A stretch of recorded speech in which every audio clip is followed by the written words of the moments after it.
Good morning, everyone. We will now call to order the Sacramento County Board of Supervisors meeting for Tuesday, April 7th. Would the clerk please call the roll? Certainly. Supervisor Kennedy. Here. Supervisor Desmond. Here. Vice Chair Hume. Here. Supervisor Cerna, absent today. Chair Rodriguez. Here. We have a quorum. Okay, will the clerk please read the Metro statement and any meeting announcements? This meeting of the Sacramento County Board of Supervisors is live and recorded with closed captioning. It is cablecast on Metro Cable Channel 14, the local government affairs channel, on the Comcast and DirecTV UVerse cable systems. It is also live streamed at metro14live.saccounty.gov. Today's meeting replays Friday, April 10th at 6 o'clock p.m. on Metro Cable Channel 14. Once posted, the recording of this meeting can be viewed on demand at youtube.com/MetroCable14. The Board of Supervisors fosters public engagement during the meeting and encourages public participation, civility, and use of courteous language. The Board does not condone the use of profanity, vulgar language, gestures, or other inappropriate behavior, including personal attacks or threats directed towards any meeting participant. Seating is limited and available on a first-come, first-served basis. Each speaker will be given 2 minutes to make a public comment and are limited to making one comment per agenda off-agenda item. Please be mindful of the public comment procedures to avoid being interrupted while making your comment. Comments made by the public during Board of Supervisors meetings may include information that could be inaccurate or misleading, particularly concerning topics related to public health, voter registration, and elections. The County of Sacramento does not endorse or validate the accuracy of public statements made during these open public forums. The recordings are shared to provide transparency and access to the proceedings of public meetings. To make a comment in person, please fill out a speaker request form and hand it to clerk staff. The chairperson will open public comments for each agenda off-agenda item and direct the clerk to call the name of each speaker. When the clerk calls your name, please come to the podium and make your comment. If a speaker is unavailable to make the comment prior to closing of public comments, the speaker waives their request to speak and the clerk will file the speaker request form in the record. The clerk will manage the timer and allow each speaker 2 minutes to make a comment. Off-agenda public comments will take place for a maximum of 30 minutes. The remainder of the agenda comments will take place at the conclusion of the timed matters in the afternoon. As a reminder, Rule of Procedure 10B allows the chair to establish uniform time limits for people addressing the board in relation to a particular matter. Such limits may be announced at the beginning of each matter posted on the agenda and can include setting specific amounts of time devoted to public comment for a particular item, announcing cutoff times for receipt of request to speak forms, reducing the amount of time per speaker, or other reasonable and content-neutral measures. You may send written comments by email to boardclerk@saccounty.gov. Your comment will be routed to the board and filed in the record. If you need an accommodation pursuant to the Americans with Disabilities Act or medical or other reasons, please see clerk staff for assistance or contact the clerk's office at 916-874-5451 or by email at boardclerk@saccounty.gov. Thank you in advance for your courtesy and understanding in the meeting procedures. And as for announcements, we will be requesting a vote to continue item number 8 to the next meeting. That is the approved leadership transition and appointment of interim executive director for the in-house supportive services public authority, and also to drop number 39, which is the resolutions of necessity authorizing eminent domain actions to acquire real property for 3 properties listed. And we will need votes for those. Okay, thank you. Supervisor Hume, will you please lead us in the Pledge of Allegiance? Please address the flag. Pledge. I pledge allegiance to the flag of the United States of America and to the republic for which it stands, one nation, under God, indivisible, with liberty and justice for all. Okay, I will entertain a motion to continue to the next meeting, number 8, and drop item number 36? 39. 39? Yes. 39, okay. Okay, Second. okay, please vote. Oh, Oh, and then I have Supervisor Kennedy that would like to speak. yeah, I don't have a problem with it. Just, is there a brief explanation as to 39? Yeah. Item number 39, Supervisor, we were able to resolve all three of those items, so we don't need you to take action. So thank you. There's your explanation. Thank you.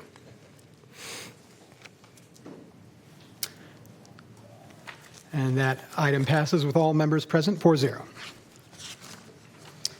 Okay, would the clerk please call the next item?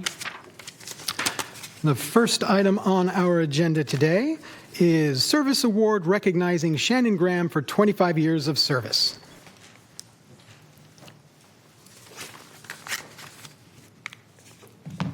Good morning. Good morning. Give me just a moment, sorry.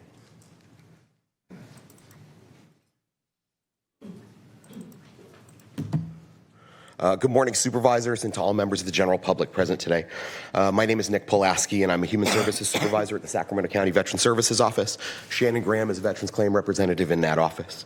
I'm here to honor her today. She reaches an important career milestone. It gives me great pleasure to recognize her 25 years of service to Sacramento County. Shannon, your years of dedicated service stand as a testament to your commitment, professionalism, and work ethic. Over the years, you've made a meaningful impact through your knowledge, reliability, and the positive example you set for others. This milestone is not just a celebration of time, but of the excellence in your continued service to our community. Thank you for allowing me to be a small part of your journey in public service, and here's to as many more years as you wish to give. Shannon, this is for you.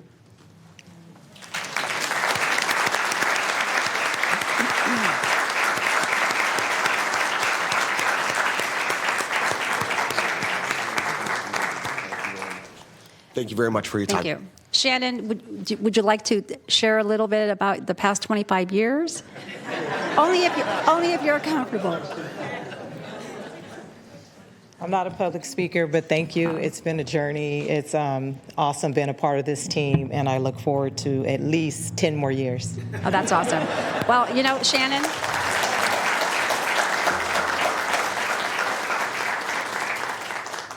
it is always a pleasure to congratulate someone on when they've spent that many years with the county. I think it says a lot about people that stay with the county as an employer. So thank you for all that you've done. All right, next item, please. And the next item on our agenda, number 2, is presentation of resolution recognizing April 2026 as Child Abuse Prevention Month and Child Safety Forward Champion of Prevention.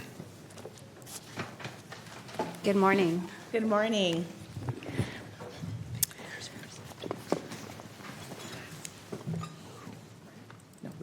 Sorry. Good morning. Good morning, supervisors, county partners, and community members. Thank you for having us here today, and thank you truly for your ongoing commitment to child abuse prevention. Not just in April, which we recognize nationally as Child Abuse Prevention Month, but every day. Prevention is a daily practice. Your support makes this possible. My name is Janae Eustace. I'm the president and CEO of the Child Abuse Prevention Center. Here with me today is Camille Bailey, our chief program officer who joined our team early last year. We are both incredibly honored to present one of Sacramento's proud partners in prevention.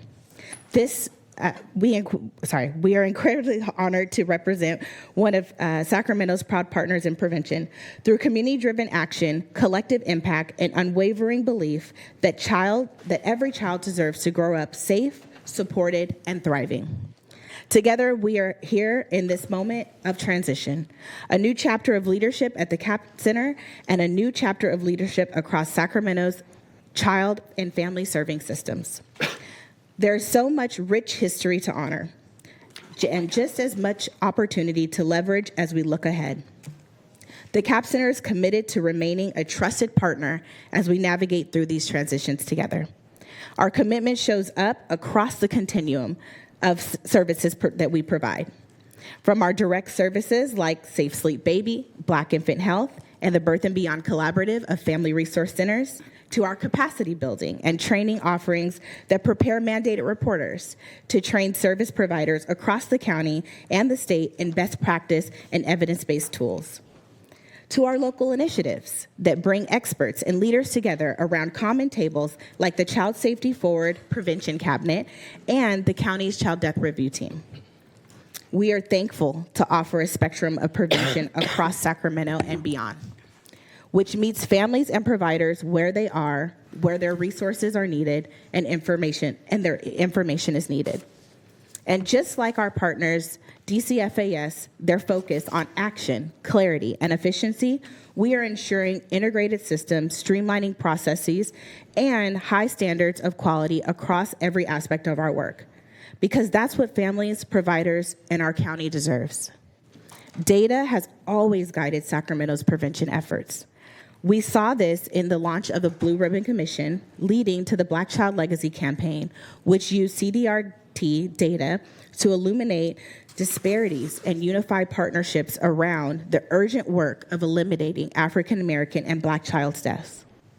And we continue to use this data to measure our progress towards that shared goal. Today, we want to highlight data that emerged through last year's Birth and Beyond evaluation conducted by ASR. But first, I want to shout out our partners in the room, our amazing Birth and Beyond partners, many of whom are here: Folsom Cordova Community Partnership, La Familia Counseling Center, Mutual Assistance Network, River Oak, and Sacramento's Children's Home and WellSpace Health.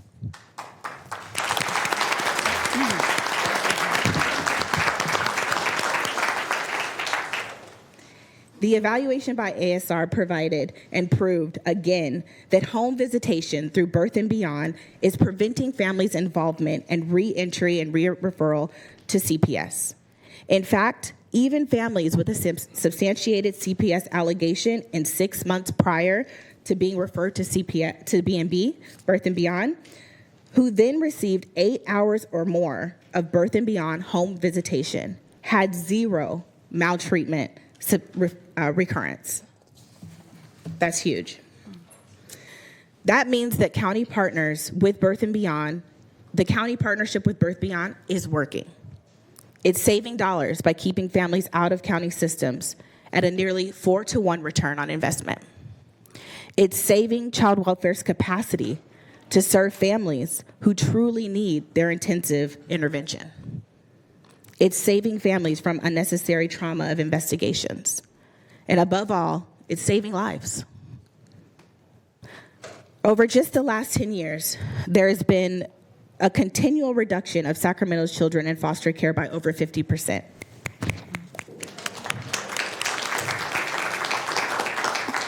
From 1,991 in 2015 to just 866 in 2025. That has not just happened by chance. It's happened by choice. During the same 10-year period, Birth and Beyond provided services to 196,292 families. Safe Sleep Baby and our trained Cribs for Kids partners educated over 4,500 caregivers and distributed over 2,600 cribs. We are grateful to be a part of this county's choice and the leadership that you all bring. To prioritize supporting families outside of formal system involvement, to prioritize community-based services, and to prioritize prevention. And now I'll pass to Camille, who will share our thoughts moving forward. Thank you, Janae. Thank you, Janae, and good morning, supervisors, county partners, and community members. As Janae just reflected, this county has so much to be proud of. We lead several statewide initiatives, so we get a front row seat to other counties and how they're doing. And we repeatedly see Sacramento is leading the field, and we are honored to be part of that. And as we look ahead, there is new work at our feet. One major shift of this next chapter is the upcoming implementation of the Family First Prevention Services Community Pathways, and with it, the shift from mandated reporting to community supporting. Together, this is a transformational step for child abuse prevention, centering resources and support before a family is in crisis, facing separation, or other long-term impacts. However, we know that these shifts will bring more referrals to prevention partners like Birth and Beyond. More than the 90% of current CPS referrals that are already rerouted to community providers. Through community pathways and mandated supporting, we anticipate not just an increase in numbers of families, but an increase in the acuity of need. To prepare, Birth and Beyond is taking several steps. First, we're designing a new risk assessment tool to better assess and prioritize families. This ensures that resources are directed to the highest need families and that public investment yields measurable prevention outcomes. Second, we are leveraging evidence-based practices like parents as teachers and motivational interviewing to maximize Title IV-E prevention dollars. We're also exploring our eligibility for CalAIM.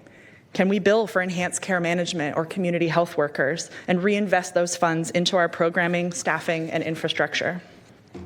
And fourth, the CAP Center has also put forth key state legislation, SB 557 and AB 2441, which respectively align federal and state FRC definitions and create a pilot funding stream for FRCs across California. We are turning over every stone to sustain these vital programs. Despite repeated funding cuts and the loss of AmeriCorps last year, leading to reduced staffing and infrastructure, Birth and Beyond has maintained intensive prevention services while serving families with increasing stress and complexity and need. Birth and Beyond continues to do more with less, but continued cuts risk reversing our collective hard-earned progress. We must protect and strengthen the prevention continuum that is working in Sacramento County. As we enter another period of budget cuts, funding uncertainty, and many unknowns, we want to be clear. The CAP Center is committed to transparency, partnership, and leveraging the full continuum of support that we offer. We're not approaching this moment with fear. We're approaching it with collaboration and innovation. We're excited to lean deeper with our RAACD programming. We're eager to strengthen relationships with the community incubator leads and to ensure Sacramento families have real options. Because as you all know, serving families is not a one-size-fits-all. It requires a both-and approach, multiple pathways, multiple supports, and a shared commitment to prevention. So today we invite you, our supervisors, our county leaders, and our community partners to join us in this next chapter. Join us by continuing to invest in prevention. Join us by keeping prevention programs whole and ready to meet this moment. And join us by leaning into transparency, collaboration, and community-driven solutions, because that is what Sacramento families deserve.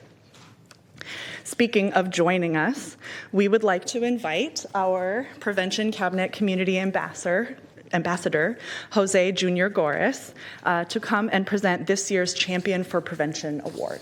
Junior? Thank you. Good morning. Good morning. The Child Safety Forward Prevention Cabinet is proud to present this annual Champion for Prevention Award and honor the legacy of Dr. Steve Wirtz.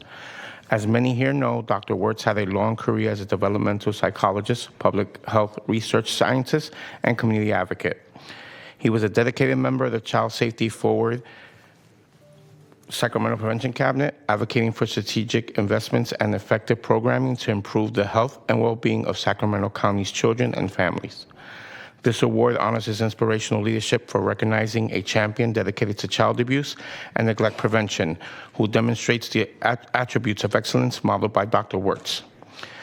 Those attributes are advocacy, allyship, compassion, being a visionary, leveraging data to action, and being a carrier of hope.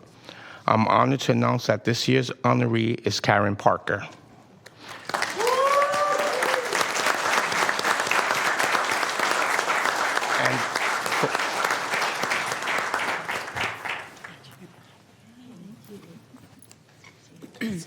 So I just want to read real quick her nomination, as she's so impactful. For more than 36 years, Karen Parker has been a steadfast champion for children and families in Sacramento County, embodying the vision, compassion, and advocacy that defines the legacy of Dr. Steve Wirtz.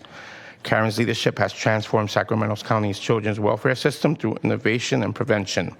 A true visionary, she helped design and implement landmark initiatives such as differential response, family to family, and early assignment, shaping California's broader prevention landscape as led for the comprehensive prevention plan. Karen advanced groundbreaking strategies such as addressing concrete needs and guaranteeing income, translating data to action to strengthen family stability and reduce system involvement. Her advocacy extends beyond systems change. As founder of the county's LGBTQ+ caucus, Karen was an early ally ensuring equity and inclusion for LGBTQ youth and staff long before such efforts were commonplace. She has served on the Prevention Cabinet, guided FFPSA alignment, and mentored countless emerging social workers through UC Davis and CSU Sacramento, embodying the role of a carrier of hope for the next generation. Grounded in compassion and equity, Karen's career exemplifies principled leadership, courage, and relentless dedication to improving the well-being of families and children in our county. Her impact continues to shape Sacramento County's prevention and safety systems, making her a deserving recipient for Dr. Steve Wirtz Champion of Prevention Award. Congratulations, Karen. Congratulations, Karen. Good morning. Morning. This was a surprise. So I don't know if you guys know, but I retired in September, and so this was a kind of a humbling surprise to receive. I worked alongside Dr. Wirtz a couple opportunities in my career, and I don't know if you guys knew him well or at all, but I kind of perceived him as a numbers data guy because he would always bring that in. But most recently, before he passed, I also learned what a humanitarian he was. He cared very deeply for families and equity. So for me to receive this, it's very humbling in his name, and I really appreciate that. But I have to say I didn't do it alone. 36 years, I had a lot of people around me. Most recently, our leadership really took a gamble on some ideas that my team came up with. You all were probably involved too. Guaranteed income was a little bit of a dicey deal, but as I'm hearing, families are really benefiting from that. And I think for me, over my entire career, that's really what drove all of this. So if folks have benefited from that, then that's the true reward. This is nice, though, because a lot of times stuff we do goes unseen. So this is definitely very appreciated by everybody. And a lot of the partners are in the room today, the Prevention Cabinet, Birth and Beyond, Janae, the team, Melissa, our CPS team, Shelby. Couldn't have done it without all those folks. So it really goes out to everybody. But again, appreciate it. And glad to have my kiddo here so she can see a little bit of what Mom did all those years. That's awesome. Don't Thank leave, you. Karen. Don't leave. Karen, wait, come back. Supervisor Kennedy? Yes, Karen, over here. Can't see my lips, sorry. I did know Dr. Wirtz quite well. He was a constituent of mine, and if the words that come to mind, and I'm going to edit this for television purposes and the youth that are in the audience, he was a pain in the neck. And he was never shy to send me some very pointed emails after meetings. Excuse me. And but we need pains in the neck. We need the John Lewises of the world making good trouble. We need people like Dr. Wirtz, and we need people like you, Karen. So thank you very much. Never stop speaking up and for your community and for all that you do. So thank you. Karen? I also just want to say that I appreciate the work that you do, and I also appreciate the innovation that drew some amazing programs. So thank you for all your work. Okay, thank you. Do you want?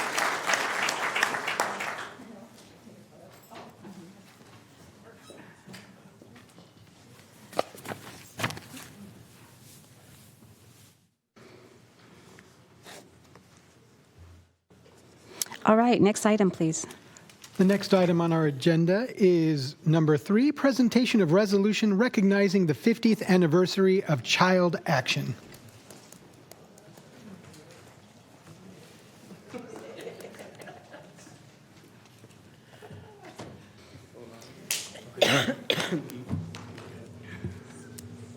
'50th anniversary, that's a long time. That is. I don't know if it was planned this way or coincidental, but we should never normalize child abuse.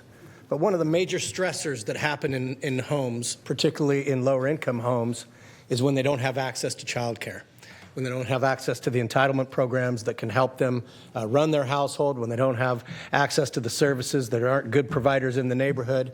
And so Child Action has been stepping into that space, helping families get connected, helping providers get stood up and get certified and get all the things that they need to do, helping convene those who have to those who need, and filling those gaps. And, when you talk about getting upstream and you talk about prevention, I think providing a home that runs well because people's needs are met is probably one of the best things you can do.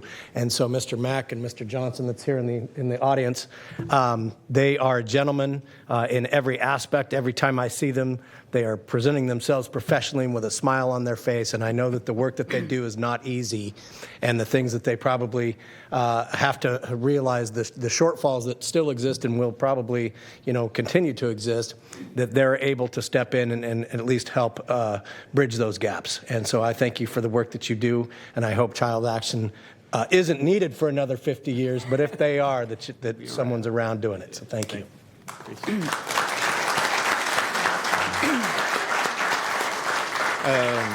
Thank you, Supervisor Hume. I truly appreciate those compliments and those words. It's really appreciated. And thank you, county supervisors, for this recognition.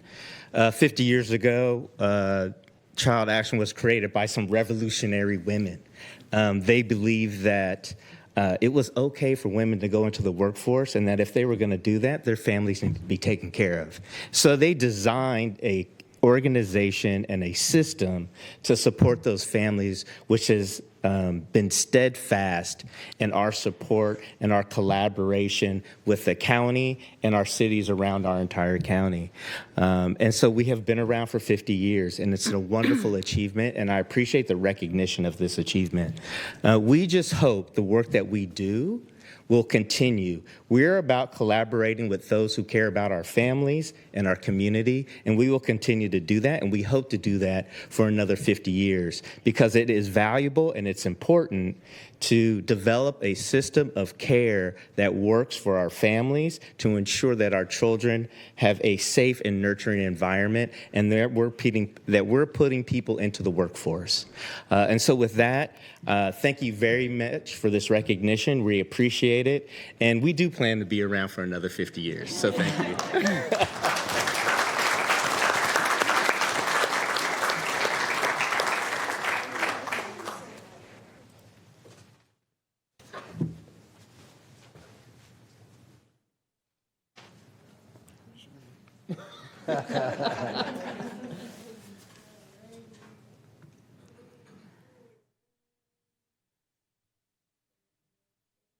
Adonai's got amazing sock game too. Just so if you ever get a chance, check it out.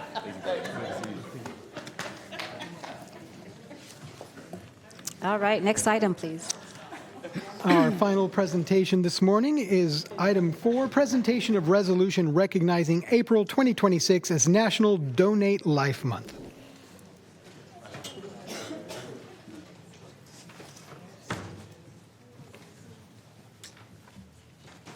Hi, how are you?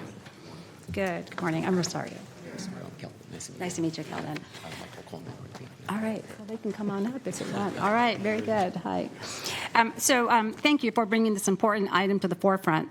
I want to share a little bit about the resolution about National Donate Life Month. More than 100,000 Americans and over 19,000 Californians are currently on the National Transplant Waiting List, and nearly 80% are people of color. Another person is added to the waiting list every 8 minutes. And on average, 17 people die each day waiting for a life-saving organ transplant.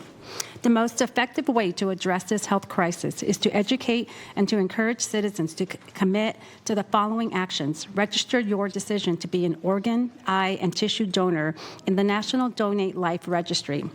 Sierra Donor Services serves at the center of a dynamic, interconnected system that involves donor families, local hospitals, and transplant centers to the across Northern California. In 2025, Sierra Donor Services made 422 organ transplant possibles thanks to the selfless generosity of 170 Northern California organ donors.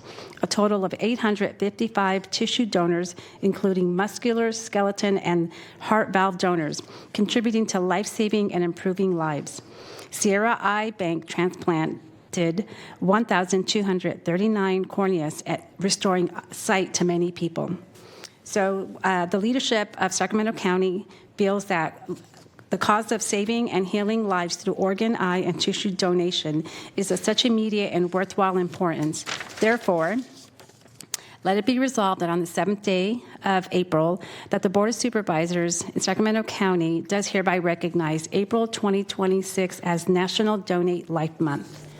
So, thank you. Would you like to say anything? Thank you so much, Sacramento County Board of Supervisors and general public. Thank you so much for having us and for issuing this proclamation in honor of National Donate Life Month. A little bit about who we are. We are Sierra Donor Services. We're your local nonprofit organ donation organization serving nearly 3 million people across 13 counties in Northern California and Nevada. So what exactly is the need? Over 100,000 people across the nation right now are waiting for a life-saving transplant, and nearly 20,000 of them are right here in our very own state of California. Unfortunately, we have to go to bed knowing that about 17 people die each and every single day, and another person is added onto that waiting list. My father, 14 years ago, was diagnosed with end-stage liver disease and was unfortunately placed on that waiting list. And I remember going to all of his doctor appointments, his ICU admissions, his ED visits, and it was a very, very dark, challenging time for my family and I. And so I never want a family to be a victim of that experience. The work that we're doing right now, in just 2 years, we were able to increase our local donor registry by 3%, which represents the incredible work that Sacramento County is doing to help heal and save lives. And I want you guys to remember that just one donor, just like you or I, can save up to 8 lives through organ donation and help heal the lives of 75 more through tissue donation. So I want to thank you so much for issuing this proclamation in honor of National Donate Life Month. And I would also like to invite the Charles family to share a little bit about their powerful story about their son.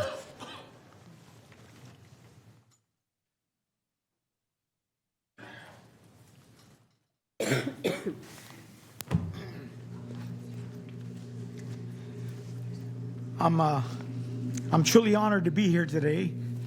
Thank you very much for honoring our organization, Sierra Donor Services, for what they do. My son Joe was a young police officer for Sacramento for only 5 months, and while making an arrest, he collapsed and he died of a brain aneurysm. But the only good thing that came out of the whole thing is our son Joe was able to save 4 lives. And I thank Sierra and I thank you guys for honoring my son and honoring our organization. So thank you from the bottom of my heart.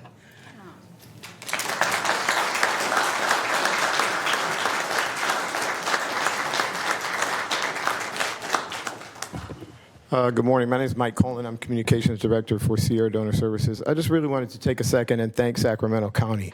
2.5 years ago, when we decided we really need to step up our actions to try to encourage everyone in our service area to consider registration, Sacramento County, of the 13 counties that we serve, you were the first county to step up and say yes and allow us access to your listserv and to your website and to get a message out to Sacramento and Sacramento County employees. And by Sacramento County being the largest of the 13, that really helped us to secure some of those other counties and support from the other 12 of the counties. So I just personally wanted to take a second. I was thinking as I was listening to my colleague Kelvin speak and remembering back 2.5 years ago, and when we got that yes from Sacramento County, it really helped infuse our efforts and really drove us forward. And that's what's led to a lot of that 3% increase throughout Northern California. So thank you, Sacramento County.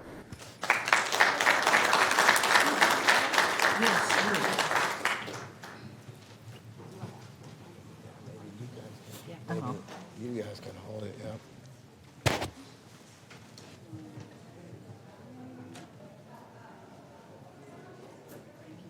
Thank you. Thank you so much.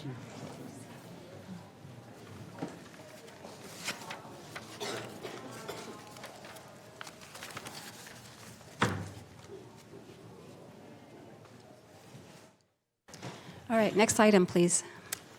Next item on our agenda is number 5, public comments relating to matters not on the posted agenda.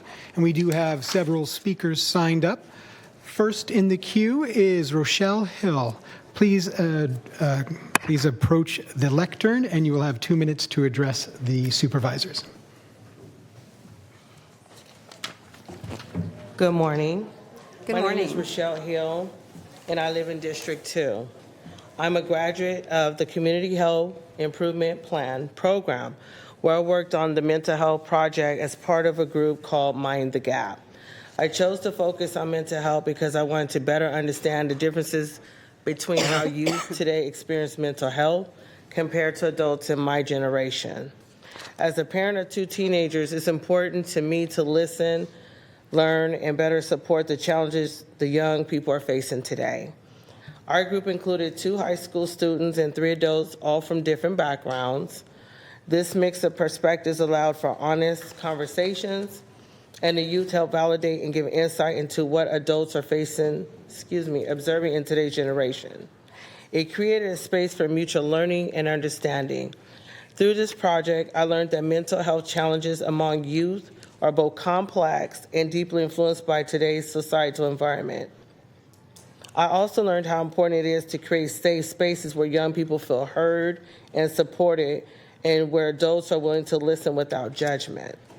My hope is to continue building awareness around mental health in our community among both adults and teens. By working together, we can better understand these challenges and develop meaningful solutions. I also encourage continued funding for the CHIP program for community organizing efforts like this program, because they bring people together and empower us to support one another. Thank you for your time. Thank you, Rochelle. And our next speaker is Jessica Perkins. Good morning, supervisors, community leaders in our community. My name is Jessica Perkins. I'm a parent leader who lives in District 2. I'm a graduate of the Community Health and Action Program, which is the CHIP program. And I worked on the housing project because I'm someone who has lived the reality of homelessness. For over 15 years, my life has included periods of instability. And today, despite all my effort, I face a very real possibility of becoming homeless again.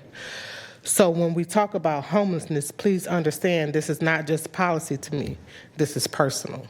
In Sacramento County, more than 6,600 people are experiencing homelessness on any given night. Just a few years ago, that number exceeded 9,000. While that shows some progress, thousands are still without stable shelter. Behind every number is a story like mine. Homelessness is not simply a personal failure. It's often the result of loss, rising costs, and limited access to support. I know this because I've lived it. What helped me, even temporarily, was access to resources, programs, guidance, and people who believe I deserve stability. That's why funding matters. Funding means prevention. It helps families before they fall into crisis. It provides access to housing, job training, health support, and real pathways to independence.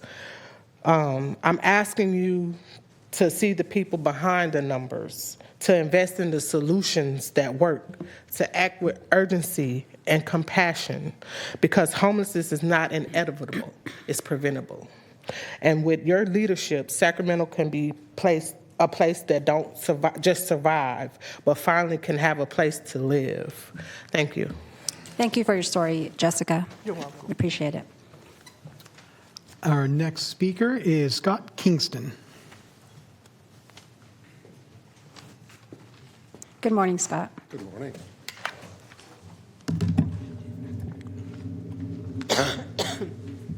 Chair Rodriguez and members of the board, good morning. My name is Scott Kingston, and for context, I've spent 20 years focused on Sacramento's urban real estate and revitalization. Last time I was here, however, I received the Outstanding Citizen of the Year award, and I'm hoping that you may bestow upon me an even greater honor, Most Outspoken Citizen of the Year award. Kidding, of course, but this morning I'm here on behalf of the Sacramento Regional Business Leaders Council. Our board represents business leaders across the region who are committed to a safe and economically vibrant Sacramento. So first, I'd like to touch on SHRA. SHRA requires joint governance, and there should be one public meeting. Elected officials from the city and county must meet together, not separately. And only through joint sessions can you effectively collaborate, set shared priorities, and govern this critical agency. We urge you to make this change a priority. Next, continuum of care and Sacramento steps forward. Despite hundreds of millions of dollars in funding, Our region faces persistent encampments, human suffering, and impacts on commerce and public safety. Their funding isn't tied to outcomes. Their funding motivates perpetual existence. If we had elected oversight that tied homeless funding to rehabilitation, sobriety, and job placement, there would be very different outcomes that are immediately visible. And finally, how is the county implementing SB 43 on gravely disabled individuals, Laura's Law, Care Court, and conservatorship? These tools exist to help people with severe mental illness and addiction issues who cannot care for themselves.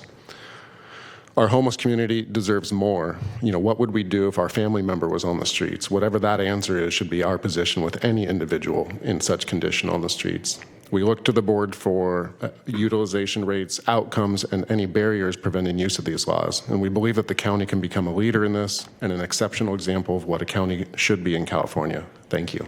One moment, Scott. Supervisor Desmond. Thank you, Madam Chair. And Scott, since we're off agenda right now, can't have a back and forth with you, but I hope you're going to stick around because items 40 and 41, we're going to be specifically talking probably about a lot of those things that you just mentioned. And also, Supervisor Hume and I had a meeting with you the other day, and I'm looking at our county exec. Hopefully you'll be setting up a meeting to meet with region business very soon to discuss some of these issues, I think in more detail and probably a more candid, intimate setting. Absolutely, Supervisor. I met with John at one time a couple of weeks ago, and we'll set up some time to meet with him again. Thank you. Thank you, Scott. Thank you. And our last speaker is Jason Alvear.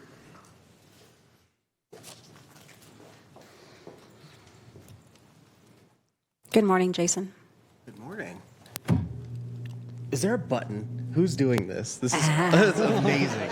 I love it. I love it so much. I was hoping it was like a person doing it, not a robot, just really scanning us, looking at our height. Hello, my name is Jason Alvear. I'm California American Water's Northern Division External Affairs Lead. I can be reached at jason.alvear@amwater.com, 916-291-1195, or by mail at 4701 Beloit Drive in Sacramento, California, 95838. I'm here today to provide a brief overview of our Emergency Response Plan, or ERP. We welcome ongoing coordination with city and county staff, and if you would like additional information or a deeper discussion about any component of the plan, please don't hesitate to contact me. The ERP outlines how we protect, operate, and restore service in our water and wastewater systems during an emergency. It covers critical system components, reporting and notification procedures, security protocols, response actions, and the use of standardized emergency management systems, or SEMS, within the Incident Command System framework. The priorities of the ERP are to first protect human life, followed by protecting the environment, property, and maintenance of essential water and wastewater system operations. While we hope these plans are rarely needed, our responsibility is to be fully prepared. In the event of an emergency, this plan ensures we can respond effectively and maintain or restore service, including providing backup water supplies when necessary. Thank you for your time and for allowing me to present this overview. We value our partnership with community, and California American Water remains committed to ensuring the safety and resilience of our water systems. We appreciate the opportunity to share this information with you this evening or today, and are happy to meet with your team and review in more detail. Just some Sac County stats. We serve over 200,000 customers in Sacramento County. Our service areas include Arden, Fruit Ridge, Lincoln Oaks, Suburban Rosemont, Security Park, Antelope, Parkway, Walnut Grove, and Alton. Thank you. Thank you. All right, next item, please. All right. Oh, sorry, I didn't realize. Supervisor Kennedy? Thank you. Jason, please reach out to my office. Let's set up a meeting and talk about this. Absolutely. Thank you. All right, next item, please.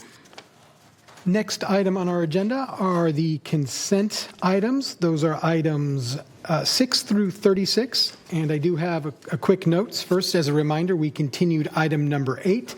And then also for item number 27, that is adopt an amendment to the fireworks ordinance to increase penalties.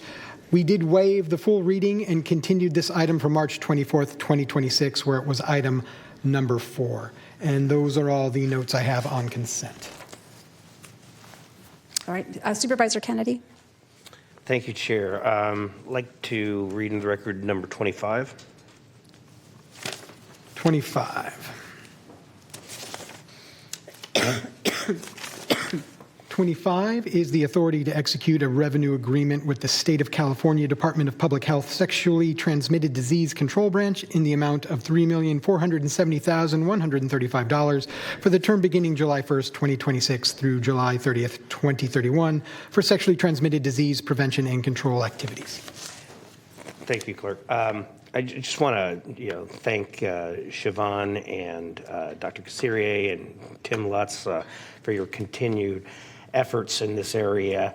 This is an area of public health that is really completely avoidable, more than most. But it takes education and it takes perseverance. And where we're not where we were in 1980 with the AIDS crisis, but we're still not where we should be as a society. In Sacramento County, we have higher rates of certain STDs that if we just take our foot off the pedal, it's not going to get better. So I really appreciate the fact that we continue to prioritize this and make this a public health issue that it needs to be on the front burner. So thank you very much.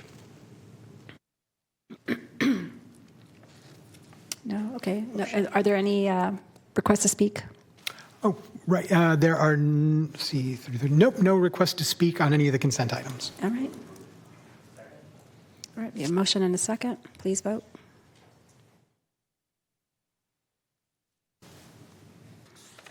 Consent calendar passes 4-0 with all members present. All right, next item, please. Next item on our agenda is the morning timed items. First up is 37, in which the board will be acting as the Board of Supervisors and the Housing Authority of the County of Sacramento. It is the Shiloh Arms Project conducting a Tax Equity and Fiscal Responsibility Act TEFRA hearing. Good morning, Christine Weichert, SHRA. Good morning, Christine. Good morning. Staff is requesting approval of loan and bond documents associated with the Shiloh Arms Apartments. Tax credits have recently been awarded to this project, and in August 2024, the Board of Supervisors approved a $2.12 million home loan commitment and mortgage revenue bond issuance. Shiloh Arms, an existing multifamily affordable housing development with 106 studio, 1, 2, 3, and 4 bedroom units. Rents range from 30 to 60% of area median income, and the development receives project-based vouchers directly from HUD. Substantial rehabilitation will include improvements to both the interior and exterior, along with the landscaping. The project features amenities such as play structure, a classroom, laundry facilities, and community room. Temporary relocation will be provided to residents at a nearby extended stay while work is underway. The developer is Oric Affordable Housing, who will be providing property management, and 20 hours of resident services will be included, including after school and other programming. In closing, staff is requesting approval of the loan and bond documents associated with Shiloh Arms, and it's available to answer any questions you may have. All right, there's no one in the queue. Are there any requests to speak on this item? None. Okay. We have a motion and a second. Please vote. Thank you, Christine. Passes 4-0. Next item on the agenda is number 38, approval to amend and execute the Permanent Local Housing Allocation Program, PLHA, and the Home Investment Partnership Home Loan Commitment to provide an additional $4.8 million. Hello again, Christine Weichert, SHRA. Staff is requesting approval to commit an additional $4.8 million comprised of home and permanent local housing allocation funds to the San Juan Apartments Phase 2. The project is new construction and located on Stockton Boulevard near Fruit Ridge. The 70 studio and 1 bedroom unit development will serve seniors earning 30 to 60% of area median income. The project will include amenities such as a community room and laundry facilities. In addition, the project was awarded 39 project-based vouchers for formerly homeless individuals. In April 2025, the Board of Supervisors committed $6.9 million to the project, along with approval of a disposition and development agreement for the SHRA-owned land. Mutual Housing applied for $21 million from the state's multifamily housing program but was not successful. Mutual reconstructed the financing to replace the $21 million with additional tax credits, loan proceeds, a developer loan, and requested an additional $4.8 million from SHRA. Mutual Housing Management will be the property manager, and residents and supportive services will be provided by Mutual and Lutheran Social Services. Mutual is on track to complete Phase 1 of San Juan this April. But in closing, staff is requesting approval to commit an additional $4.8 million loan to the San Juan Apartments Phase 2, and we're available to answer any questions you may have. All right, no questions in the queue. And I do see one request to speak on this item. Correct. Our first speaker would be Louis Kim. Do you have a question?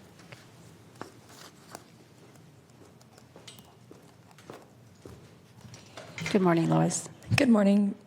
Good morning, Chair and Supervisors. My name is Lois Kim, and I'm with Mutual Housing California. Thank you to the county and to SHRA for your continued partnerships to San Juan Apartments Phases 1 and 2. Your support today is critical to bringing 70 new, high-quality, affordable homes, along with on-site supportive services, to seniors in our community who need stable housing the most. These homes will provide not just shelter, but dignity, stability, and connection for older adults who are increasingly at risk of displacement in today's housing market. We want to extend a special thank you to Supervisor Patrick Kennedy and his staff for their leadership and ongoing commitment to expanding affordable housing opportunities in the county. Partnerships like this make these developments possible. As Christine mentioned, we're also excited to share that San Juan 1, the neighboring 113-unit family community, will finish construction at the end of this month. Together, these two phases represent nearly 200 affordable homes that will serve families and seniors across generations. We hope you'll join us at San Juan 1's grand opening this summer, and we look forward to celebrating the groundbreaking of San Juan 2 hopefully later this year.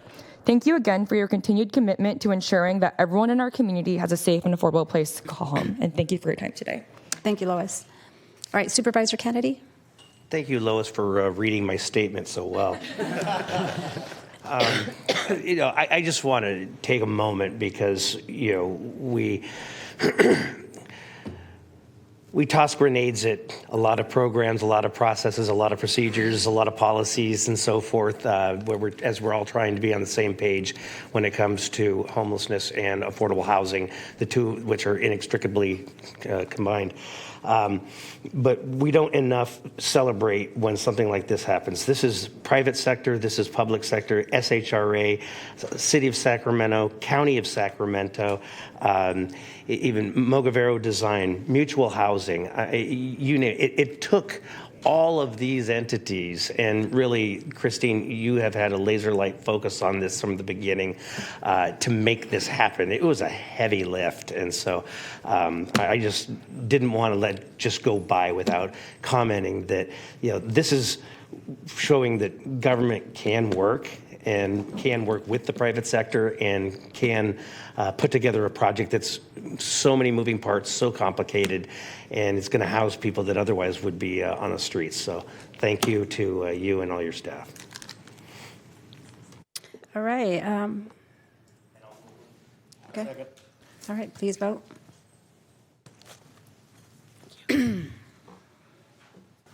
That item passes 4-0 with Supervisor Cerna absent. All right, next item, please. All right, the next item on our agenda is number 40. We dropped 39 previously. Number 40 is the semi-annual homeless report. Good morning. Good morning, Emily. Good morning, Chair Rodriguez, members of the board. Emily Halkin, your Director of the Department of Homeless Services and Housing. And I'm here today with Dr. Quist and our partners in Department of Health Services to provide our semi-annual update on the work that we're doing to prevent and end homelessness. And while we are going to present separately, I do want to underscore that this is a very collaborative partnership. And even some of the numbers that I present and Ryan presents are a little bit difficult to disentangle because, as you are very well aware, somebody very well may occupy a space in a shelter program that my department runs and simultaneously be enrolled enrolled in treatment services by Department of Health Services. So we'll try our best to point out where some of those overlaps lie, but please feel free to ask either of us questions as we dive into this. So I want to start just with a little bit of context. We're going to take a little bit of a 30,000-foot view today, take a little bit more time. Typically, we focus on the last 6 months, but we want to take a little bit of look back. So I want to start with a little bit of context, specifically around access to housing. You've already heard a little bit about this in a few comments today.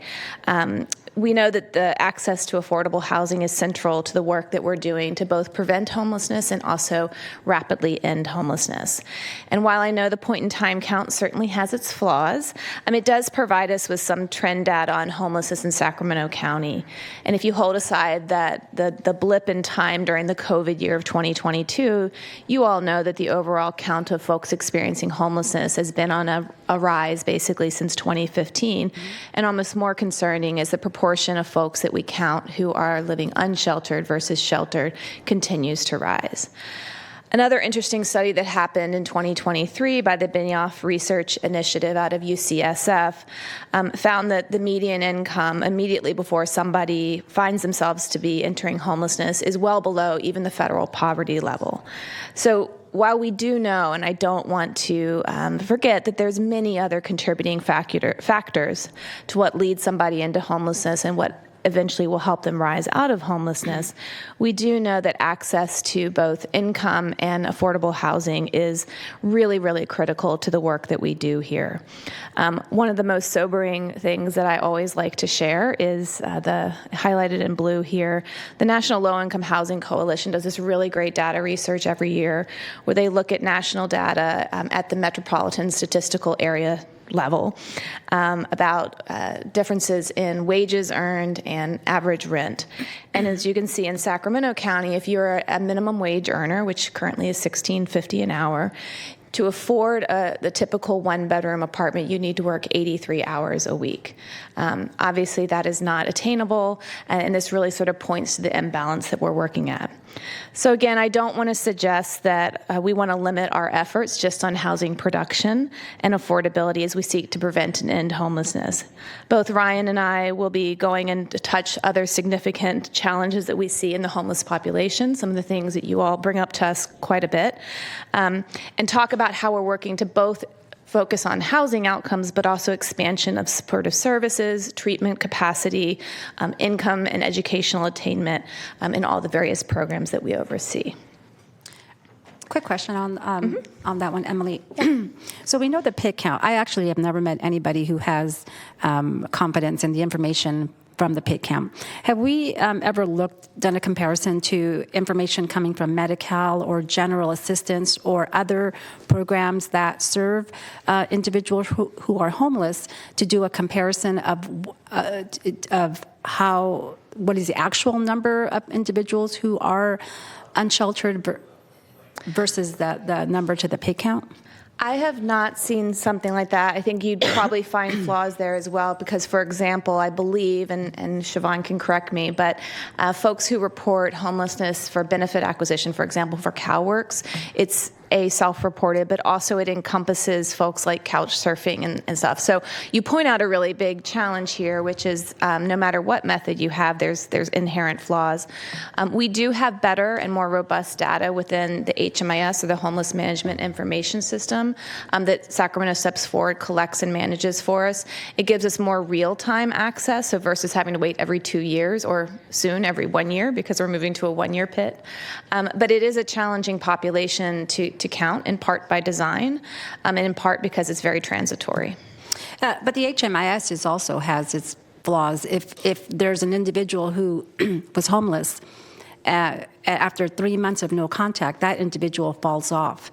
And so it skews the number, I guess, as well. Yes, certainly. There is lots of challenges with this data.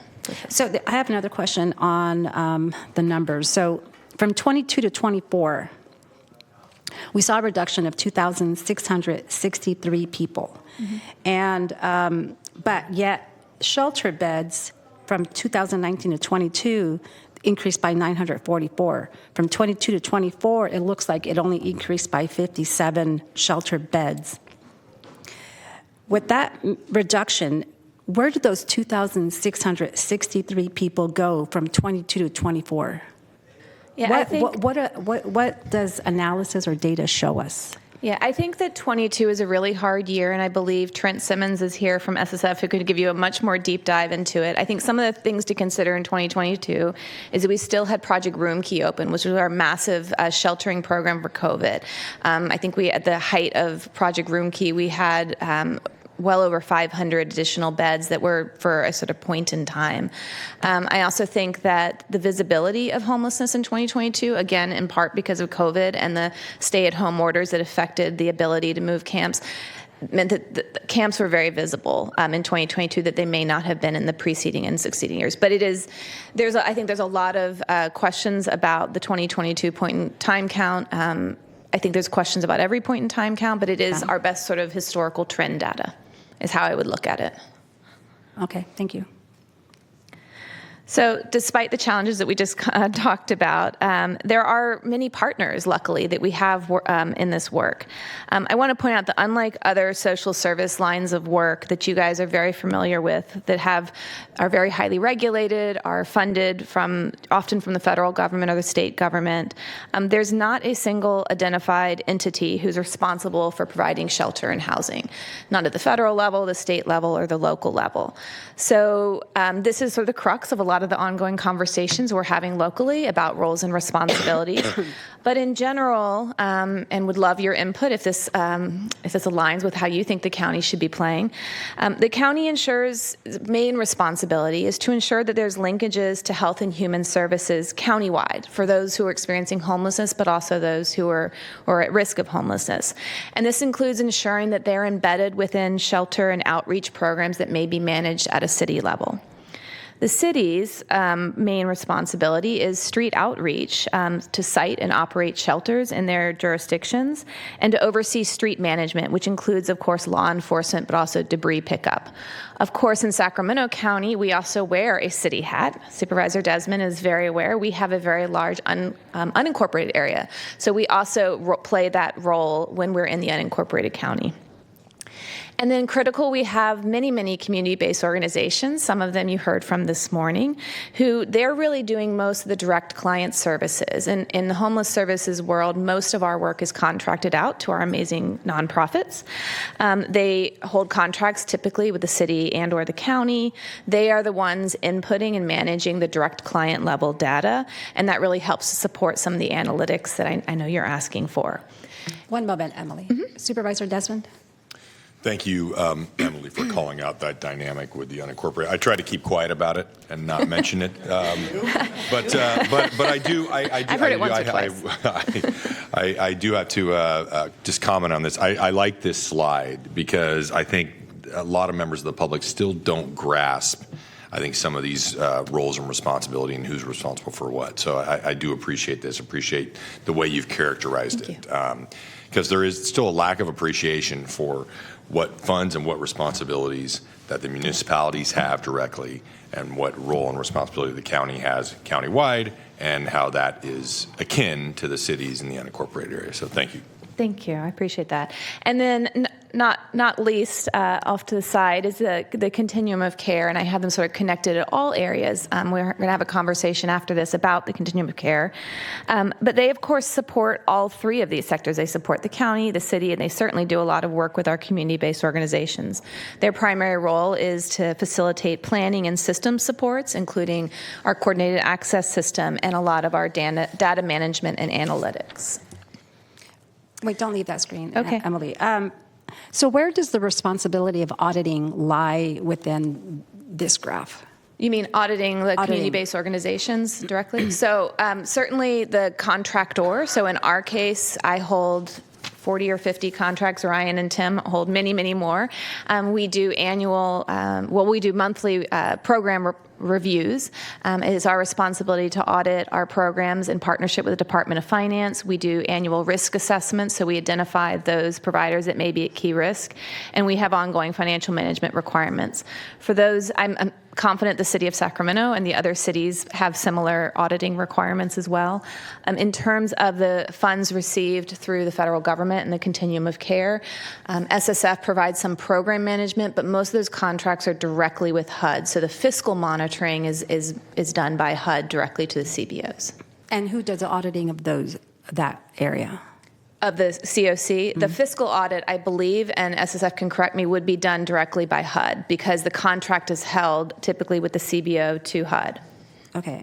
And then the other question I have is for the CBOs, does every contracted amount and subcontracts have access to enter data into HMIS? For any contract that I hold, and I would look to Ryan and Tim to confirm in the homeless, it is a mandate for you to enter all your data into HMIS. Even subcontracts? Yes. Subs and all those. Okay. All right. Supervisor Hume? Thank you, Chair. Emily, let me just begin first by pointing out what an intractable situation both behavioral health and homelessness is, and the work that you're doing, and you're kind of at the eye of the storm all the time, and people pound the dais, they pound the podium, they pound the streets saying that something else needs to be done. We need to be doing more. We need to be doing this. We need to be doing that, and there's not a lot of consensus. There's just a lot of outcry. And I think that that's probably a very demoralizing place to be some days. So I just want to let you know that we appreciate the effort, we appreciate the work, and we want to see it continue, and we want to lean in and help be more effective and more efficient. So just to put that at the forefront, my first time meeting you at that podium, I kind of said, why aren't you working yourself out of a job? Which I still believe, but is a much bigger lift and much harder to achieve.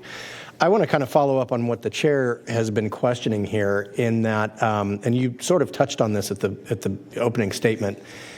One of the things that has been kind of dangled out there as a metric for success is sort of the cost per day per client for people who are being served by the county and then by extension all the way down through. Obviously, cities have their expenses in the county.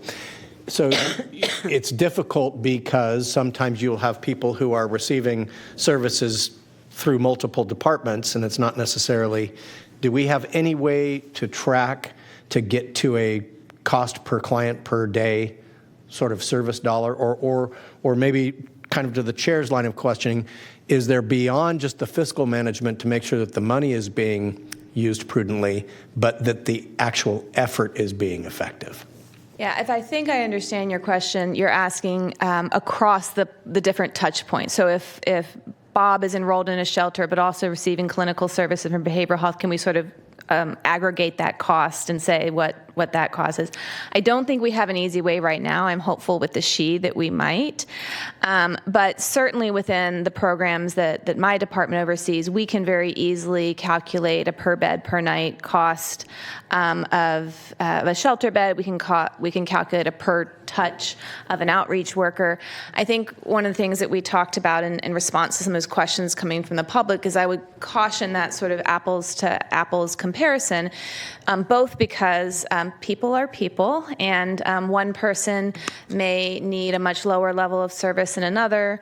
One may be enrolled in other sort of hidden services that you don't see, but also what is the outcome? So it may be inexpensive to have one shelter modality, but if the outcome of that shelter is in 30 days, you're just back on the streets and coming back in, is that actually successful versus maybe another modality where somebody stays in a shelter for 6 to 9 months, but when they exit, they're in permanent housing, potentially on their way to a job.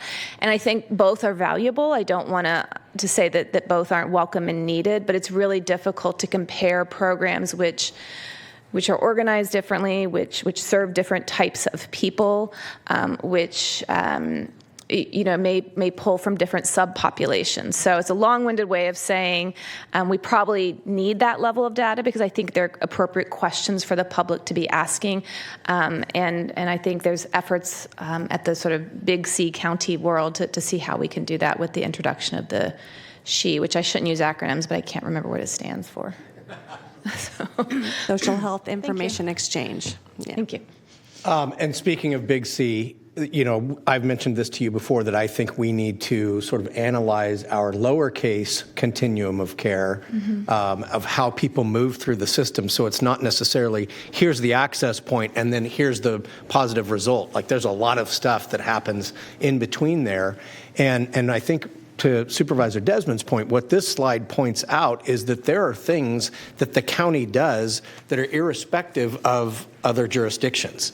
Yes. Right? We have obligations, even though there are cities that will be doing certain things under that. Some of the services we're paying on top of what the city would be paying for what they're providing. Yeah, and I think I appreciate your both of you calling out this slide, but it also sort of presumes that things are equal. So, and you very well know this, some cities have robust sheltering systems, some cities don't. So how we embed the services the county brings is going to look different. If you have a set of shelters that are open 24/7 versus maybe you just have winter weather respite, well, how do we then embed our behavioral health services with those two different options? So, we're working collectively with the cities to bring more consistency across the system, but there's a lot of places where this is way oversimplified. Yeah. Thank you. Supervisor Desmond? Just want to pile on. Thank you, Supervisor Hume, bringing this up. Great, all great questions, and I anticipate this may be some of the subject matter you'll be discussing when you meet with the region business folks. But it just made me think of our discussion last night. The chair joined me at a community meeting to discuss the imminent safe stay on Watt Avenue, and you talked about how many behavioral health beds will be in that out of the 225.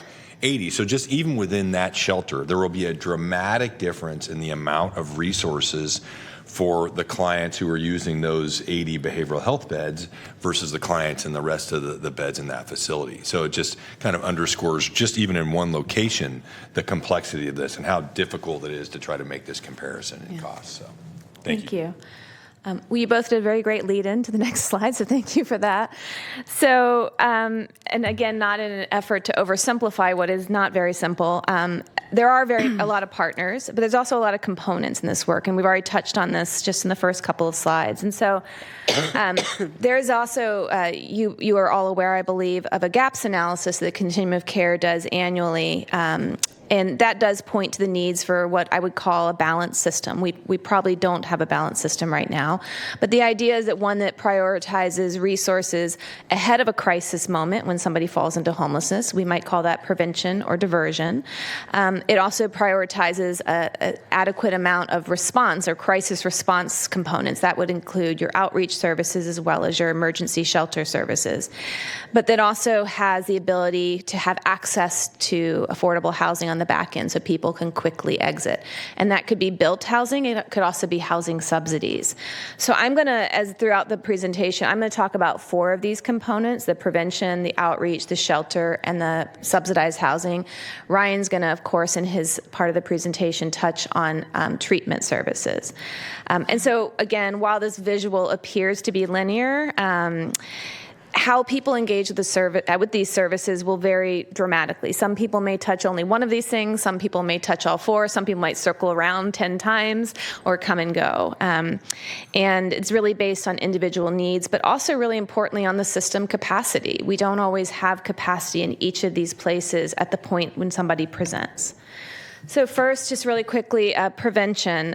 This is really thinking about before somebody ever hits the homeless system of care. And I know many of you have really lifted this up. Some of your colleagues at the city, this is also a huge priority for them. We heard last night. What resources do we have within the county system, but also the broader community system, to prevent them from becoming homeless or even divert them at the point when they're knocking on the door of a shelter? And part of the question here for us to grapple with is how far upstream should these resources go?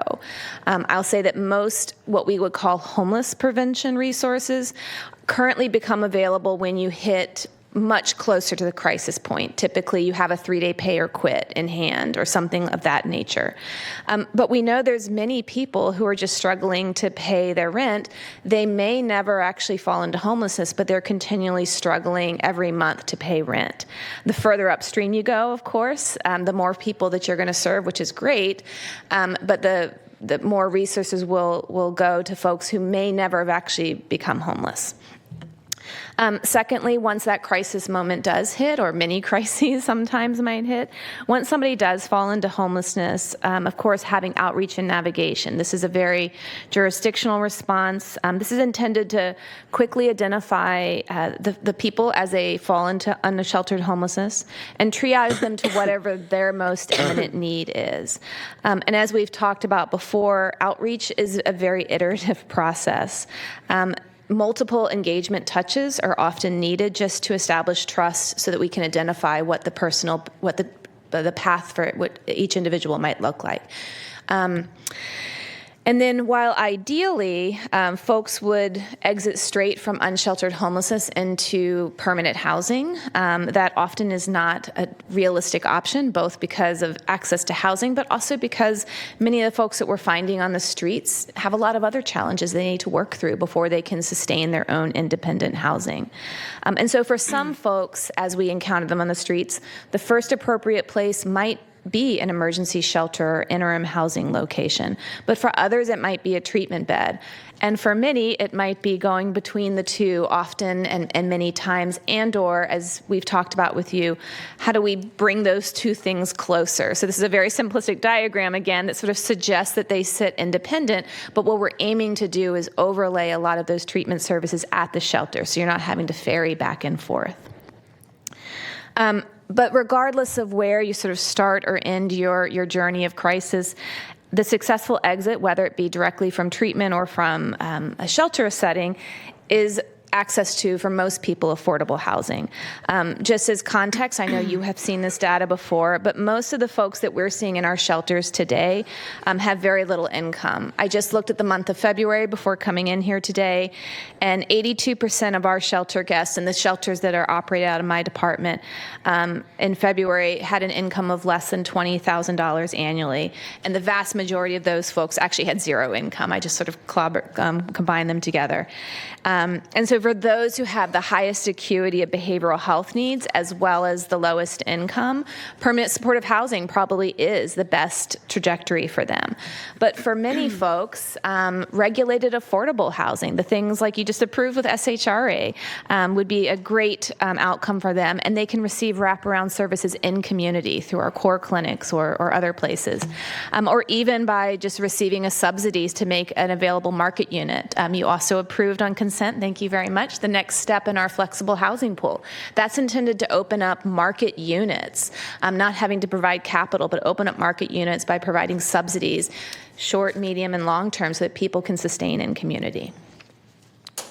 Don't leave that screen. Okay. I have a question, and you can answer it when we get to the outreach assessment and navigation page. But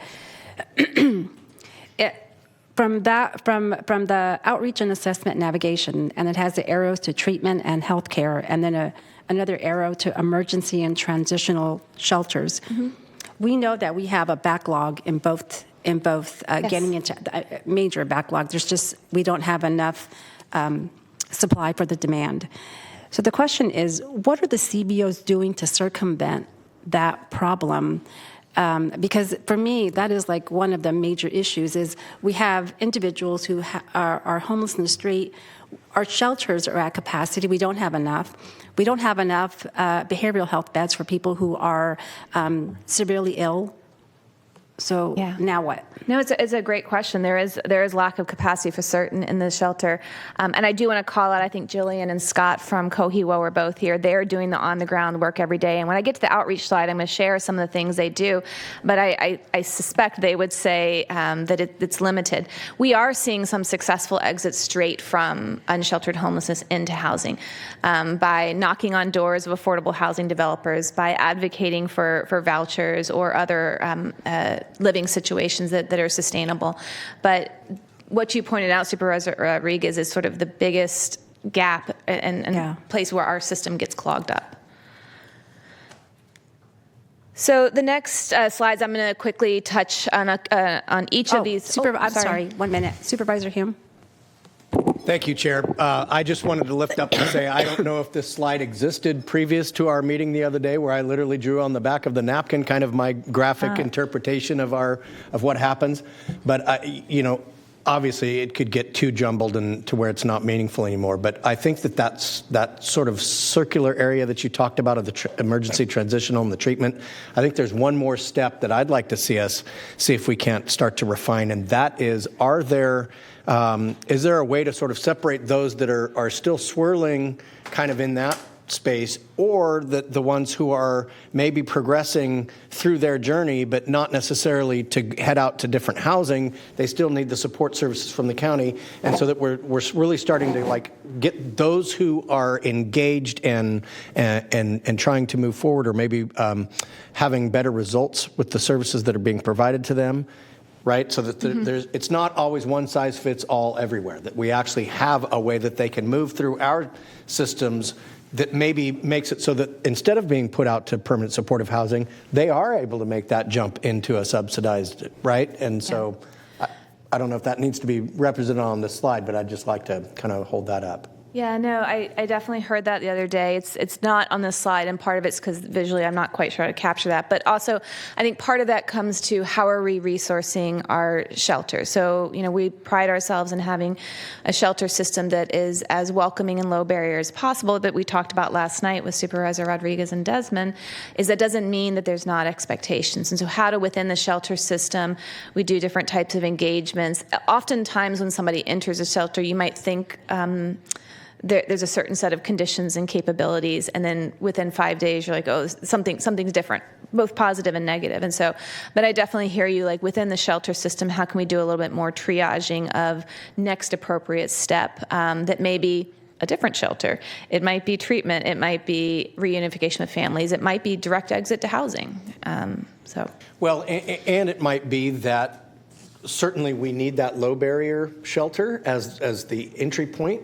But then that becomes the point where we can really have a more meaningful engagement. And for some, they may need to be in the shelter longer, but they're not ready to commit to the deeper level of services. And so for those folks, they stay kind of at that level. And then there's the next level of folks who are saying, look, I'm really trying to change things here. Help me do that. Like, I may not be ready for the big step, but I want to start moving on that pathway. And so that we can start to separate those, and without getting too deep in the weeds on it, for someone who is trying to recover from an addiction or something, if they are around people who are still using, that's a negative situation for them, right? So that's like just a point where we've allowed that low barrier, and now we've said, okay, these folks are still showing up altered. These folks would like to be around a more sober environment. And I only use that just as an example because it's something people can wrap their heads around. Yeah, you are right, and we see that certainly, and it is difficult when you're trying to cohabitate, when you're in different places in your journey. What you're talking about is what we used to have in our system more robustly with transitional housing, and sort of gone the ways of different funding priorities. But we do hear that from participants in our shelters as well, that they desire that. And so, as we sort of look at new funding opportunities, maybe some of the shifts of the federal governments might present those types of opportunities that previously we haven't had. But yeah, having spaces for folks to work their own path differently, I agree with. Well, and I would say, a neighborhood at Watt Avenue could serve that purpose, right? Like, this doesn't have to be this revolutionary new situation. It could just be a little carve out of something that kind of identifies this safe space for folks who want a different experience. Yeah, appreciate that. Emily, hold on. I'm not satisfied with the answer that I got. So we know that we don't have enough supply for the demand, both on the behavioral side, on the behavioral health, and on the shelters. And I mean, where there's just not enough shelters. We don't have enough permanent supportive housing. And we are working, I think, as a county as hard as we can to create affordable housing for people. But is there a plan in place to address the shortfalls, either through federal funding, through our contracts, congressional, for extra funding so that we can create more shelters? What is the plan? Because if you look at the number looks like it's about 4,000 in street homelessness that we can't seem to get through the system. And so I just want to know, is there a plan? are we working with our congressional contacts for additional funding? Do we work with our, we're headed soon to cap to talk to our federal contacts. Is there work behind that I may not be aware of? Yeah, I mean, there's no definitive plan to get to X number of beds or X number of housing units. I would definitely welcome any advocacy at the federal level. It's going to be a tough given this administration, but I think one of the things I would really recommend is really advocating for restoration of some of the affordable housing resources, because right now we have people staying in shelters. The average length of stay for a positive exit is 9 months. Yeah. 7-8 years ago, it was maybe 60 days. And so we could certainly build more shelter beds, but then people end up living in shelters, and that's not what we want. So what we really need is the throughput, which means more vouchers, more affordable housing funding, so SHRA can build more of those. But I certainly, there's no imminent sort of funding plan right now. We're, as you know, under a lot of funding constraints, and so looking at trying to sort of creatively work with the budget that we have right now. Mm-hmm. And I know it's not satisfying, so I apologize. Well, I just think, when we talk about outcomes and we talk about, getting people through the system, I don't know, I don't believe we have a strategic plan of how we're going to address the issues. I know I hear a lot about housing first. Functional zero seems to me to be the method that we should be looking at that will put a focus on the areas to be able to get people through the system. But it doesn't sound like we use any one particular format that to be able to manage all the complexity of homelessness? Well, I mean, we do, and the board has adopted, we do have a regionally coordinated homelessness action plan, the RCHAP. Now, but what it doesn't do is get to that funding plan, which is how are we going to, but it does set the goals, which align with virtually everything you're saying here is how do we increase throughput out of shelters? How do we diversify shelter options to what Supervisor Hume was saying? How do we overlay services and treatment? But the budget piece is really constraining. So we have a plan that is our strategic plan on how we want to go, but we don't necessarily have the funding to make that happen at the scale that it needs to happen. So is it fair to say that do we know the dollar amount or the figures that we are short, that we can turn to our congressmen to say, here's a great need that we have. If we're going to get people off the street and at least get them, we know we have a backlog on the shelters. We have a backlog in access for people with severe behavioral health conditions. Permanent supportive housing, we just don't have enough. But here's what we need. Is there a number that we can begin to work with? And if we do, who's doing that work? Yeah, there is part of the gaps analysis, and I'm pulling it out, so apologies. Thank you. So every year, the continuum of care has to do a gaps analysis. The most recent one was 2024, so we're looking for 2025 soon. But it does do that. It sort of quantifies what is the gap that we have as a system for all those components: shelter, rehousing, permanent supportive housing. And I believe that in the 2024, we did try to enumerate what, if we were to fully fund it, what it would cost. And so I can go through this with you, or SSF could, but the total annual operating cost gap for 3 years at the time in 2024 was $41 million. Were we to fully fill all of these gaps? And so then this becomes maybe a policy conversation of which gaps are the most effective, which ones would make the most change. But that does exist in our community, and we can certainly share it with you and maybe walk it through in more detail, if that would be helpful. Yeah, I would appreciate that. Okay. Thank you. Oh, Supervisor Desmond. Thank you, Madam Chair. I just want to pick up on, I was going to talk a little bit about this under the system components, but it's obviously, these are great points that we have discussed with you over the years about what would it take for us to get to a point where we can offer shelter on demand, right? That we have that much shelter capacity. Obviously, that's what we are all striving for with the throughput to housing along the continuum. And I think it's important in the context of this discussion, though, to keep in mind how so much of those housing dollars don't flow to the county, they flow to the individual jurisdiction, right? It's the county's responsibility to provide the supports wherever those shelters or PSH projects are. And I think that I mean, I don't think there's any notion that we're going to get any more money from the federal government anytime soon. Now, I know the big lobbying effort is at the state level for ongoing HAP dollars or even any HAP dollars in this current budget. And I know it's a big priority of the League of Cities and CSAC as well to advocate for that and advocate for an amount of money that is going to close that very gap that the chair is talking about. Yeah. But I think since we're left with that and we're left with much more challenging financial times, I think it's important to have a discussion about how can we be using the resources we have in a much more economical manner. And this is what you hear a lot from the city in some of our conversations, even just the other night. Can you tell me a little bit about some different things that you're seeing that maybe are costing less per unit for maybe a relatively easier to serve population, maybe without some of the acute behavioral health issues?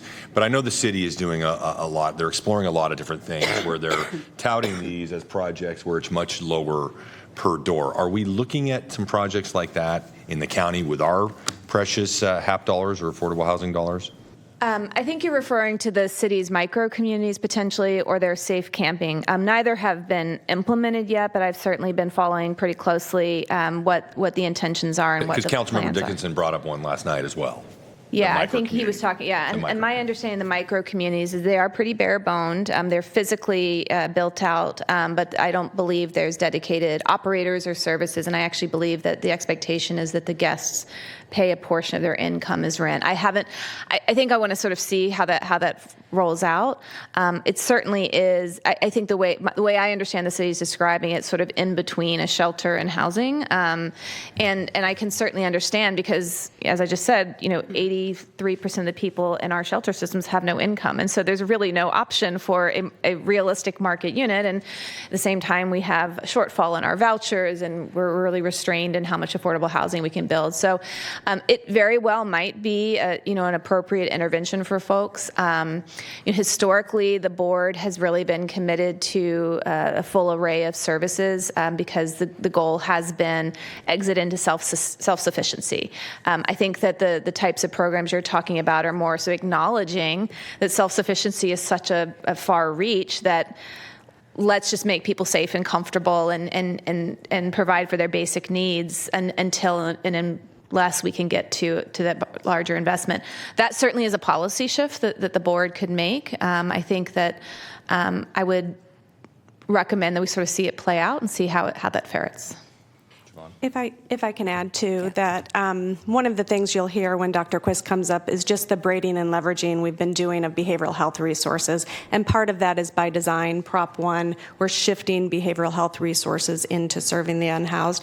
And part of it is just our CBOs, our departments are stepping up to say, how can we leverage CalAIM? How can we draw down more federal dollars? How can we fully implement the array of services under BH Connect and other activities? So you'll hear about that in behavioral health so that the county general fund is not having to pick the cost up. And how can we work with our city partners to help them leverage those same dollars? So those are things you'll hear about today too as another opportunity for us. Great. Thank you for that. I look forward to that presentation. But thank you, and Emily, thank you for your response to the other part of my question, because I think it's just important for folks to hear. Look, we are looking at these other things. If there's a better mousetrap that we can build out there that's working for a certain population, absolutely we are going to look at that, study that, and see how it works. But I imagine the city's going down this path to explore this, but other jurisdictions are too. And I just want to get that assurance from you that we are looking at these and exploring these. And if it could work and it could fit and serve a certain population, then of course we're open to doing that. Of course, yeah. I think as my counterpart Brian Pedro has been said many times, is if somebody sort of had the magic formula, we'd probably all be following it. So we'll be watching with keen interest in how this plays out, and certainly looking to support them in their efforts because their success is our success as well. Siobhan, Emily, I have one more question. I just want to, is it fair to say that because we have some pretty significant pain points into the housing and behavioral health, is it fair to say that the CBOs have a high touch count? Is that because of the challenges that to get people into behavioral health and shelters, therefore they're going to touch that individual more often? I'll let Ryan or Tim speak to the behavioral health, but certainly and like I said, our friends from COEO are here, but I think that the high level of touches and our outreach and ability to sort of engage folks is both due to, yes, we can't walk up to them and say, we have a place for you today, right? But it's also a lot of trust building. There's been a lot of broken trust amongst the homeless population. There's a lot of challenges. And so rapport building takes time, especially when, folks feel they've been let down by the system in the past. But I do believe that if we could walk up to folks today in encampments and say, I've got a housing unit for you tomorrow, let's go, you'd see that reduce. So it's kind of both and. Okay, thank you. Okay, so I'm going to try to quickly go through a little bit about what we've been doing in each of these components, some of the outcomes, and I want to highlight. I lifted up a few highlights. This is not by no means is everything the county is doing, but a few things for you to take away as you sort of contextualize this work into what we're doing now, and then also gaps that we see. So prevention is a role that the county is currently playing. Our Landlord Engagement and Assistance Program, or LEAP, which is winding down. It was an ARPA investment that you all made at the beginning of ARPA. The past year, we've really focused on prevention through this program, in part because it was winding down and we needed an off-ramp, but in part because we were seeing a lot of call and need for that. We also certainly infuse, it's not a lot of the benefit programs through like the human assistance and certainly health services may not be labeled as prevention, but they certainly are a key part to the prevention efforts that we're doing here in the county. And then coming up really shortly, thanks for your approval earlier, we'll be working with the managed care plans to operationalize, as Siobhan just said, how do we access some of the CalAIM benefits, transitional rent. The first tranche of folks eligible for that are the literally homeless populations, but as we continue to scale that up, that looks to be a good resource to help people retain their housing. Also, our partners play a really big role. Sacramento Steps Forward has invested a lot of their HAP dollars, the COC's HAP dollars, into what they call PSAPs, problem-solving access points, and certainly all of the cities may and certainly have the ability to provide some local prevention funds.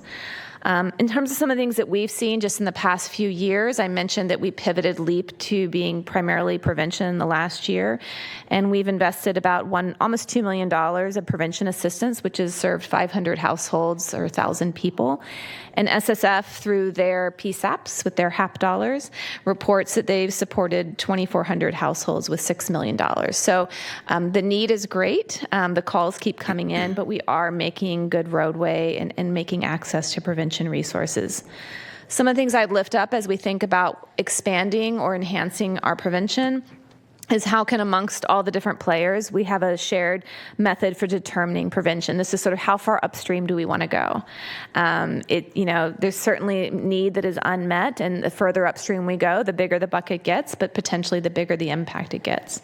And then how can we also help do more direct partnerships around non-monetary supports? There's lots of great services happening in the community that may not come with a dollar figure, but may make a real impact to keep somebody housed. Emily, can you elaborate a little bit more on the non-monetary support? What exactly is that? So this is things that might be like linkage with your behavioral health clinicians. It's monetary, but it's not direct financial assistance, not paying your rent. So things like how do we make sure that your enhanced care manager for the managed care plans is actively working to keep you connected with your health care so you don't lose your housing. The behavioral health clinicians do a lot of this very, very great work. There's CBOs out there doing on the ground what we might call case management that can sort of identify problems before they get out of control. That's what I meant there. And I have another question on the outcomes and impacts. Is that in the last 6 months? No, so we tried to look back in the last 5 years. Now, not all these programs started 5 years ago, but generically this is from 2021 through the end of 2025. And why did we go back 5 years? That was when our department was created. That's when a lot of these initiatives were kicked off through either ARPA. That was when our first Safe Stay. So it seemed like a good measure to sort of, usually this biennial report is just looking at that 6 months. But what we've heard from you and the public, I think, is we need to sort of take a bigger picture look. And that's why we chose that time frame. And so LEAP, on average, was $3,400 per household. And for Sacramento Steps Forward, it was about $2,500. If the population is the same, why would LEAP spend $900 more per household? I don't know that I would definitively say that they are the same populations. We work closely. I can get some more on sort of the populations. LEAP, it could be that we had larger households, so the rent was greater, and they had single households. But it's not just like with the homeless population, the folks who present at the front door of prevention. You could have a family that has 8 children and needs, a 3-bedroom apartment versus a single with income. So. But I can definitely get you more behind LEAP, like how that breaks out, how much of that was like paying back rent plus forward rent of 4 or 5 months, how much of it was paying a back owed SMUD bill. All types of things go into prevention. Okay. Not all the same. Thank you. So on outreach and assessment, as I said, we are really pleased to have a great partner in Cohiwo. They provide most of the outreach in the unincorporated county as well as along the Parkway system. We also have 2 dedicated HEARTs, the homeless engagement team from behavioral health, who co-deploy with Cohiwo and also do some engagement in the unincorporated county. Of course, this is the place where cities have a primary responsibility. So we do this in the unincorporated county, and all the cities are responsible there. And more, we're looking to ways, as Siobhan said earlier, to partner with our managed care plans, because as CalAIM resources become available for this line of work, we're trying to tap into that. And Cohiwo has been really great at helping us to pilot some of these through our outreach contract.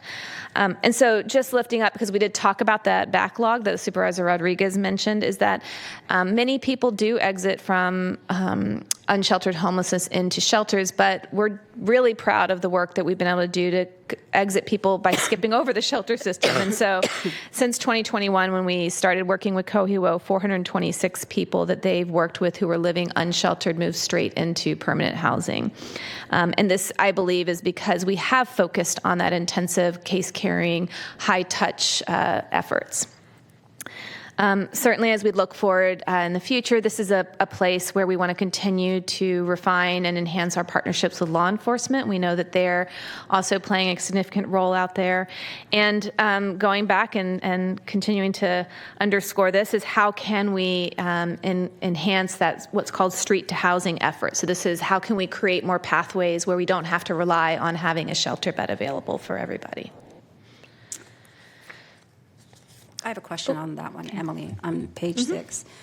It's on the outcomes and impacts. Since 2021, 426 people went from street homelessness to permanent housing. So 5 years, 426, that's 85 people per year, on average 7 people per month. Here's my question. Does this mean that most individuals who are homeless are not ready for to get into affordable housing, even if they are employed, maybe possibly living in their vehicles? Or is there just very little affordable housing inventory for people who are maybe homeless and employed? It's the latter, and I would. I think we see very few people living unsheltered who have sufficient income to afford their unit. So most of these exits are more than likely to subsidized housing. And in one of the attachments to the board letter details more of the other folks who are engaged. We serve hundreds and hundreds more, just as the people who were able to exit directly from the streets. But it's more the latter, access to affordable housing. So, to me, there was always a question: are there individuals who are homeless, living in the street, possibly their cars, have jobs? But it sounds like that maybe assumption is not true based on the fact that we're only moving 7 people on average per month from street homelessness into housing, and bypassing shelter and or that middle area. Right. There certainly are some. I don't want to say there aren't, and we can do a deeper dive into the income levels of these folks, but most folks, as I said, 83% of the folks in our shelters had an income of less than $20,000. That's probably Social Security income, right? And that's not a wage that you can afford in market housing. So even amongst these 426, likely had very significant rental subsidies, or won the lottery into a PSH unit, or got their voucher into a unit. So, but I can certainly dig deeper to see what subset of that exited into sort of market units where they were the payee of their rent. Well, I'm not so much looking at market. I'm looking at really the affordable housing. I mean, based on the numbers here, only 7 people on average for the past 5 years have been able to go from street homelessness to possibly some kind of affordable housing, potentially maybe market. And I should say there's many more that exited from a shelter. So this is just the people who, just through our outreach teams, many, many more people exited from a shelter into housing. This is just those people who never touched. Right, street homelessness. Okay. Thank you. Supervisor Desmond. Thank you, Madam Chair. And so we will not be hearing from Cohuo directly. Unless you would like to. Well, no, I just want to take this opportunity on this slide to thank them. I'm looking out at my friend Scott Young out there, and they do tremendous work in the unincorporated area. And I just want to really call them out because I've seen it directly. I've seen their involvement in the community with the business organizations and others. So thank you for the work you do. You mentioned the law enforcement relationship, and it's something I've harped on quite a bit as well with the sheriff's hot team. What kind of, and I know the data they collect is not the same as the data we collect, and there's issues with sharing that data, but do we glean what we can from the sheriff's hot team, for instance? Because I do know that we have created pathways for them if it's a very acute situation, for instance, that they can get someone into something right away. Do we collect that data and include that in what we report out? I don't have specific referrals from HOT, but we certainly could get that. So what we've done with your support, so thank you, is we've held aside specific shelter beds. Actually, it's a scattered site shelter program that has a primary referral from the HOT team. And so if there is a person the HOT team encounters and has an acute need for shelter and is interested in shelter, they are able to bypass and make that direct referral through my team and working with Cohuo. Also, I think we're in a really good place with them. You know, they do call us to respond. We're also able to facilitate short-term motel stays because they work 24/7 and we don't, to sort of bridge that time until it's Monday morning again. I don't have data from them on the totality of folks they touch, but of the folks they touch, they refer to us. I would say we're able to provide services to everybody pretty quickly. Okay. And I just put another plug in that you've heard me say many times. I'd continue the conversations with them. If for no other reason, we know the hot team personnel changes, seems monthly almost, but continue the discussions with them to educate them about what we're doing and how we can partner better to have better outcomes. And I do think, something you and I have discussed with the Watt Avenue Safe Stay, with the congregate component of that, coordinating with the sheriff if they're doing a certain enforcement operation in a corridor, if they have something available, look, you can get into a shelter right now because we've set aside congregate shelter beds, for instance, at that location. I want to continue having those discussions as that shelter comes online. And I should say, you bring up a good point. While we don't have congregate beds year-round, when we are activated for our weather respite, that is a direct referral that the sheriff does and does make quite frequently. Of course, that's only limited towards a weather activation, and so we would appreciate the expansion of that to times when it's not weather as well. Supervisor Kennedy. Thank you.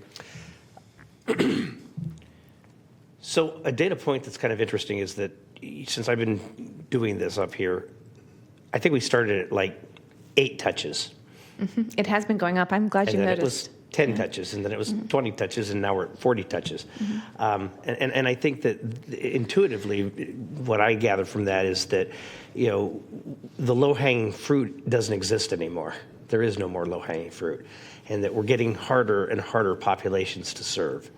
Is that accurate? I would make that argument too. Yeah, I mean, especially if you just see who's in our shelter. I mean, the severity of needs, the complexity of needs has increased just similarly.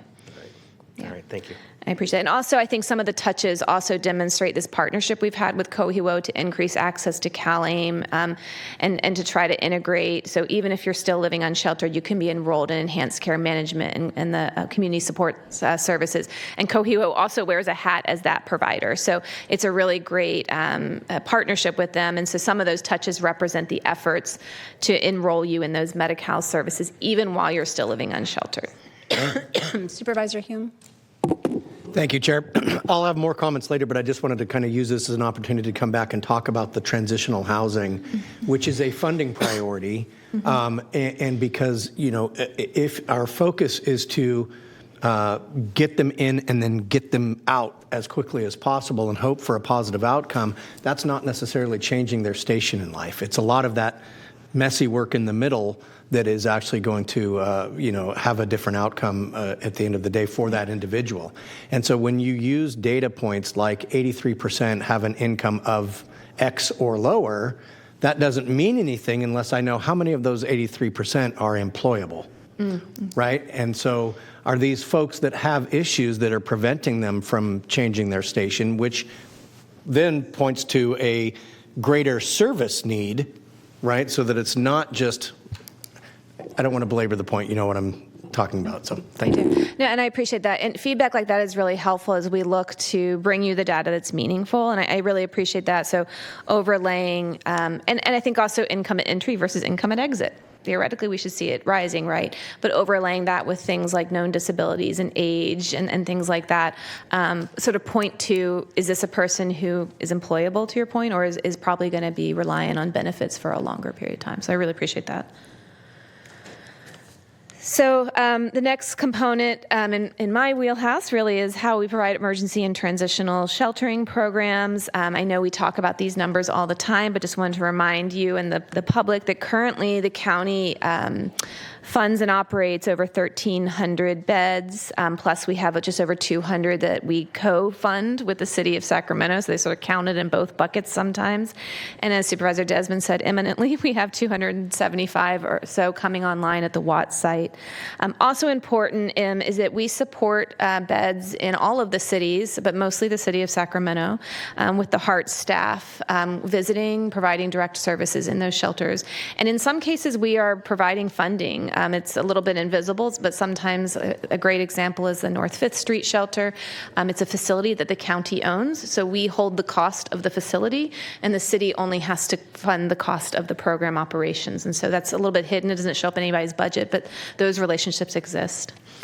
Of course, we've talked about this a lot. We know the cities are responsible to site and build and operate those shelters. SSF is not an operator of shelters, but they play a really key role in managing our coordinated entry system, which is our front door to most of our shelters, although we certainly have some that are outside of that. We have a lot of data on shelters, so I just picked a few things to highlight. Since 2021, just in our safe stay communities, which currently we have 4 of them open, we've had 1,200 people who have been served in one or more of those programs. Our scattered site shelter program, which has really been, I think, a highlight of some of the efforts the county's done, is really unique. We've had 633 individuals go through that program. And I do want to highlight in the scattered site, I think it's the next slide, the scattered site shelter is unique in a lot of ways, but one of the ways it has really intensive rehousing, and we see a lot of rehousing coming out of the scattered site shelter. It's a natural flow. You've been living with a roommate or 2 or 3, and then you move in with those roommates. And then this sort of gets to what Supervisor Rodriguez was saying. We've had the 400 or so leave unsheltered homelessness into housing. Our outreach teams have connected over 900 people into shelters directly. Lots of gaps and needs in our shelter system. I feel like it's something we talk about quite a bit. It's not just quantity, and thank you, Supervisor Hume, earlier. We need to increase the services within our shelters, maybe diversify them, have different levels of shelters. And I would call out especially one of the big gaps we have right now is medically fragile folks. Shelters don't have medical staff for the most part, and we're seeing more complex medical needs that we can't serve. And then again, I'm going to beat this drum throughout the day, is how do we focus on rehousing so that one shelter bed is serving 4 people a year instead of right now it's serving like 1.3 people or something like that. That throughput. I have a couple of questions, Emily. On the 233 you co-funded with the city of Sacramento, can you elaborate a little bit on that? Because I think that I had a conversation with a couple of individuals, and they seem to believe that the city of Sacramento is doing shelter when it should be the county's responsibility. So can you elaborate Yeah, a this little? came about a few years ago when we were first asked to sort of give a holistic picture of like who funds what, where is it located, and we have this master spreadsheet. I think it was asked by former Mayor Steinberg. We started trying to sort of put all the shelters in buckets, and we found that there's a couple of shelters, and these 233 are the North 5th Street shelter, as well as one of the St. John's programs that we both participate in. Is that we couldn't say that because because in these cases, we had funding coming from both the city and the county to support the operations. So it's not like we jointly hold a contract. It's that the North Fifth is the easiest one. I pay for the facility cost, and the city just pays for the operations, whereas in most shelters, the operations is inclusive of the facility.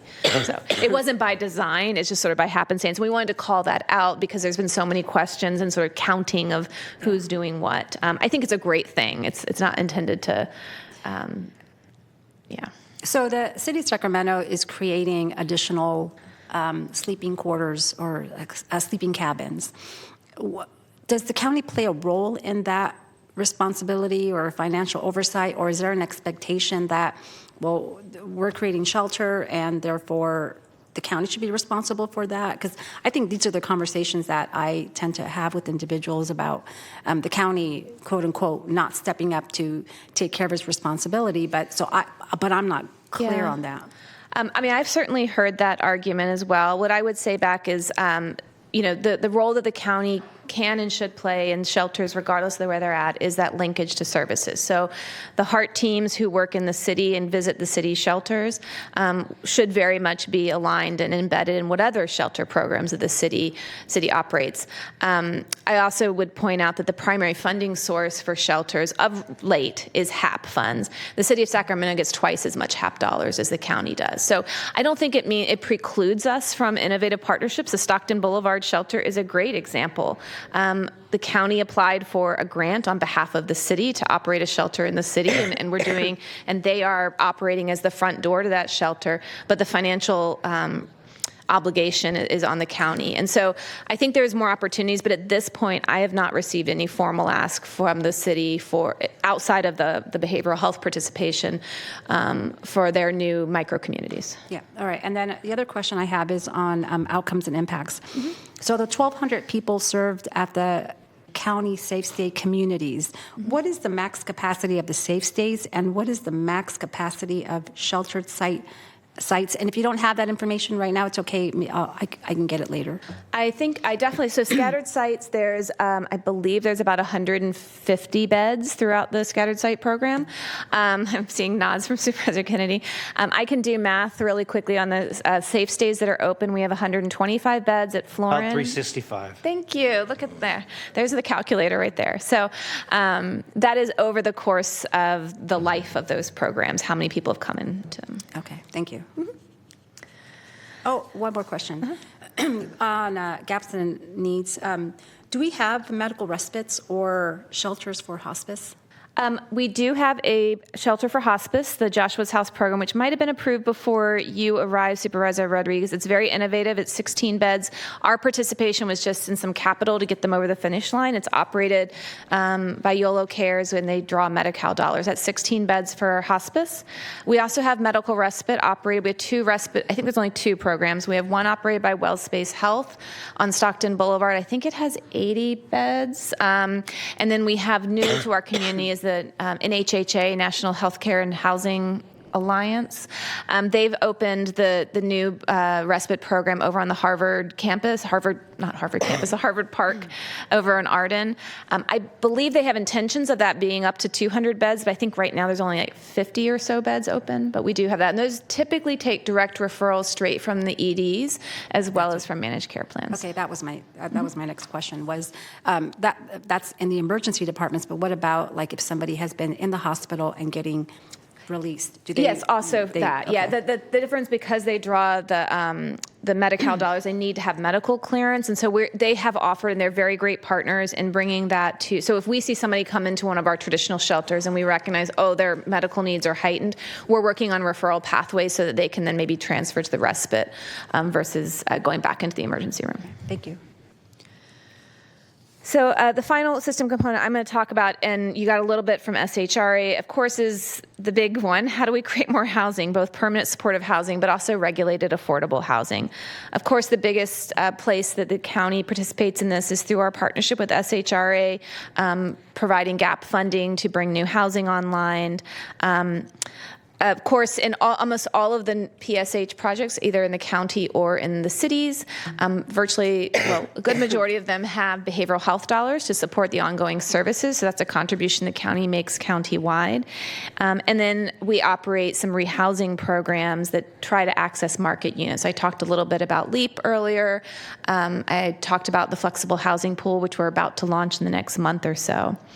Of course, all the cities are responsible for entitling projects, using their local housing dollars, and SHRA really serves as the primary driver of many of our affordable housing projects here. So just, again, really high level, some of the outcomes SHRA was able to calculate for me just in the unincorporated county since 2021. They've been able to support 14 new affordable housing sites. Not all of these are PSH. They range with over 1,000 units, different affordability levels. Then specifically through rehousing programs that we've been operating out of my department, and I apologize for the acronyms, we've rehoused 166 families through Housing for Healthy California, which is a one-time limited grant from the state for rehousing for folks who also have behavioral health needs. In addition to the prevention folks that I talked about earlier through LEAP, we've rehoused 219 families through that program as well.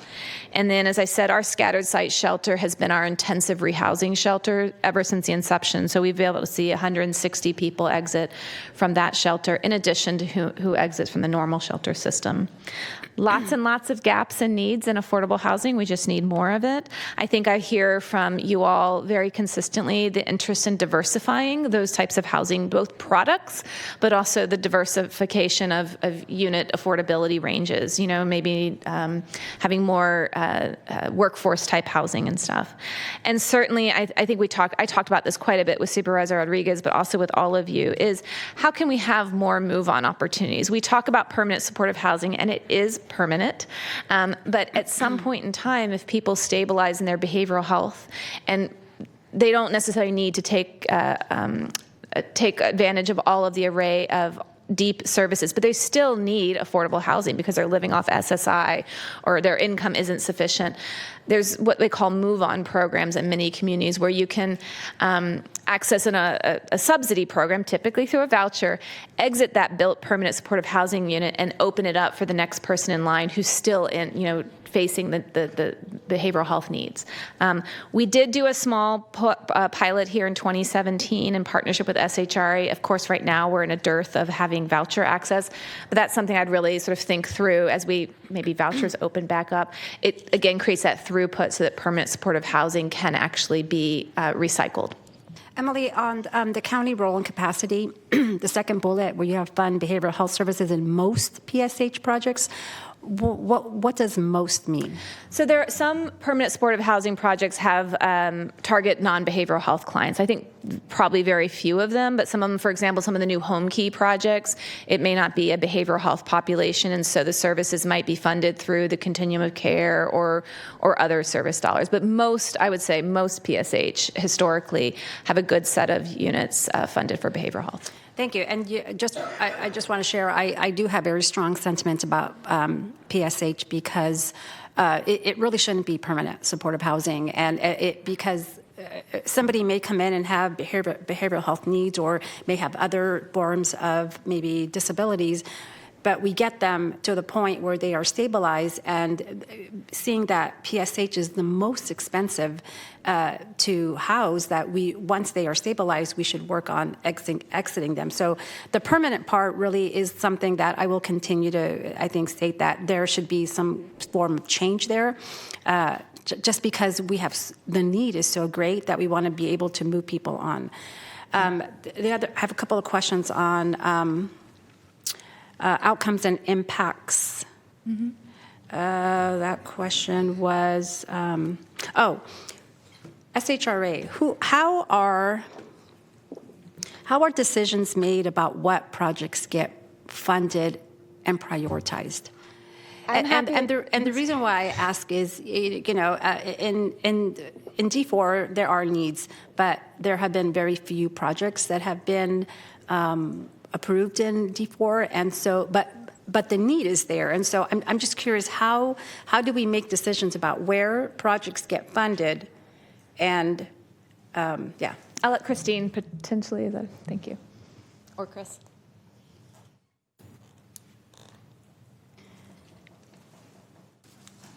And how I get to this is because the Beach Street project is very welcomed. It's beautiful. It got filled within 1 month, and it just shows that the need is there for, even in the far corner of the county. But here's my question: is how do you decide what project gets funded? Christine Weicker from SHRA. So SHRA has approved, the Board of Supervisors approved our multifamily lending and mortgage revenue bond policies several years back. It's been updated many times throughout the years. And in those policies, the first thing actually on the page 1 is sort of the prioritizing of projects and funding. And we accept applications according to those policies 2 or 3 times a year for funding. And it prioritizes, first of all, is number 1 is preservation of affordable housing. It's pretty strict definition. So like if you have project-based vouchers and if without this rehab, you're going to lose that funding from the federal government. So that's number 1. But then after that is new construction. Under new construction is permanent supportive housing, then it's veterans, then it's workforce, and it goes on from there. And then finally it's regular rehab. So that's what we receive applications. We look at, the funding type or the type of projects being requested for funding, and they look at the affordability levels and what they're requesting from us. And there's a whole bunch of other things that we look at that we prioritize and then bring forward and put on our website every year. But we could talk some more about that if you'd like. But Yeah, permanent supportive housing is, new construction is basically number 1 right now. And so, Christine, help me understand how it's the most expensive to build. Yes. And it takes up most of the money. And a lot. And so is there maybe an opportunity to look at alternative? Because again, I talk about supply and demand, and we don't have enough supply for the demand that is out there. And until we create some of the more of the supply and increase that capacity, we're going to continue to have the problem that we continue to have. And so I'm trying to wrap my brain around this particular problem about capacity and funding, and why are we continuing? And don't get me wrong, I get the permanent supportive housing. The wraparound services are the most important, but are there alternative opportunities to create more housing that has that permanent supportive housing component? Or I don't know, it's a mystery. Yeah, let me give it a shot, and then maybe Chris might want to weigh in too. But, well, I would say one thing, the state of California, to sort of access their programs, the project I brought up to you earlier today, they had tried for one funding program called multifamily housing, weren't successful. Most of the programs the state have really prioritize permanent supportive housing. So if you want to get those state funds, you sort of have to go that route. And a lot of the projects we do leverage state funds. Not all. But they are the priorities of the Board of Supervisors. So we are very open to having that discussion if you would like to talk about, the priorities, and if that's still the order this board would like. What we do agree with you. You can build a lot more affordable units if they're not permanent supportive housing. But Chris, do you want to? And just before you go on, Chris, yeah, come on. That is a discussion I think we should have. I don't know when that decision was made about permanent supportive housing, but in my opinion, I think that we can create more. We can help fund more affordable housing projects, get people in, and maybe do mobile case management so that we could at least create more housing for individuals. And yeah, well, the last thing I'll add before Chris would say a few words is, I would say the financing of permanent supportive housing got much harder when we had this shortfall in project-based vouchers, Section 8 vouchers, because you really need those to really make permanent supportive housing work long-term. And without those, it's getting harder to finance permanent supportive homeless projects. But Chris, I don't know if you want to. Hi, Chris. Good morning. I would just add a few points. The last time that those policies were updated by the board with SHRA was 2019. And at that time, priorities were different than they are today. I think we've also had a lot of lessons learned, not just here, but in the nation with permanent supportive housing. While there's an acute need for this, we have learned that the costs are extreme and the need is extreme, so the additional wraparound services that are needed for those housing units have raised those costs. And then to make it more difficult, particularly for the city and the county of Sacramento, but also in many other housing agencies across the nation, is the shortfall of housing choice vouchers. And without those vouchers with these programs, the costs are that much greater. Yeah. So again, just I think lessons learned. At this time and day, we might want to look at changing and updating those policies to better meet the needs of the county of Sacramento. I would definitely love to have that discussion at some point here with the board to see where we are today, because 2019 was such a different time than where we are now. Before you guys leave, who can answer the question about in lieu fees? So do we take in lieu fees from new development? Where does that money go? And then is it maybe now time to not take in lieu fees and have every project incorporate some of the affordable housing components to each development so that we get some more additional housing, considering that the cost of building is so expensive? Right. That's a good question. So right now, the County of Sacramento has two fees, one on residential and one on commercial development. Those fees do come to for the most part, come to SHRA. We do advertise those, and they go through the same award process that I just described earlier, or application process, maybe I should say.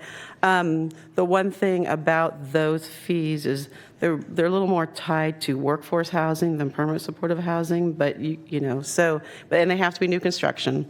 Your question about build versus fee is it's a good question, and one we would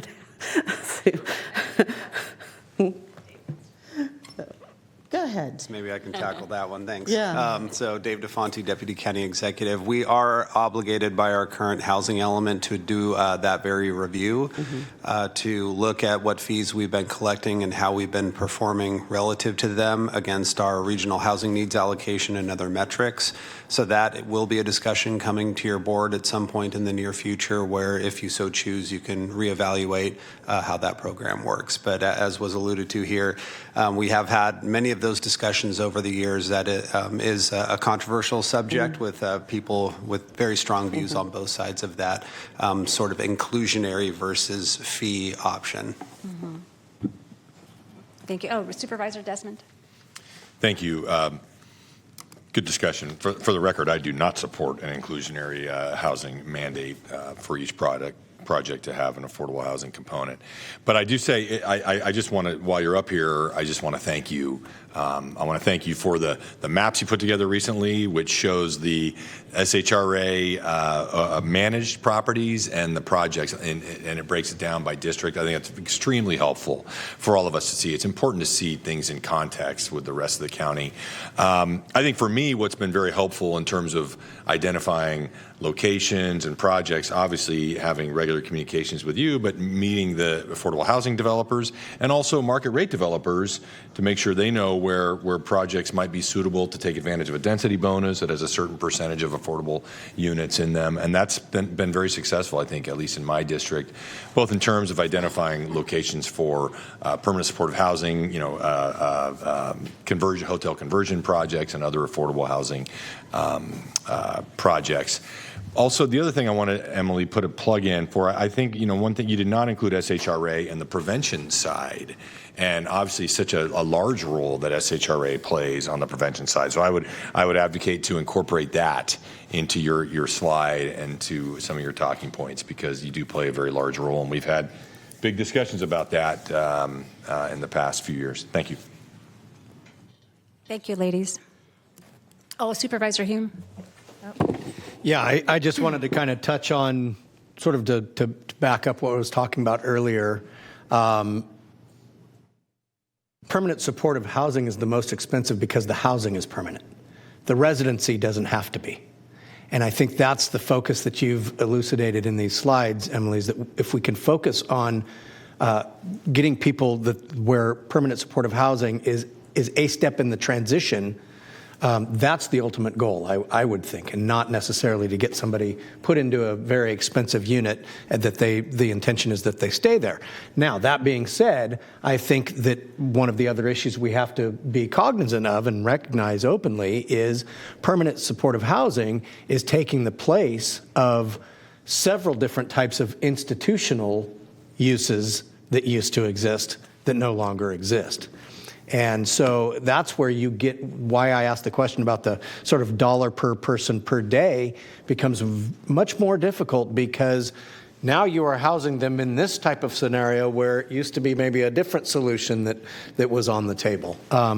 So that's one thing that I think you have to consider. I am also vehemently opposed to inclusionary housing and zoning. But and then the last thing I'll say, and this is maybe the third rail that I shouldn't even touch, but I will, is I don't think it's a coincidence that the rates of both sheltered and unsheltered homelessness started to rise dramatically after the passage of Prop 47.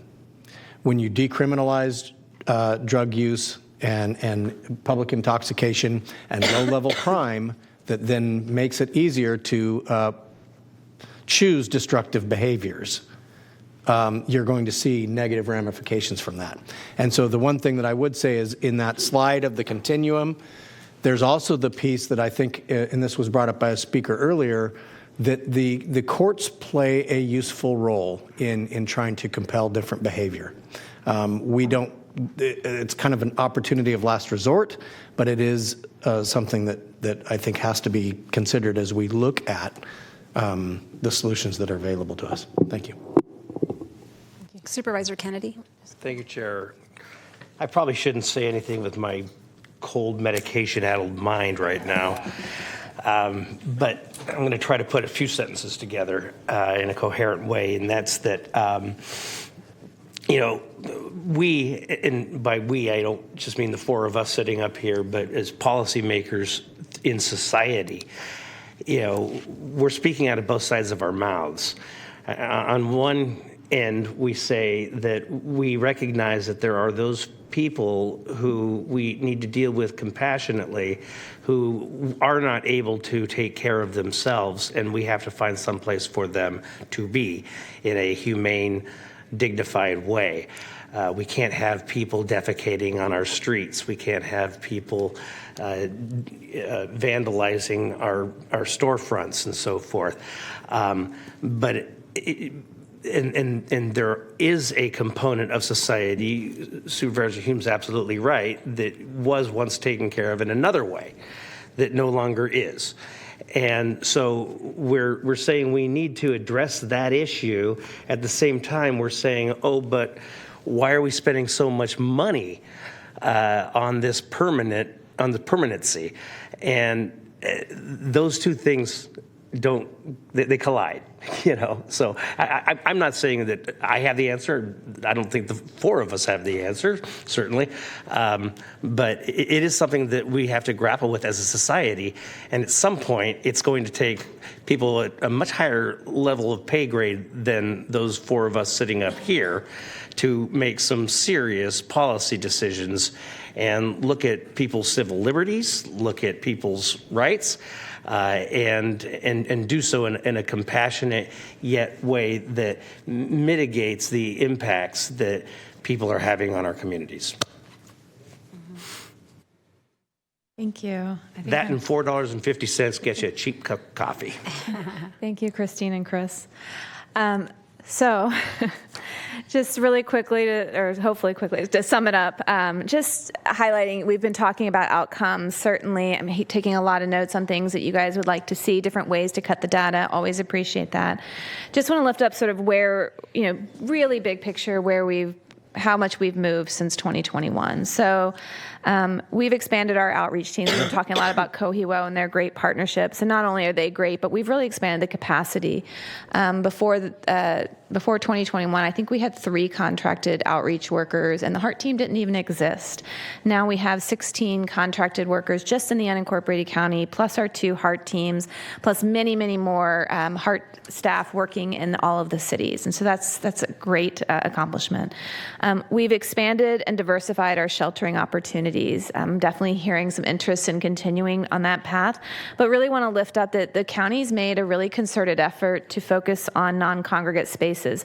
This was a huge lesson learned coming out of COVID, and I really think that I really want to appreciate the board's sort of commitment to this evidence-based practice, and I do think it's gone a long way to help us engage folks who previously we couldn't. All of our shelters, including our legacy shelters, do have on-site supportive services, including the integration with a behavioral health team. And I just wanted to throw up here the numbers of beds, and I did do this math, so Supervisor Kennedy doesn't have to. That this equates to 477 additional beds, with the 225 forthcoming very shortly. So in 5 years, once Watt opens, that's over 700 beds, I believe. So, still more to do, but just really wanted to highlight how much we have done.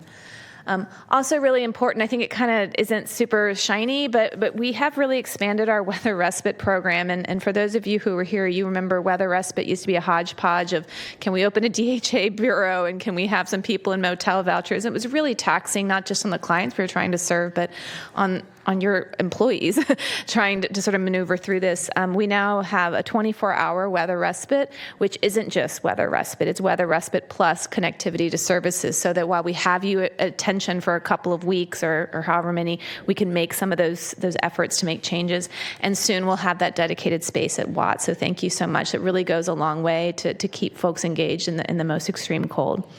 And we've launched some new rehousing program. This is in addition to all the work SHRA has been doing. We stood up the LEAP program with the ARPA, which helped inform some of these other programs and the new flexible housing pool that we're really excited about. While SHRA remains our primary engine for development, you also really took a chance on a really innovative development project with the Howe Gardens, formerly Residence Inn, which will be opening as well in a couple of months.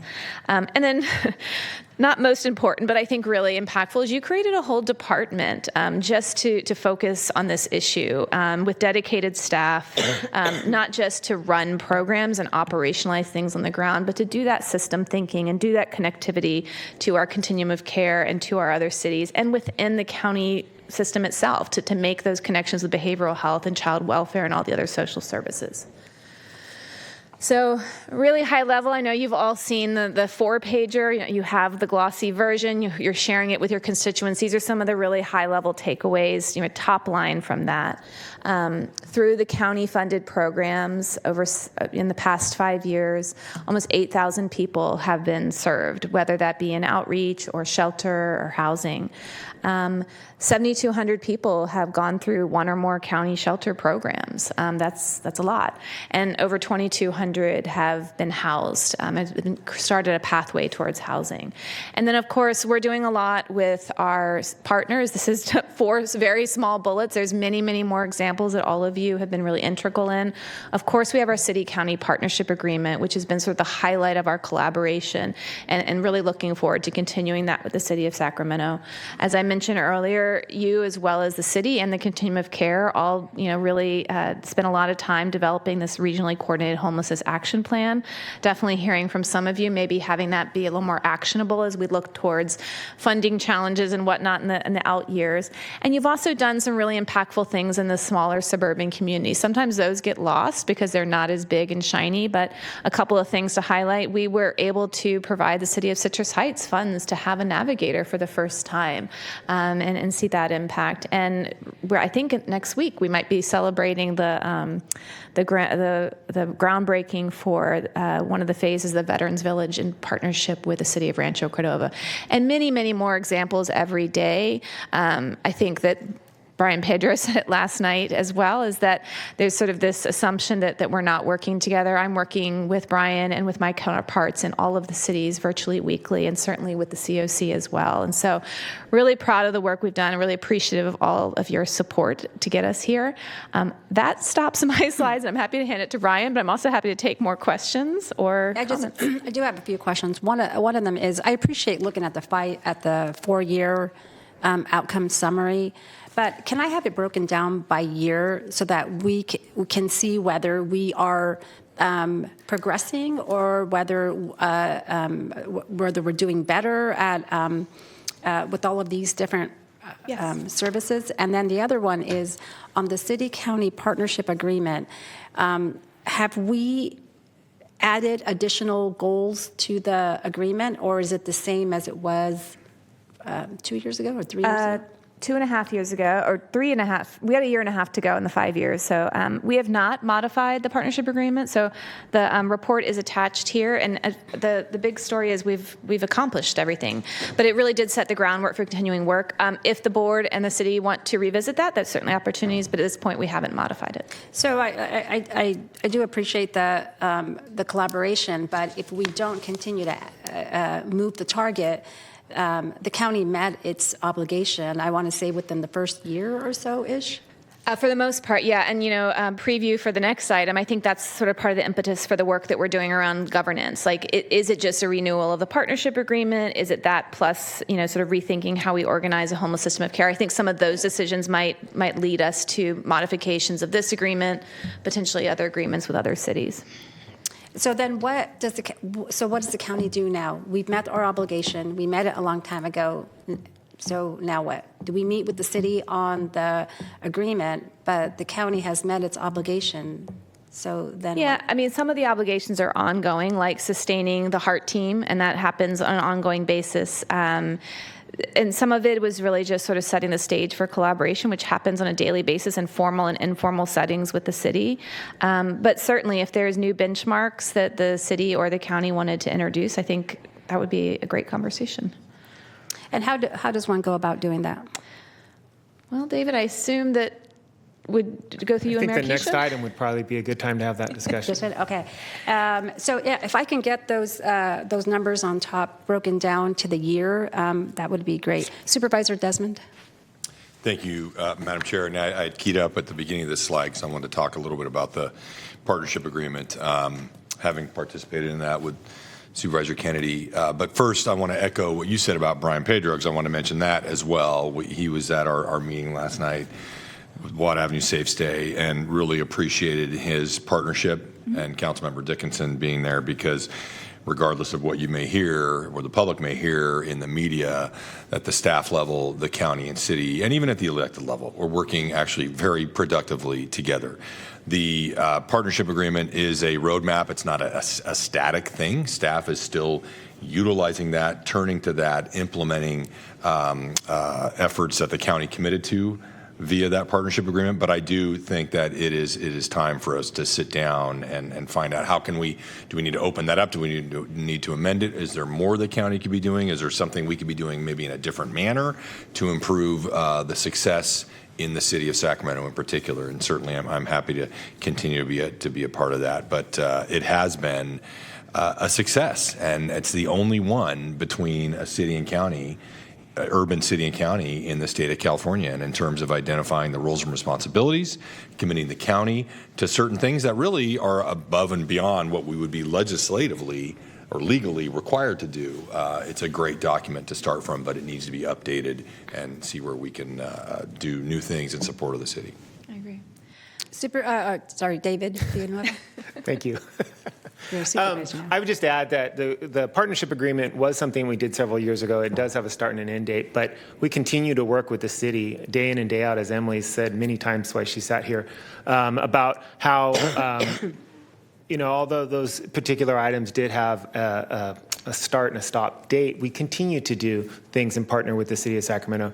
I have a great relationship with the city manager. I have a great relationship with all the city managers, and staff have a great relationship. And I know I continue to hear that there's some sort of tension between us, and I don't see where that is other than the comments and maybe the benefit for some of those folks that would like to see that tension between it.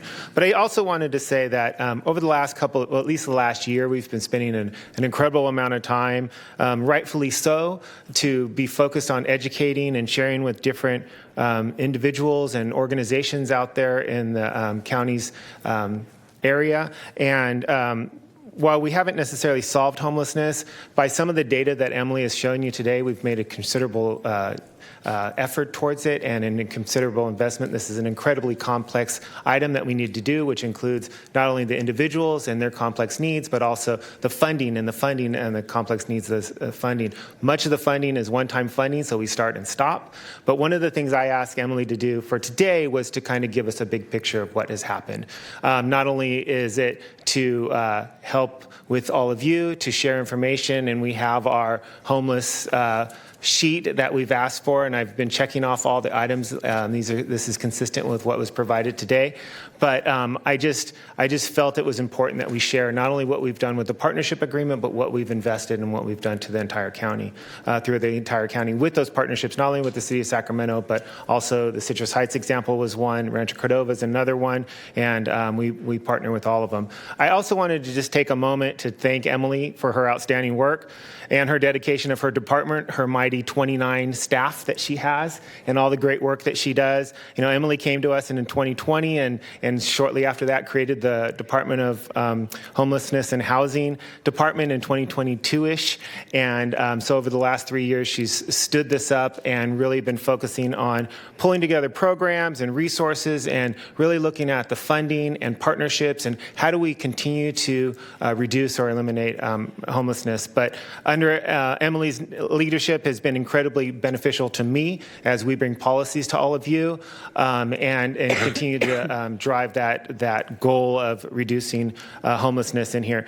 We've opened Safe Stay, as she said. We've served thousands and thousands of people and families, and we are getting people off the street. Although we do have some naysayers that would like to benefit from us showing that we are not doing anything. I think we've spent an incredible amount of time, and we're showing the results now that we are actually doing this. And this is all a lot contributed to not only the work and support that we get from the board, but also from Emily's advice and drive and passion for the folks that are still on the streets and continue to help those folks. So with that, I'd just like to say thank you to Emily. I believe Emily and her team are the best in the state, and I put her up against any of the other homeless directors that are out the state. And as we set up our model here in Sacramento County, we've seen other people repeat that model. And so I think other people, I think she quoted Brian Pedro, if there was a magic bullet, everybody would be doing it. I think we are doing good things. The partnership agreement, setting up the Department of Homelessness and Housing, and having Emily here in our team. So thank you, Emily, for everything that you do. David, so do you believe that that this next pit count will have a reduction in the individuals that are homeless?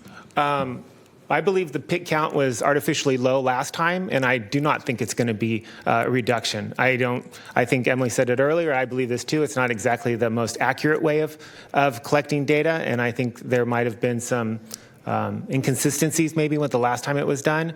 But no, I don't. And one of the things we can't prevent is people coming into the county to be part of that counting system. Mm-hmm. So I don't mean to put you on the spot here because, you know, I've been here 15 months. And in those 15 months, you know, I'm oftentimes really challenged by the pace. And I've had conversations with you about things moving forward, and it seems like things just don't get traction, or there's traction, or there's some kind of traction, but yet, you know, it just seems like it's moved incrementally, considering that we have a very significant problem on the streets of Sacramento. And so what data do you look at that says that Sacramento is really on the forefront as being an example of maybe leading the effort in reducing homelessness? I think this entire PowerPoint was a good sample of what we've been looking at.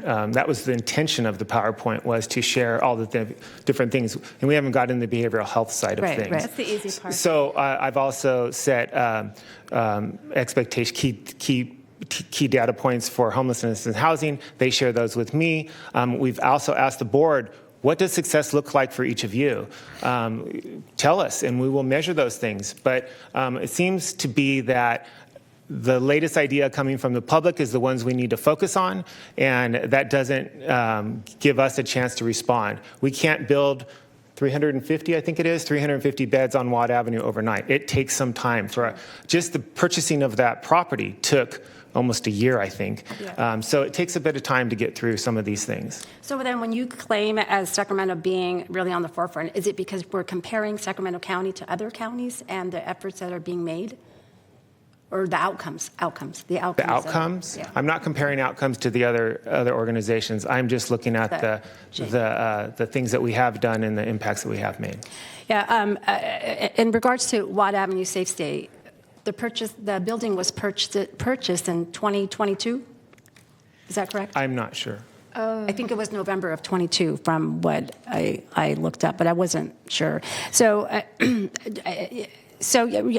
mean, it's been 4 years. It'll be, 4 years pretty soon, and to me, that just seems like a really long time to get something going for, approximately 300 people, and the cost was very high. But yeah, I'll just leave it at that. I agree. I agree that the pace could be faster on a lot of different things, but I think we're faced with a lot of different other challenges, but it's not from a lack of effort on the staff side to get things moving as quickly as possible. We are not intentionally or willingly making the process slow. I agree. I don't think that is the case, but what, in 15 months when, I can go back and look at, are we in a better place today than we were even a couple of years ago? And I don't know. It doesn't feel like it. It feels like things really take a long time, and I've shared my frustration about the movement within homelessness. And so you kind of have to ask the question,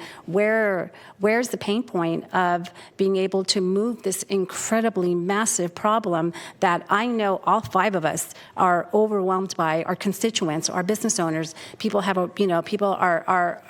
Homelessness is really the one of the main issues. It takes up the majority of my time and effort with my district, but it's the movement that I think, and I got to give credit. The next item has a discussion on where that movement goes, and I appreciate that. But it is definitely, I think, an opportunity for us to increase the pace, because ultimately we still have people dying in the streets of Sacramento County. Supervisor Desmond.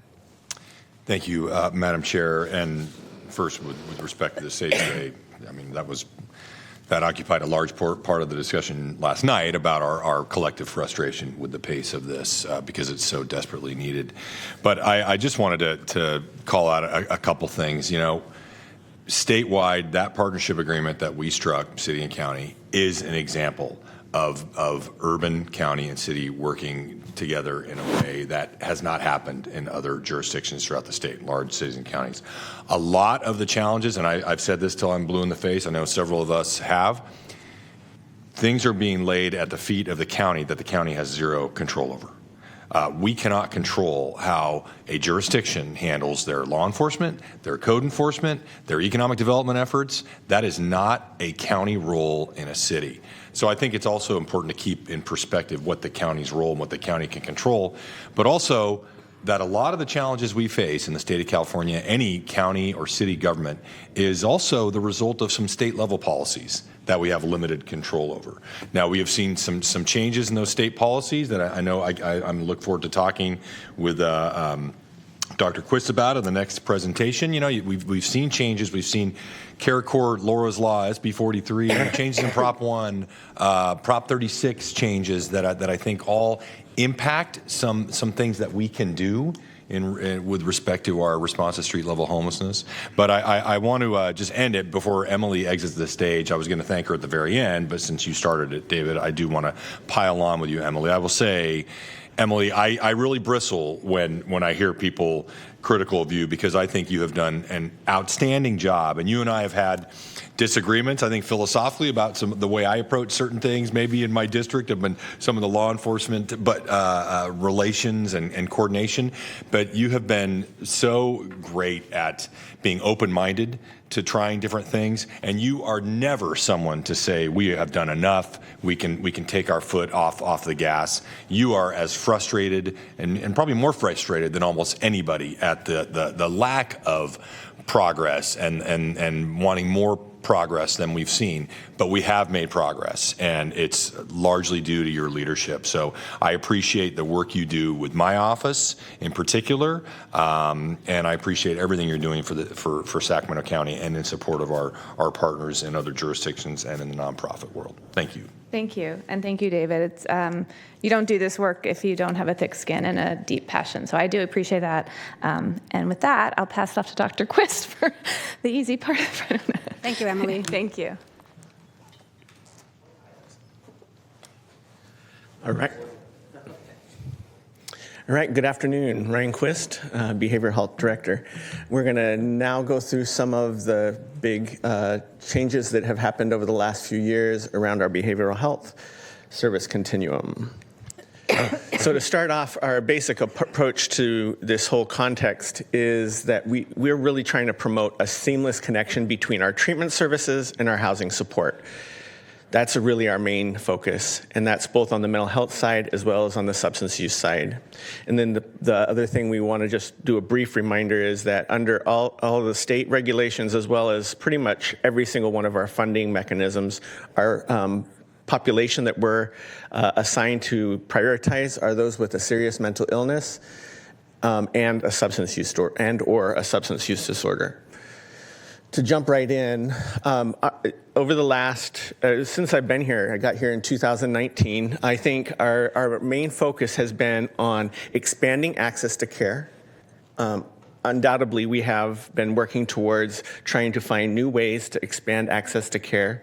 We've been working on increasing our treatment capacity, and we're working on making sure that we're getting the right individuals connected to the right level of support throughout the entire continuum. And in terms of the way that we're doing our actual strategies towards homelessness, we're working on reducing and preventing homelessness. We're also really focusing on reducing crisis utilization. You can see that through our partnerships with 988, our community wellness response team, our increasing of capacity as it relates to crisis stabilization type of programs. And we're also improving and expanding our access points. And so the idea is to get people into care as timely as possible, and then making sure that they have connection to those housing supports. So over 6-month time period from July to December 2025, 1,273 residents were connected to behavioral health care. So I just want to give you a little bit of a point in time snapshot of how many people we're connecting to services. And how we're doing that is we are doing that through our relatively new HEART program. It was not here 2019. This is a relatively new program. It's ramped up. It has about a staff of about 31 folks. 23 of those are out there doing the frontline work in order to get people connected to services. And then the other thing we've done is it used to be that in order to get into services, you had to come through a county access point in order to get linked with services. And we have abolished that more or less. I mean, it's still there if you want to use that as a mechanism, but you're not required to go through our county access point in order to get connected to care. So we now have 58 countywide walk-in sites that includes, you're used to hearing me talk about the 11 core sites that are geographically distributed throughout Sacramento County. Each one of those has a walk-in community wellness center that's peer operated, they're specifically designed in order to be welcoming and attractive to our unhoused neighbors, providing things like laundry services, showers, food, other activities in order to help start developing connection with benefits as well as employment. That also includes our FIT programs, which is our youth programs, which also have walk-in capacity, and all of our outpatient substance use disorder treatment programs also have the walk-in capacity. So total across our whole system, we have 58 countywide walk-in sites. As a course of that 1,273 also includes our all the other new programs that we've been implementing. That includes all the ones that Supervisor Desmond just listed: Care Court, Assisted Outpatient Treatment, or Laura's Law, includes SB 43, includes all the brand new programs that we've been implementing across those continuum. So, the other one I wanted to mention to add to your list is one of the other ones that we're really focusing on is, of course, is working with our partners in the courts in terms of diversion. When individuals we have, with your support and approval and leadership, have created resources that are conducting assessments on individuals who are currently in our jails in order to help identify who among them may be eligible for diversion out of those jails. So we've definitely expended and invested in that program area as well. So now this slide shows you our big picture on the treatment bed capacity that we've been focusing on. So this is treatment beds. In a moment, we'll get to some other beds, but these are treatment beds. So overall, across all of our different bed types, we have seen a 94% increase in the number of beds. That is within our substance use residential beds, that's within our acute and subacute beds, and we've implemented a new level we call augmented board and care, which that didn't exist before. So we've really heavily invested here. I do want to comment a little bit on the acute subacute topic and remind that we a few years ago, when the Behavioral Health Continuum Infrastructure Program, or BCHIP program, which was a state initiative that was created in order to invest and create new treatment facilities throughout the state of California. In order to help guide us in terms of where we wanted to invest those, we did do a study with RAND. We hired RAND to come out and do a study specifically looking at Sacramento County and where our bed needs were. They concluded that we did not have a shortage of acute beds. We did have a shortage of subacute beds and SUD residential beds. So that's where we really focused all of our prioritization around making sure we're continuing to develop those other alternatives. And we've seen a great amount of increase in that area. And we'll continue to see more because all of those projects are still in the works of being worked on. As a matter of fact, today there's a groundbreaking at WellSpace for the Mental Health Rehabilitation Center, which is one of the subacute facilities that we've partnered on making happen. This slide talks about expanded behavioral health housing supports. And so this really represents our full portfolio, and I'm going to go zoom in on some of these other areas, but it includes our permanent supportive housing, it includes our bridge housing, and it also includes what we have traditionally had available for our entire outpatient system is what we have called historically the flexible housing pool, which basically allows our contract providers to be able to identify whatever it might need, whatever an individual family or individual client might need in terms of helping support them through their meeting their housing needs. So that can include rent gap. So that's listed here under rental subsidies that include a brief hotel motel stay while they get established into a more long-term housing situation. That can include deposits. It can include paying their utilities so they don't have to choose between paying their rent or the utilities. So both in terms of helping prevent some people from slipping into being unhoused, as well as helping people who are unhoused to find a new home. In terms of our permanent supportive housing, we are moving towards having 3.6 times the original portfolio that we did in 2019. So in 2019, we had 9 properties with 159 units working, and now we have, in 2026, 18 properties with 583 units. I can't take credit for all of those because some of them were in the pipeline before I even joined Sacramento County, but we have continued to invest in this as an alternative, as an option in the portfolio of solutions that we need in order to support individuals with behavioral health challenges.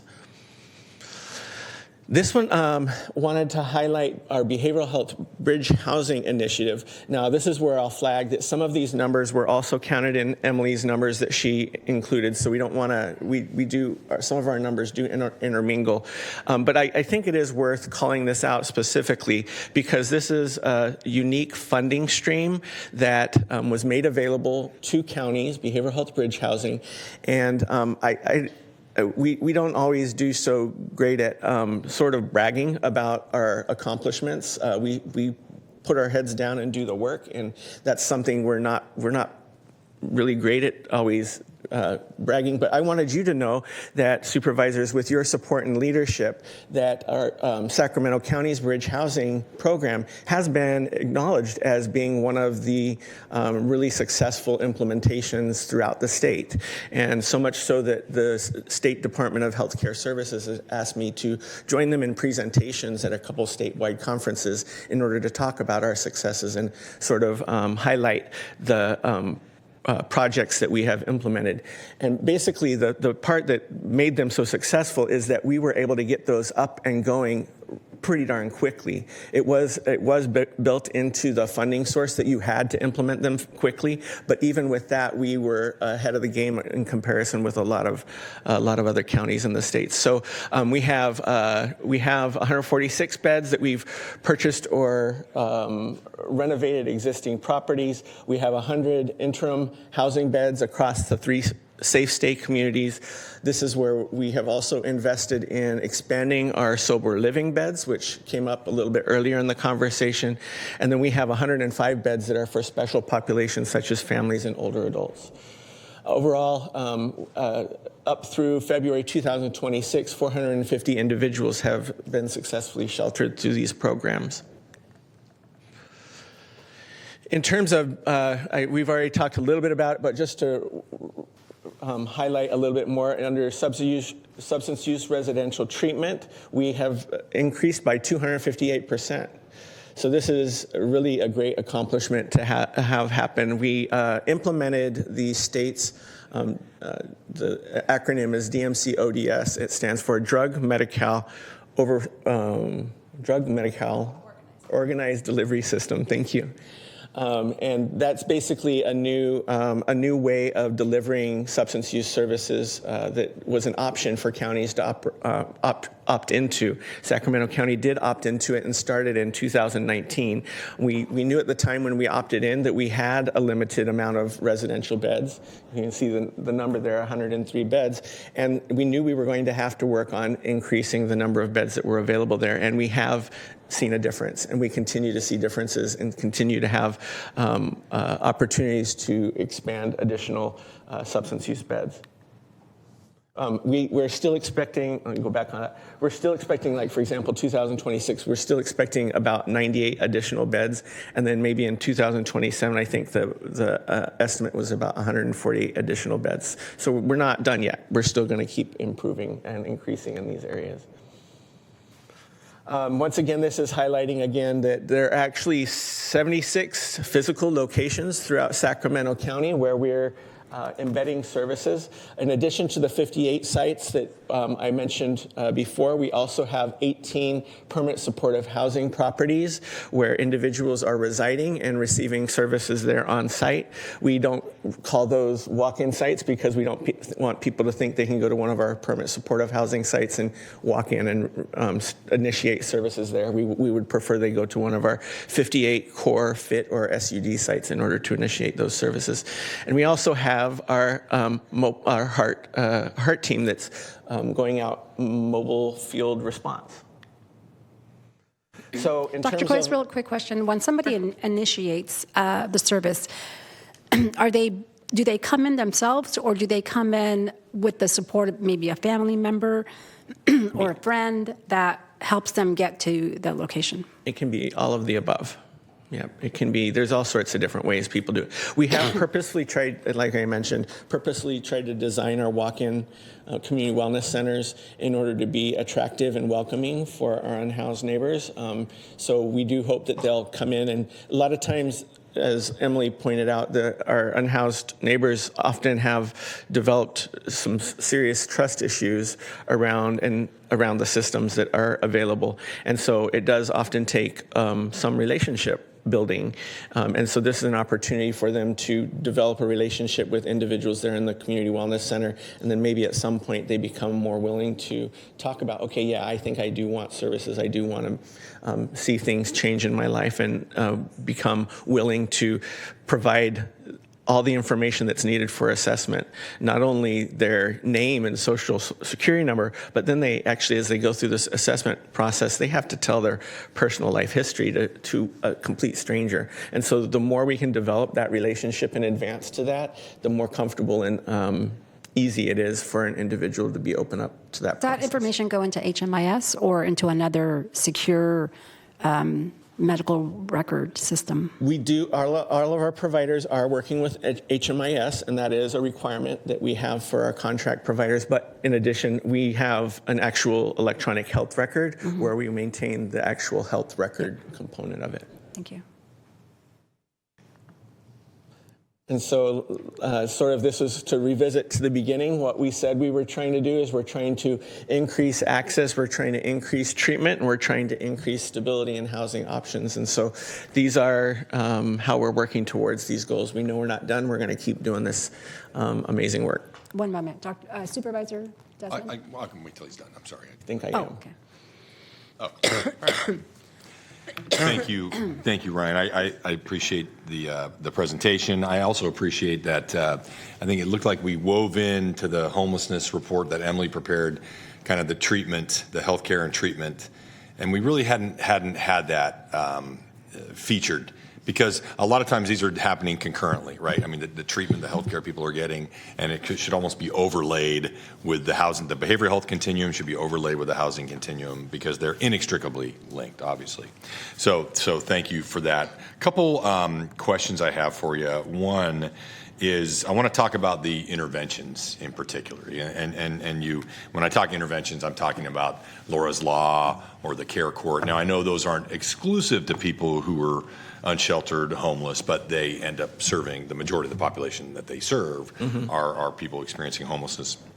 Can you tell us how we have done in Sacramento County in terms of both of those programs and I guess SB 43 implementation as well? Laura's the assisted outpatient treatment, I don't have the numbers right off the top of my head. I think I would make up a number. I better not say a number. Okay. In terms of Care Court, it was as of March, we had 144 petitions that had been filed in Sacramento County. It is a smaller number that are actually getting care plans, but I think that one of the things, when the state talks about Care Court, a lot of times the narrative is around if they're getting a care plan that's ordered by the court, that's their measure of success. That's not how I would measure success. I would measure success in that we become aware of these individuals needing our services and that we work very proactively in order to try to engage them into services. So there are also a number of folks that have engaged in services voluntarily without having to go all the way through the Care Court process, but came to our attention as a result of the Care Court process. And so I think that it's a bigger picture in terms of what sort of an impact that program's having. Okay, and I think it's something that comes up in a lot of discussions. Just recently, last week, with Supervisor Hume and I with the folks from Region Business, and I think the public's perception was that between Laura's Law and Care Court, this was really going to be a panacea. This was going to be the silver bullet, so to speak, that helped the people that we see out on the streets going through an acute kind of crisis. And the reality is that has not been the case. So I think I don't know if we incorporate it into this presentation, but will we be delving into that in more detail anytime soon at the board? I'm looking at Siobhan. I think it'd be important to get Yes. a little more deeper dive into these programs. We have been getting a lot of questions about these programs, and so I know Dr. Quist is working on some tools to help educate not only the board, but the community in general and our city council partners as well. How we're stacking up with other, similarly sized counties, I think is important. Absolutely. And I would also just add that on our website, there are data dashboards, so assisted outpatient treatment, how many petitions were filed, how many folks graduated, all of that information for Care Court assisted outpatient, it is on our data dashboard. So just type in Sacramento County AOT dashboard and you'll see it. Okay, thank you. And then, so also along kind of the interventions, I think about, Prop 36. Passed with a very large margin, and even people disagree with it now realize that, okay, we may not have supported this initially, but we do support having the resources to be able to provide those diversion resources for people that end up being eligible under a Prop 36 violation. So I think it'd be important to talk about that as well, Siobhan, in that conversation. And something else maybe to weave into it also is the other core program that, I've talked to Siobhan and Eric about quite a bit with the DA's office bringing up this issue. And this is the program for people that are the chronic offenders, at some point after they commit so many misdemeanors, I think 10 or whatever it is, how do we use that to leverage them into a treatment type program? So I think that's another intervention that we need to get a little more information about and the success of it and how we can do a better job. A question I had for you is in terms of the well space, they call them the CRIB. I don't know what it's called now. It's the Crisis Receiving Behavioral Health. What's the county's formal role in supporting those, and what's the kind of the status of those? Because I hear great things about those. We continue to fund it. We took it from a per bed sort of program because we couldn't get Medi-Cal. We want to get some federal revenue in order to continue to maintain that. So we are spending as little of the local county dollars as we possibly can. So we changed it over to an urgent model very similar to our urgent care clinic, which is a Medi-Cal billable type of a program. So we continue to fund that program. Okay. And it's not, I know this is not a 5150 W&I hold kind of situation, but it is a place for even law enforcement to go drop someone off who's in the throes of an addiction crisis or under the influence or something. And I just went to an opioid coalition meeting a couple weeks ago, and I think we got to continue to get the word out to our law enforcement partners that these are available. And they were, the CHP officers who were there were like, we had no idea about this. So I think we could probably, Jonathan Porteous was there actually, was able to educate them directly about it. But I think we got to make sure we continue to educate our law enforcement partners about those CRIB resources in particular. I think they're really important. A couple other things really quick is I did want to comment on the beds.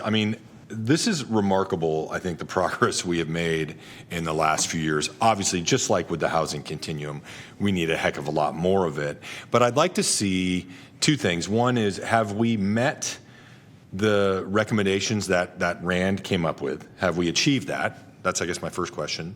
And how does it stack up with, again, I think it's important. It's not a dispositive factor, but it is important to compare us with other counties and how they're doing and they're expanding these behavioral health resources. So can you respond to both of those? Number one, the RAND, how far that gets us to what RAND recommended, and number two, how are we looking in comparison to other urban counties of similar size?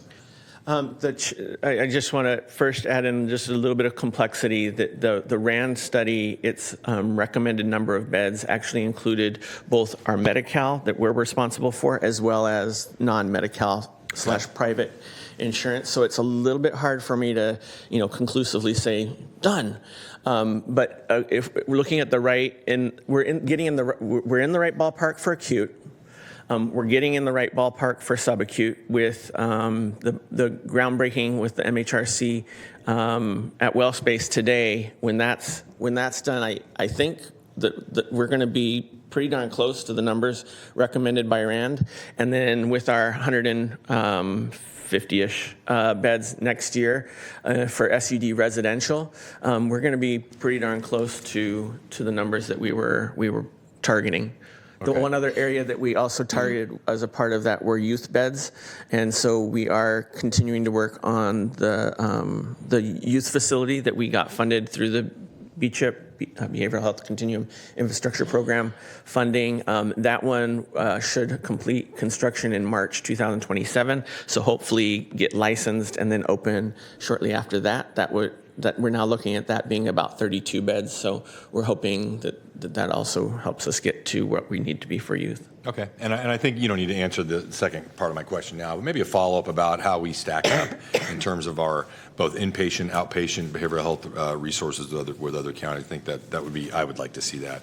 And then the final thing, Dr. Quist, I think we should always keep in mind the sort of Damocles hanging over our head, which is HR 1 impacts. How does the changes to Medi-Cal, how does that jeopardize some of the progress we've made? What are some of the things that you are talking about with the association, statewide association, and here locally? I think one of the main things I'll flag that we've been thinking about with our state association is that as people come off of Medi-Cal, what happens is that people with mild to moderate, people who have brand new behavioral health needs that are not as serious as those that we typically serve, they would normally get services through managed care plans through their Medi-Cal. And if they fall off of having coverage, we know that when people don't have coverage, they are less likely to seek care when they have a mental health challenge. So what we're worried about is that individuals will not seek care early and often, like we would want them to, with their Medi-Cal through a managed care plan. They're going to wait until things get so dramatically challenging that then they're going to need to access our system. So we're expecting to see maybe a little bit more of a demand, and of course then those folks might be uninsured, and so that's something that we're worried that we're going to have to keep an eye out for. Dr. Quist, I have a question for you or Siobhan.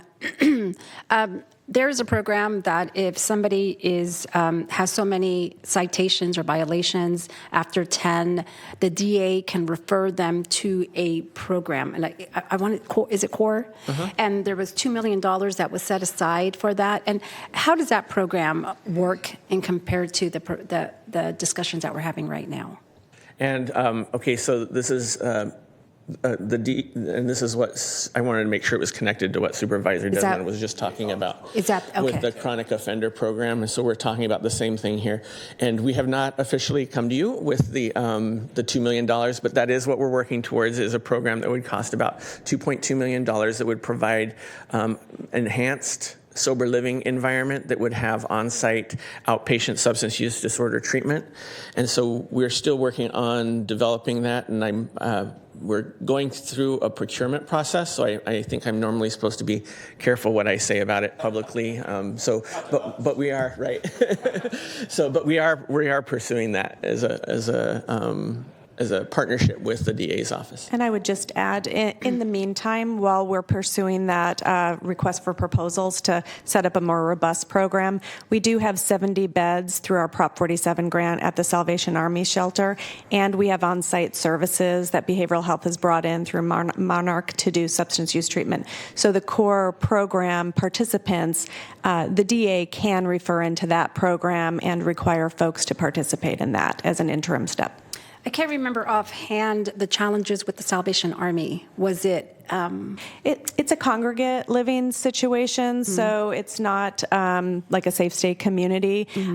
What we're working towards in this request for proposals, and once again, this will be an established program, specifically a enhanced sober living environment, is to be able to ensure that folks are living alongside other folks in the program who are also having the same treatment goals. So once again, we'll get there, but these things, procurements, take some time and effort.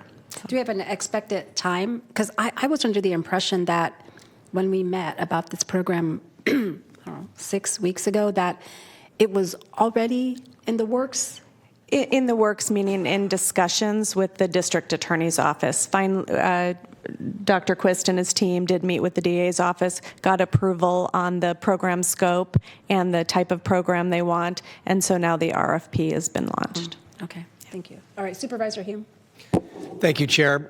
First of all, let me just start off by echoing what I said at the beginning of Emily's presentation relative to the work that you do and the difficulties you face, and the fact that you probably have a lot of pundits and armchair quarterbacks that have ideas, and we probably pile on in that regard. Maybe intentionally, maybe unintentionally. So I do appreciate how difficult it is. And Emily said something about the easy part, and I don't know if she was referring to her piece or your piece. Neither one is easy, but at least for Emily's piece, if we build more roofs, we're going to make more progress there. But dealing with miswiring and things that are broken without easy ways to find good solutions is a bigger task, I believe. And it's even more complicated when you have that razor's edge that Supervisor Kennedy alluded to relative to civil liberties and societal norms or expectations or the social contract. And there were solutions, quote unquote, that were available that have fallen out of favor, perhaps for good reason, that make the job even more difficult now. And so I just want to kind of hone in on that, in that if we were to walk out of this building and head in any one of the cardinal directions, we would encounter people who are not well. And they are not well for a variety of reasons, but nonetheless, they are out there suffering and ostensibly not getting the help that they need. I think a portion of that is probably due to their own resistance. In some cases, we hear about that. Maybe they don't even know that they're sick.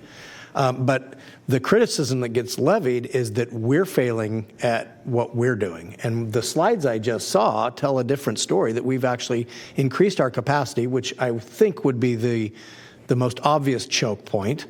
There's other pieces relative to sort of what Supervisor Desmond was talking about of an education piece of alternatives to incarceration or things that can be utilized in the short and the long term relative to how we go about getting people into these services. Because in some cases, I do think there has to be a level of compelling a choice, and then we'll evaluate whether or not that choice takes root, right? And so I guess, my question, in as quickly as you can kind of sum it up, what do you think is the biggest gap, real or imagined, that would counter the criticisms of that the county is not doing what we ought to be doing?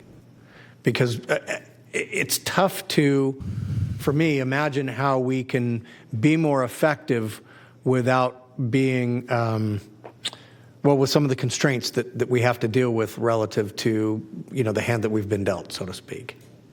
I don't know. If I knew the answer to that, I'd be up in legislative Well, we want to be the chambers, tip of the spear. We want to be the county telling that the everybody exactly what it was.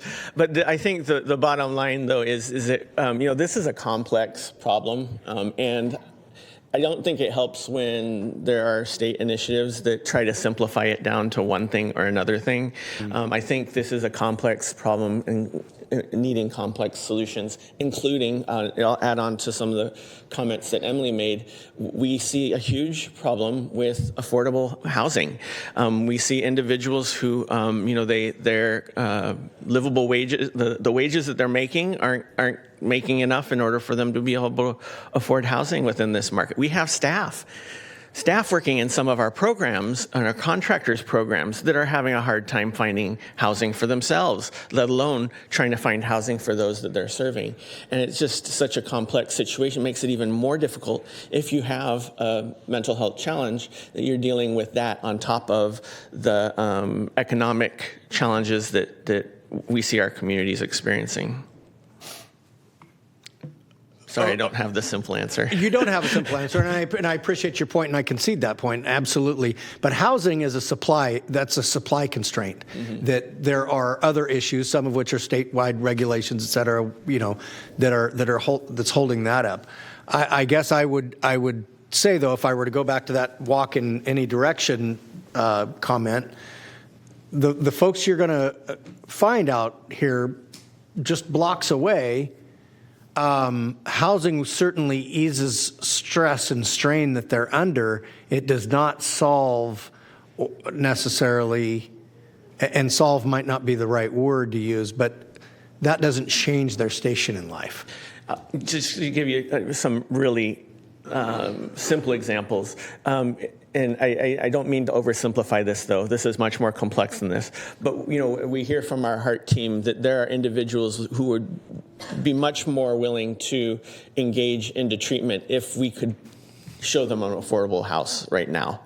If we could walk them to a house, they would be much more likely to engage in services, especially around substance use. If we said, here's a house, the deal is you need to go in this house. If you want to go in this house, you have to engage in substance use services. They'd be much more We likely can't do to that, though, engage in services. from what I've been told. So some of our housing environments do have, like, for example, sober living environments. We do have some of those situations set up where the understanding is you need to be connected to services as a part of that. But you're right, it's complex. Can I also just add one thing? In addition to the housing, as Ryan said, there's a lot of laws, a lot of state initiatives, both that protect people's rights as well as pathways to compel them to treatment. A lot of folks think that the county makes those decisions about who we can compel to treatment, and usually the county's role is really to assess, refer, do a petition, and we are doing those things in concert with our partners.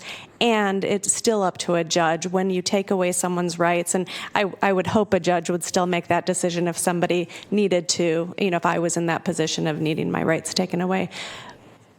It is still up to the court system to decide who needs treatment and who doesn't. And sometimes folks go into treatment and then they're right back out onto the streets once they're done with their treatment. And so I just wanted to say that that is a misnomer. And I think when we come back, and we will commit to coming back to you to doing some more education, we'll articulate that, because I do think it's something that oftentimes is misunderstood. So thanks. Supervisor Kennedy.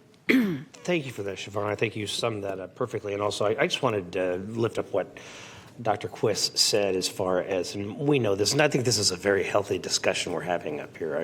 I appreciate this, and thank you, staff, for bringing it all forward. As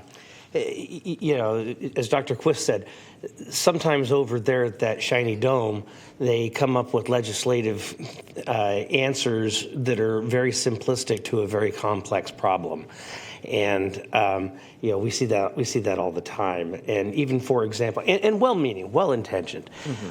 Look at the Behavioral Health Services Act.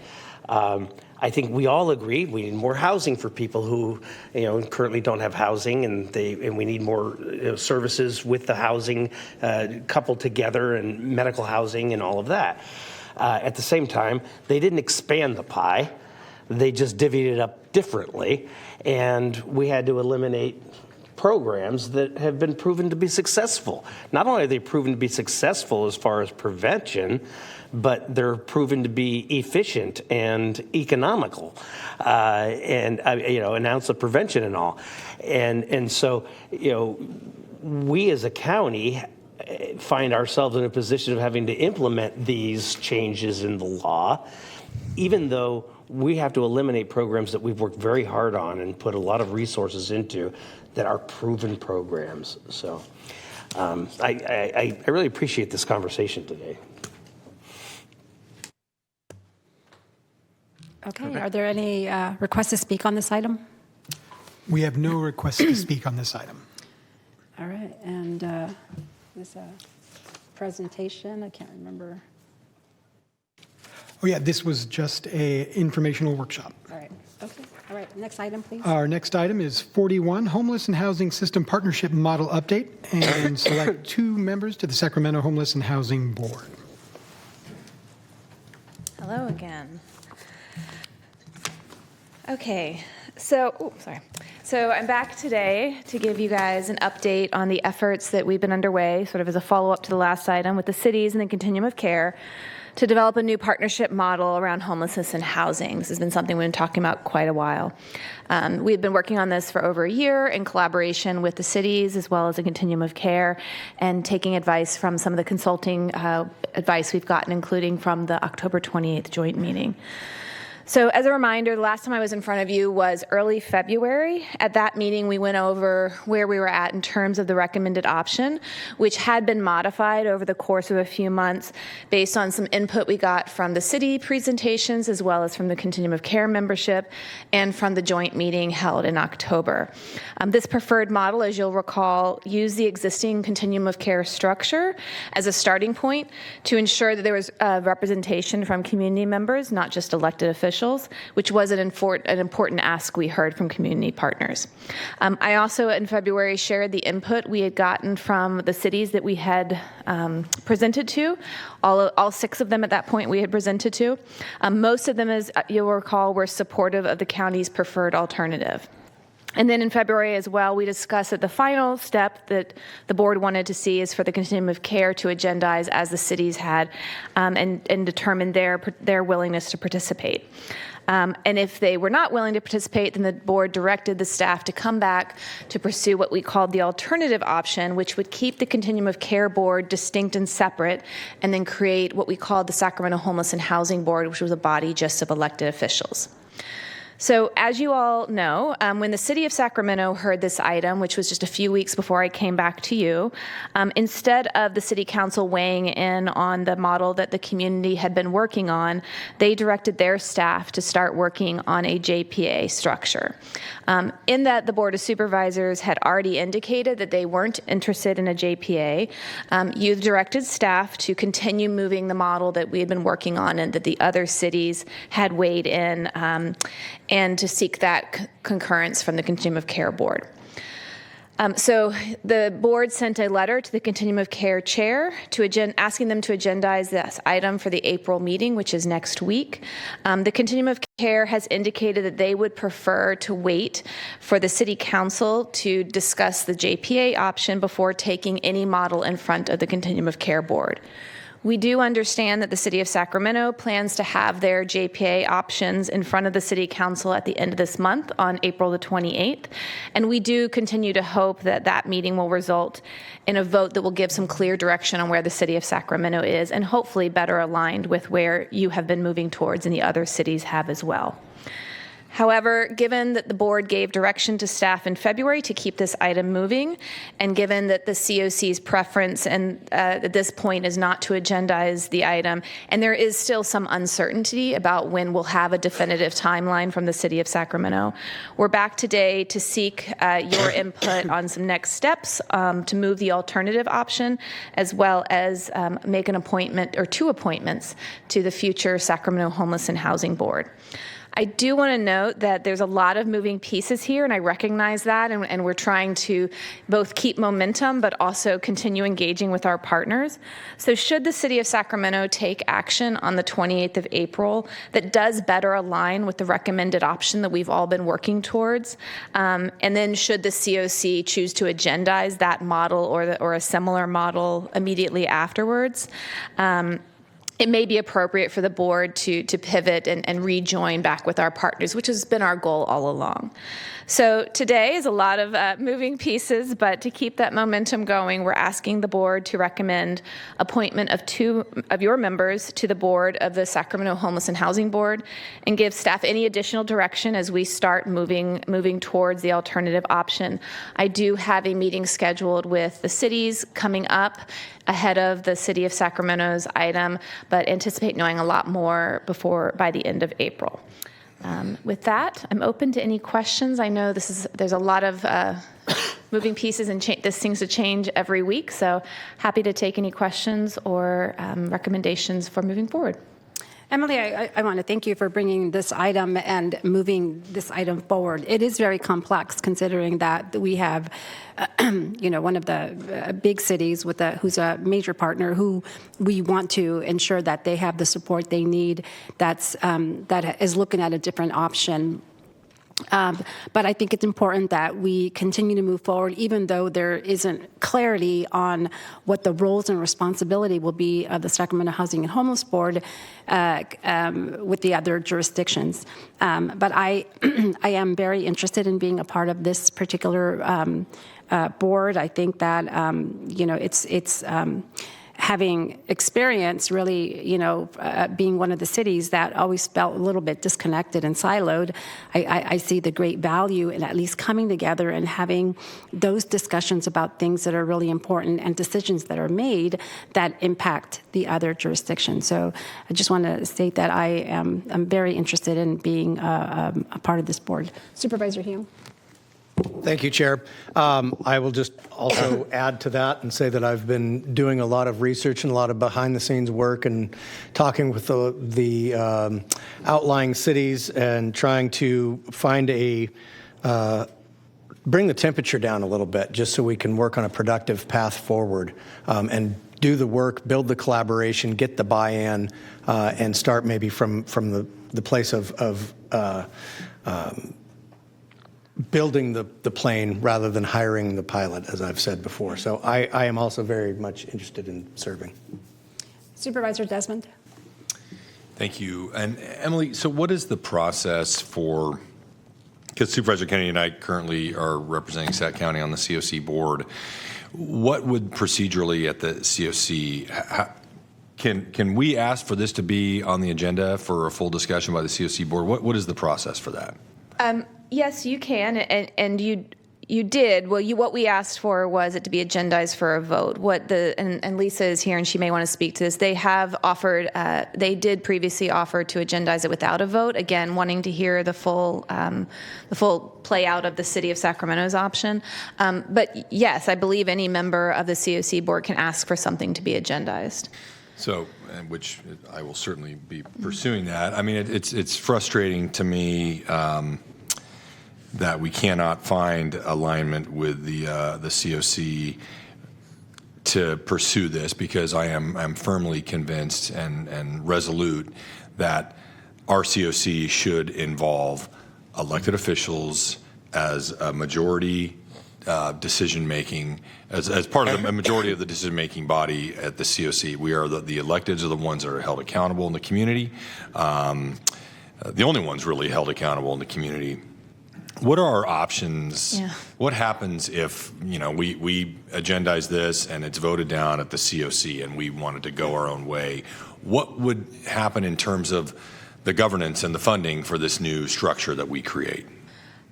Well, at this point, I think you have multiple options. The first being you could move forward today with the Sacramento Homeless and Housing Board, which would be an independent board, independent of the COC. So nothing would happen at the COC. Presumably the two of you would maintain your membership there. And then there would be this Sacramento Homeless and Housing Board, which would be all electeds, and we would start working with the other cities to identify their members. And on one alternative is that you could wait to take action on the Sacramento Homeless and Housing Board, because we know the City of Sacramento is going to, we know they're agendizing an item on the 28th. Hopefully that will result in a decision and firm direction from the city, because that is the biggest unknown. If the city on the 28th, the City of Sacramento on the 28th takes action that aligns with the preferred model, which is the reconstitution of the continuum of care, one body, then I think it probably would make more sense for the city and the county to jointly go to the COC and say, we have a shared recommendation. I don't want to speak for the COC, or for SSF. I think one of the challenges they're having is that they have membership with diverse recommendations. I guess the other alternative is, I think those are the alternatives. You could either move forward the SHHB, knowing that depending on what the city does at the end of the month, you might need to sort of backtrack a little bit. We could also not move forward with your appointments today, and I can continue to work with the city, the staff of the cities, to sort of think through what would the SHHB look like independent of the COC, bylaws, charters, sort of timing and logistics for meetings, so to get you a little bit more meat on the bones. The sort of timing of the City of Sacramento's action and the action of the COC really are sort of creating this scenario.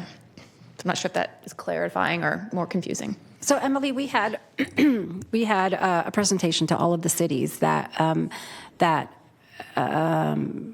agreed to support the county's model, and with the exception of, I believe, it was Citrus Heights, who was neutral.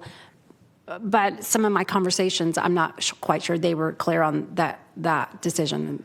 You are correct. The city of Citrus Heights was neutral, and the city of Sacramento just pivoted to a different. Right. And so when you say that we would be backtracking if we moved forward today with it, ideally, the Sacramento Housing and Homeless Board was the initial vision of where we were headed. And if the city of Sacramento decides they want to move forward with the JPA, how would we be backtracking? No, my apologies. What all of the cities and the county, the board, agreed to, the preferred option, included the COC. And so this alternative goes back to the COC being separate. And this is related to your direction that you wanted them to vote on that in April. Because they're not agendizing it, obviously they can't vote in April. I do think there's willingness from the COC board to eventually take this for a vote, but they want to know sort of all the options, and Lisa can definitely speak more to that. So what you could take action on today, independent of the COC, is the alternative option that would that is not what I heard was preferred by this board, but was sort of acknowledged that if the COC isn't a willing partner, then that's our option. Yeah, I do support moving forward, because it would be moving forward with the vision that we initially had of having a Sacramento House and Homeless Board.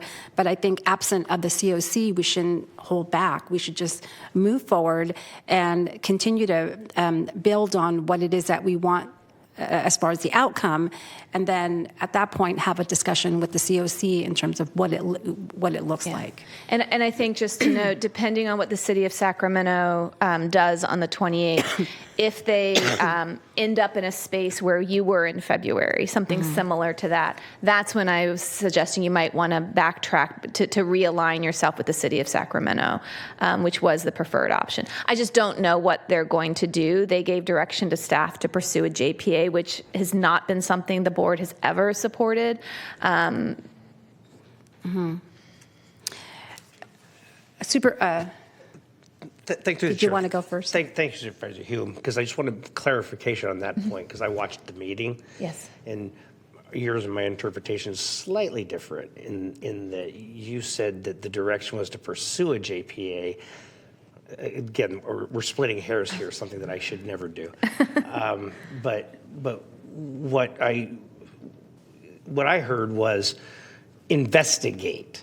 That's probably fair. That's probably more fair. You're right. Not pursue, but investigate. Yeah, the direction to staff was to come back to the city council at a later date, which is now April 28th, with some options for development of a JPA. So I believe that the city staff will be bringing one or more options on the 28th for the city council to weigh in on.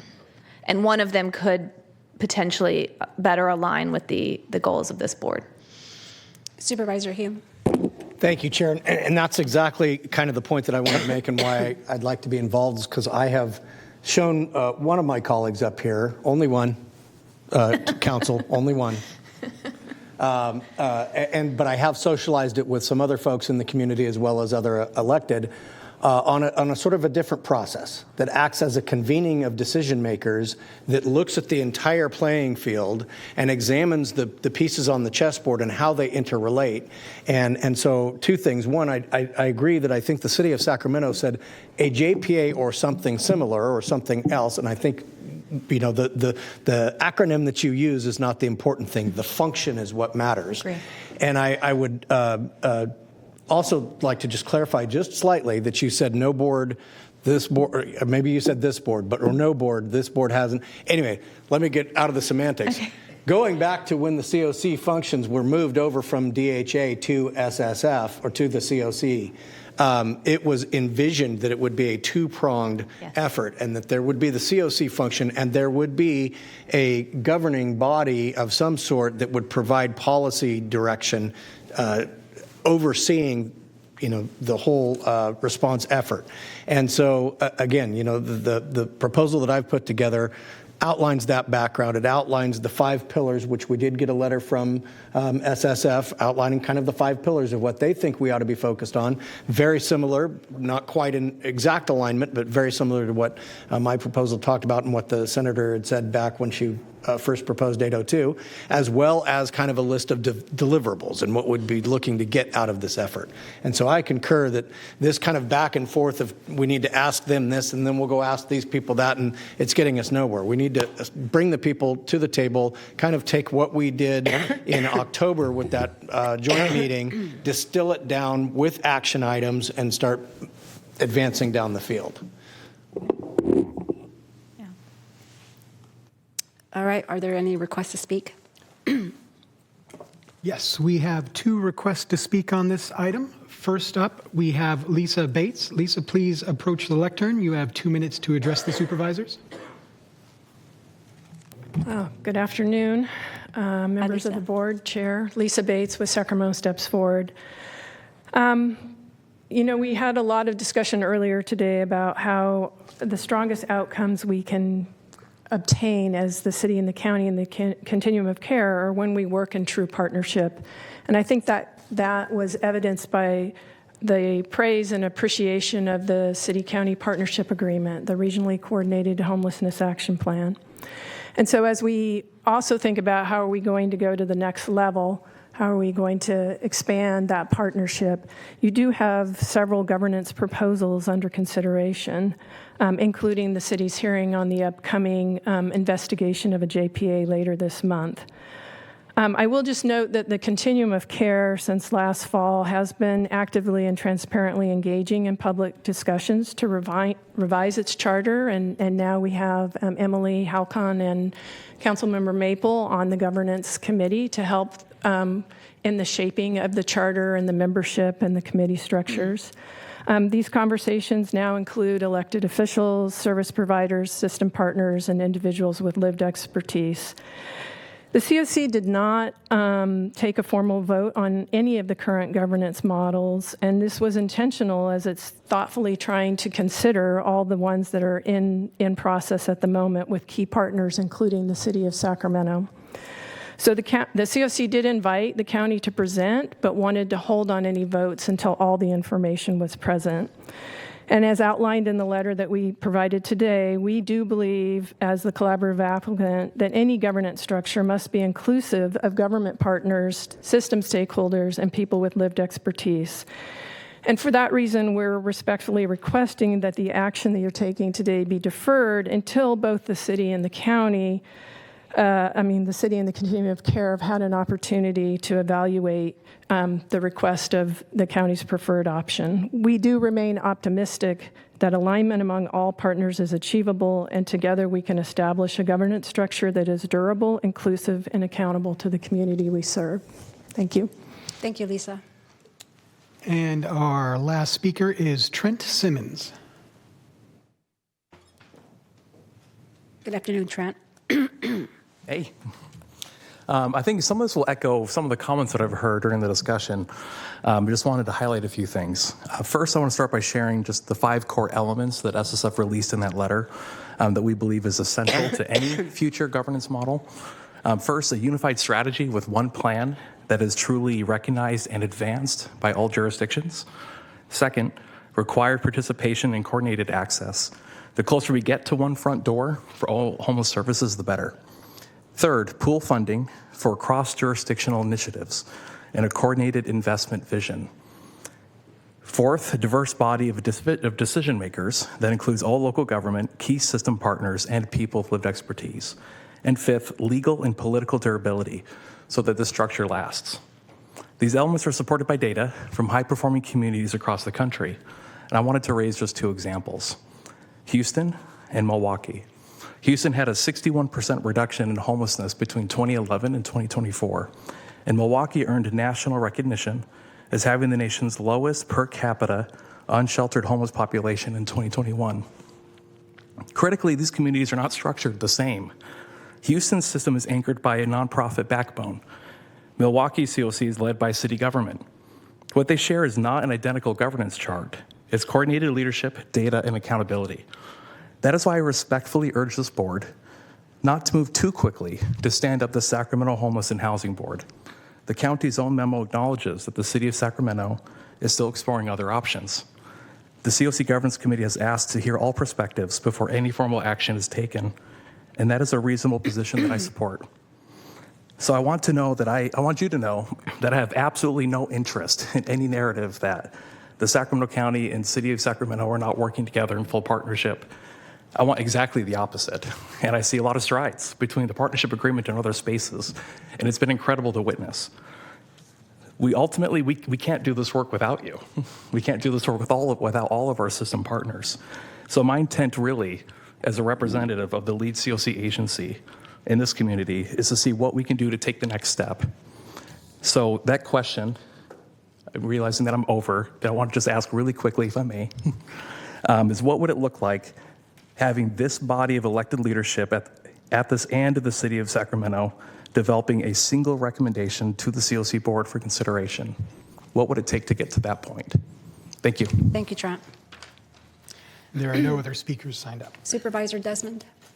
Thank you. So, Emily, just so I'm clear, so it feels like we have the two options. One is we kind of hold off, wait till the city has their discussion about what they want to do, and see if we could essentially call the question at the COC and see if we can move forward with the reconstituted COC that staff has recommended. That's one option. I think it's one option. Also, if the city doubles down on a JPA, it also gives you a pretty clear indication. It would undermine that. No, I get that. Right, I get that. We could wait. Yeah. And the other option is to move forward right now with this SHHB. But we're still in the same place if the city of Sacramento doesn't support that, right? Because they're you'd just be sort of moving in parallel. Like we're moving with the SHHB option. If the COC and the city get on the same path, then you can move over. Either option, whether it's a separate SHHB or it's a reconstituted COC, I think Supervisor Hume's ideas and suggestions about what this body would consider and maybe eventually become, I think would be part of whatever body is formed, either a reconstituted COC or an SHHB. I do feel like we should probably wait until this actually kind of, I guess, comes to a head at the COC after the city of Sacramento has their meeting. I think almost every city in all the suburban cities have some representation on the COC, not electeds, but Folsom does staff. not, and Folsom Galt does not. Okay. All right. Okay. Yeah, I mean, I sure am loath to see a completely new body created.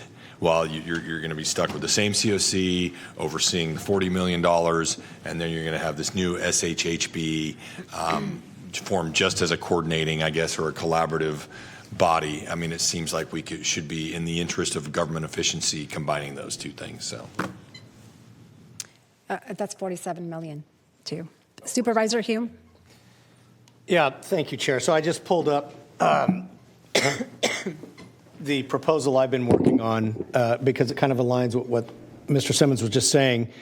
So the 5 pillars that it would contain is that it's a formal structure with authority and accountability. It's resourced and it's funded. It includes SHRA and COC. It includes housing services and response. It includes all qualified jurisdictions. And then the tasks and the deliverables identify the structure of the governing body. And again, I would be loath to stand up a completely new agency, but if the city wants to explore something, this is a path to explore that gets us at the table to explore along with them. It brings in the COC and SHRA to do it. So identify the structure, establish the responsibility and the relationship of the agency with the COC and with the Housing Authority, because all of these things are interrelated. That's what we were just hearing: behavioral health, housing, the different services, the preventative measures. All of this it's a connected system. Define the composition and appointment process. So what that ultimate reconstitution, if it's a reconstitution, if it is a new agency, if it's a clawing back, whatever it is, and then identify the resource funding and the staffing. And so how that sustainability piece comes into play. And so, I'm loath to say this, but this idea that we need to be measured, some version of this proposal has been kicked around for 16 years. And if we wait for the city and the city does this decision and that's not the right decision that comports with what we want it to be, et cetera, et cetera, et cetera. We have been discussing this the entire time I've been on this board.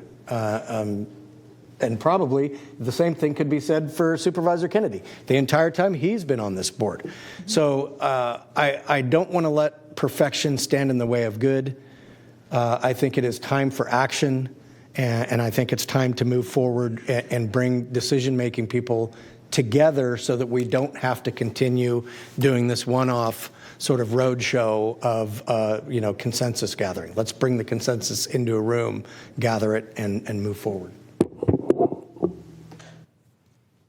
So with Supervisor Kennedy and Supervisor Desmond on the COC, I would like to make a motion to move forward with the Sacramento Housing and Homeless Board with Supervisor Hume and myself appointed to the board. I'll second any motion that includes me. All right. Please vote.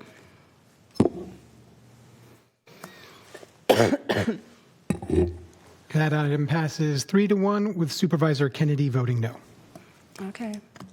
And we will keep you abreast of what happens at the other cities. Some of them may be taking action between now and the 28th, and certainly the city of Sacramento is on the 28th. So, yeah. Thank you. Thank you, Emily. All right, well, that concludes the... And actually, I do have an announcement for the board. The clerk did receive an email regarding from the applicant on item 44, which is the permits for the Quick Quack Car Wash in the Carmichael community. He has requested a approximately 30-day continuance.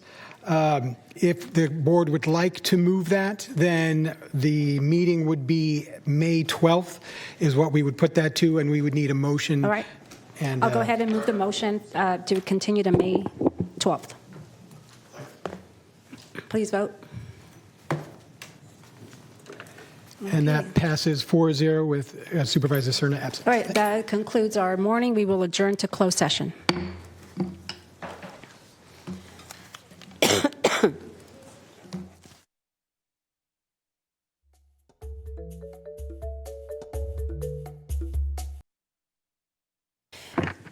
Good afternoon. We will now resume the Sacramento County Board of Supervisors meeting for Tuesday, April 7th. Will the clerk please call the roll to reestablish a quorum? Supervisor Kennedy? Here. Supervisor Desmond? Here. Vice Chair Hume? Here. Supervisor Cerna? Absent. Chair Rodriguez? Here. We have a quorum. All right, next item, please. The next item on our agenda is number 42, referral of fiscal year 2026-27 new and newly funded projects in the 5-year capital improvement plan to the County Planning Commission.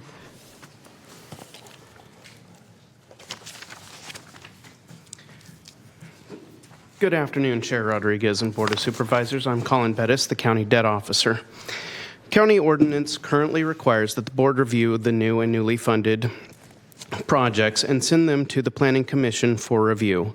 The recommended actions associated with this item include directing the county executive to submit the new and newly funded CIP to the Planning Commission for review, directing the county executive to report back to the board with the Planning Commission's report, and to introduce and waive full reading of an ordinance amending Chapter 21.15 and Section 2.30.070 of the Sacramento County Code and continue to April 28, 2026 for adoption. I'll first describe the new and newly funded projects. The projects represented in this report do not represent the full CIP, but just the new and newly funded projects. There are many projects going on throughout the county, and the full capital improvement plan will be provided during the budget hearings in June.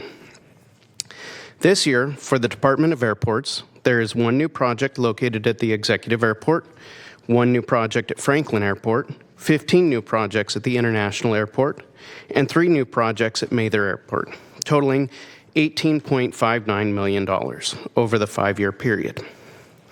For county buildings and capital construction, there are 19 new projects totaling approximately $31.68 million. The most costly capital project being the main jail elevator assessment and refurbish scope and estimate.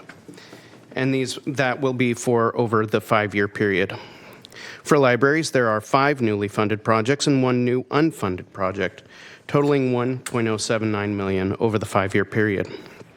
For regional parks, There are 5 newly funded projects and 5 new unfunded projects totaling $613,000 over the 5-year period. For transportation, there are 6 new projects. The significant projects in the transportation category are the new AC overlay projects. The total amount associated with the new projects is approximately $217 million. A project to highlight in this section is the Hazel Avenue at US 50 interchange. This project is not entirely new, but the Department of Transportation has broken this very large project into phases, and as such, the project is being represented as new project this year.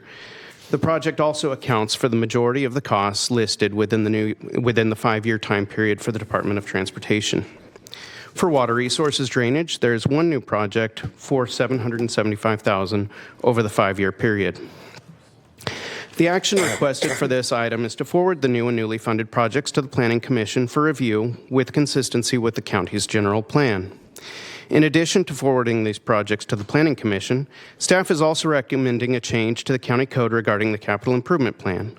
These changes would provide a consistent threshold of $100,000 for all capital projects for all departments, remove the requirement for the board to refer the CIP projects to the Planning Commission for review, thereby simplifying the CIP process and creating greater efficiencies, and remove the review of the CIP by the Planning Commission throughout the various code sections. Should the board approve these changes to the county code, the CIP would be presented to the board in June with the new projects reviewed by Planning and Environmental Review, which would provide the board with a written summary analysis to support the board's determination of consistency with the adopted general plan and its associated elements. This concludes my presentation. Thank you. There are no questions from the supervisors in the queue. Are there any requests to speak? We have no requests for this item. All right. I will entertain a motion. Second. Okay, we have a motion and a second. Please vote. That item passes 4-0 with Supervisor Cerna absent. All right. Thank you for the presentation. Next item, please. The next item is number 43, Fiscal Year 2026-27 5-Year Technology Improvement Plan for review and approval. Good afternoon, Rami. Good afternoon, supervisors. Rami Zachariah, Chief Information Officer, providing a presentation on the County 2026-27 Technology Improvement Plan. We have 2 active and funded projects that are in progress and progressing according to plan. Those projects are the Human Resources Case Management System and the Social Health Information Exchange System.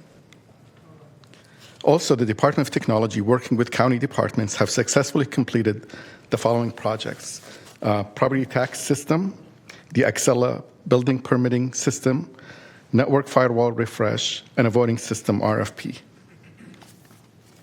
We have added 1 new project to the Technology Improvement Plan, and this project aims to replace the County Enterprise Resource Planning System. This is the County Financial, Human Resources, Procurement, and Utility Billing System. SAP note. Let's see here. SAP notified us that our version of the ERP is coming to an end of life, and we need to either upgrade it to the cloud, to their version of the cloud, or get off the same solution.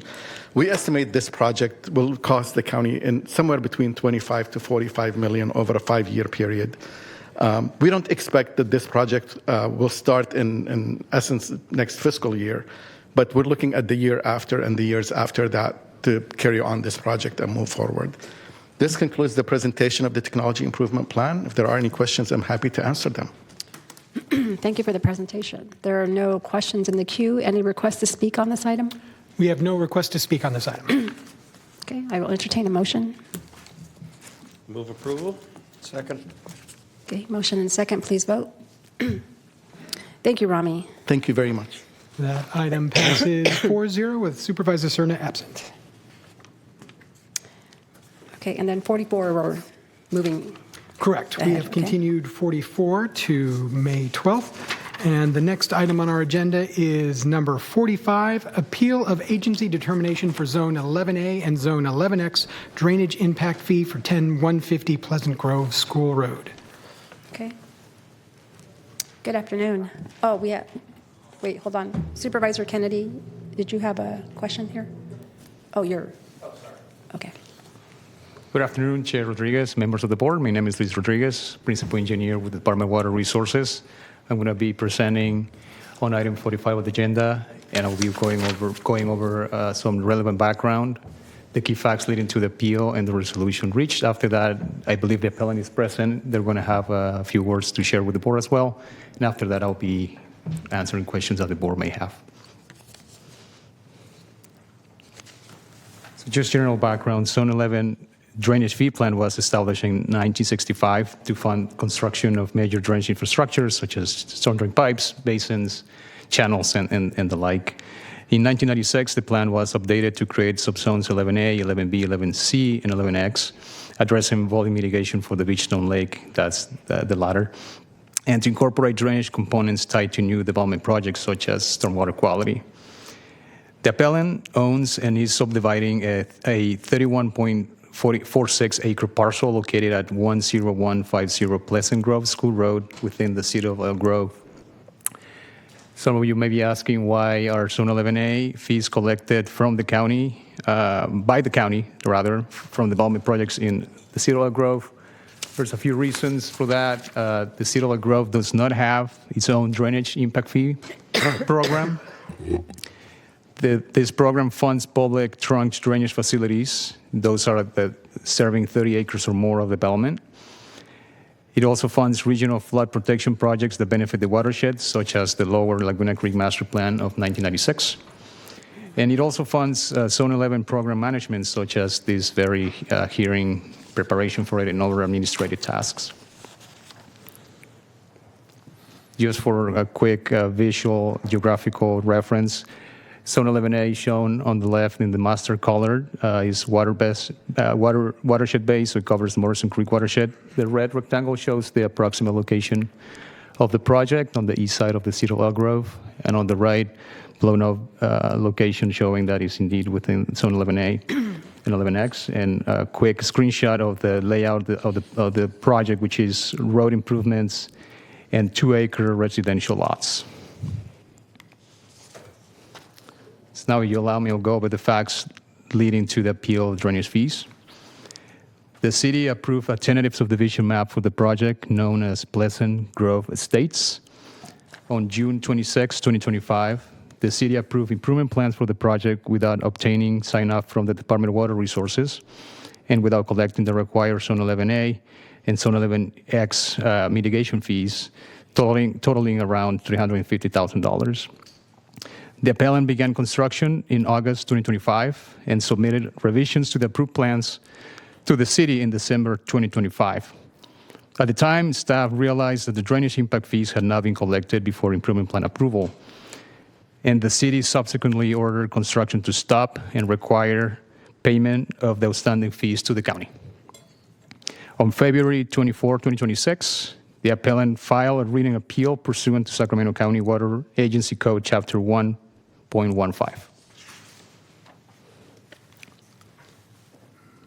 As for the proposed resolution, the appellant and the Department of Water Resources reached an agreement for a partial deferral of drainage impact fees.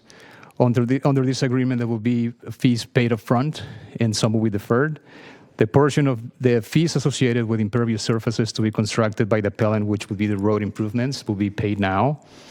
The rest, the remaining fees, which will be collected from future home builders or property owners, will be collected at the time of building permits. Under this proposal, the appellant will pay $26,570.74 upfront, which will allow construction to resume. The balance of the fees will be apportioned among the 14 2-acre lots created by the final map.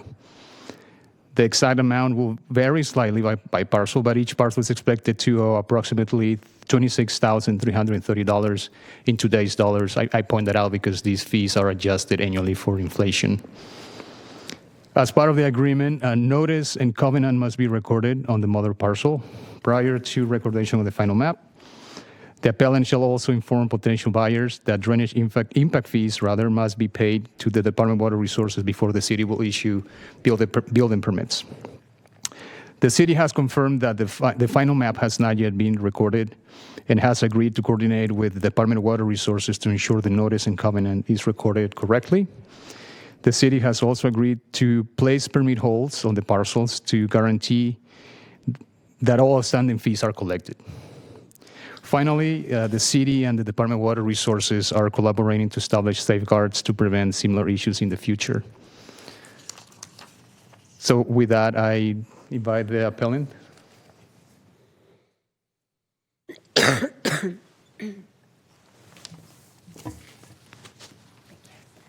Good afternoon. Good afternoon, Chair, Vice Chair. My name is Leticia Ramirez. I'm with the law firm of Thatch & Hooper. We represent the appellant, GEMS Equity Partners. We want to thank staff with DWR, the director, and Luis, the engineer, as well as Division Chief Amitage for their time and collaboration in resolving this matter. As the appellant, we agree to this resolution and we urge the board to adopt staff's recommendation. And we are available to answer any questions you may have. Thank you.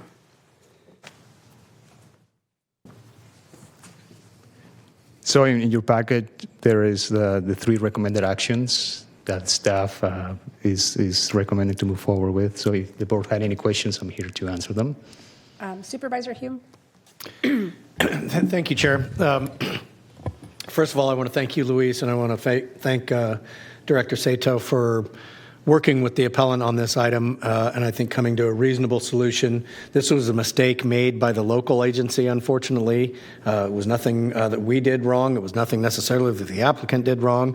They just found out about it at an untimely moment, excuse me, where they couldn't bake it into the financing they had for the project. So I just want to ask about the solution relative to the triggers. First of all, how will there be a cloud or something put on title that will flag it for the city of Elk Grove that when they go to issue building permits, they make sure to collect the fee?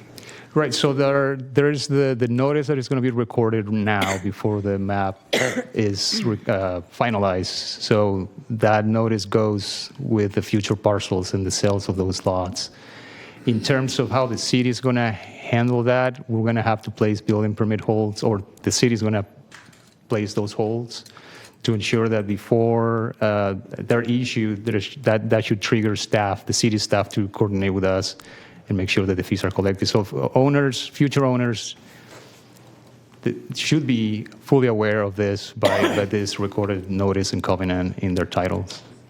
And so my only concern is that, given the speculative nature of a project like this and the cyclical nature of development in general, the possibility exists that one or several of these parcels could be purchased and never built upon years, decades, who knows. And so I'm just trying to make sure there's a shelf life for this trigger that will last when that building permit is issued. It should last. These are meant to be in perpetuity for as long as there is a program in place. And obviously then I saw the clause about successors and everything else, so whether this goes down through inheritance or if it's a fee title purchase, it's going to pass with that. Okay. Correct. Yeah. If there's nobody signed up to speak on the item, I would move it. Chair. Okay, are there any requests to speak on this item? We have no request to speak on this item. Okay, we have a motion and a second. Please vote. Passes 4-0 with Supervisor Cerna absent. All right, next item, please. Thank you. Thank you. Next item on our agenda is 46. The board will be acting also as the Sacramento County Water Agency, and this item is to approve the attached resolutions approving the Water Forum 2050 agreement authorizing the chair of the Sacramento County Board of Supervisors and the Sacramento County Water Agency to execute the Water Forum 2050 agreement. Good afternoon, Chair Rodriguez and members of the board. Todd Smith, your planning director, here to just introduce this item. You'll hear from Mike Grinstead and others as part of the presentation. I had the pleasure of serving on the public caucus in the Water Forum for the last several years, along with Liz Bellis, your regional parks director. I want to make note just briefly that the Water Forum itself is actually identified in the county's general plan, the conservation element, as well as our climate action plan. In the adaptation chapter of that document, there is a specific measure related to improving the resiliency of water supply, as well as aquatic ecosystems, which are obviously present in the Lower American River. And so the Water Forum is consistent with both of those documents, and I will turn it over to Mike Grinstead for the presentation. Thank you. Good afternoon, Mike. Good afternoon. Thank you, Chair and members of the board. I'm Mike Grinstead, the Acting Chief of Water Supply for the Department of Water Resources. And I had the pleasure of serving on the Water Caucus for the Water Forum update for this Water Forum agreement. So why do we need the Water Forum what is the Water Forum? So if we go to the next slide, we'll see that the Water Forum has two co-equal objectives. Oh, I'm sorry. That is me. We'll see that the Water Forum has two co-equal objectives. One is to provide a reliable and safe water supply for the region's economic health and planned development through the year 2050. And the second is to preserve the fishery, wildlife, recreational, and aesthetic values of the Lower American River. You know, the Water Forum is a legacy document. 40 agencies and organizations united around shared goals, protecting our water supply and the Lower American River.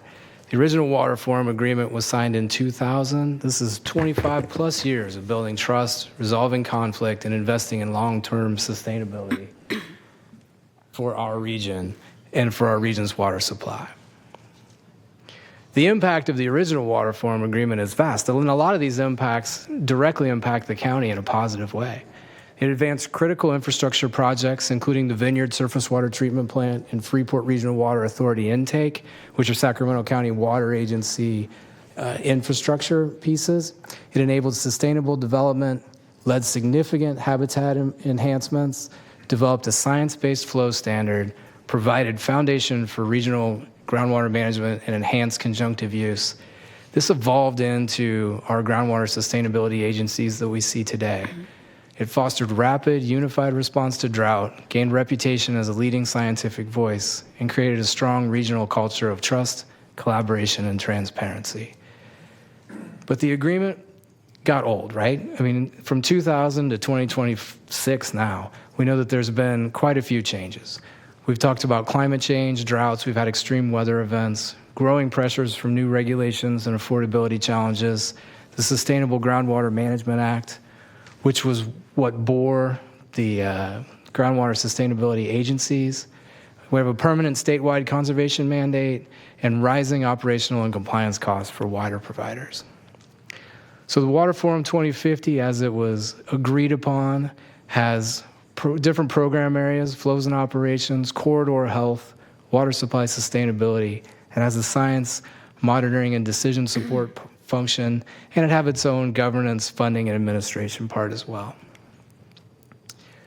A key piece to the updated Water Forum 2050 agreement is the American River Climate Adaptation Program.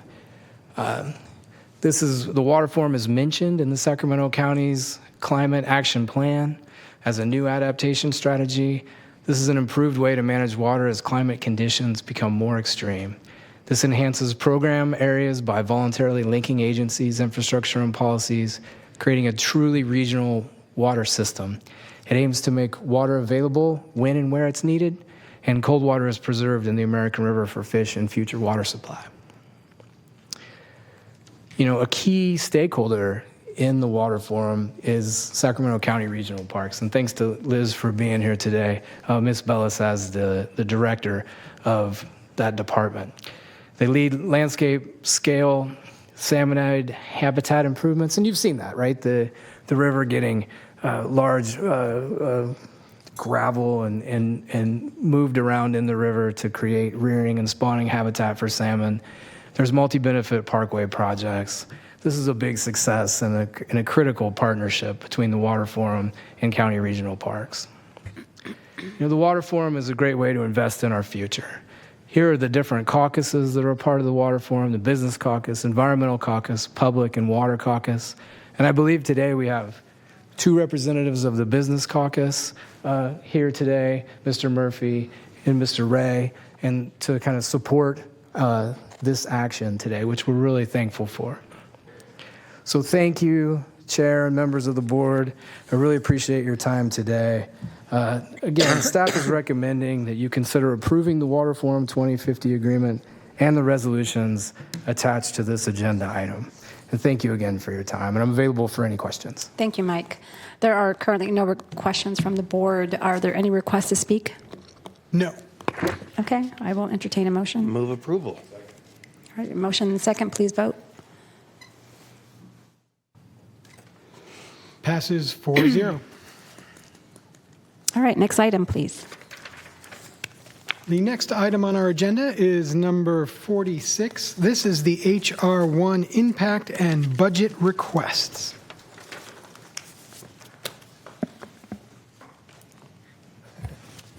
Good afternoon, Chair and members of the board. I'm Alicia DeBoard, Governmental Relations and Legislative Officer, here to introduce our speakers from CSAC,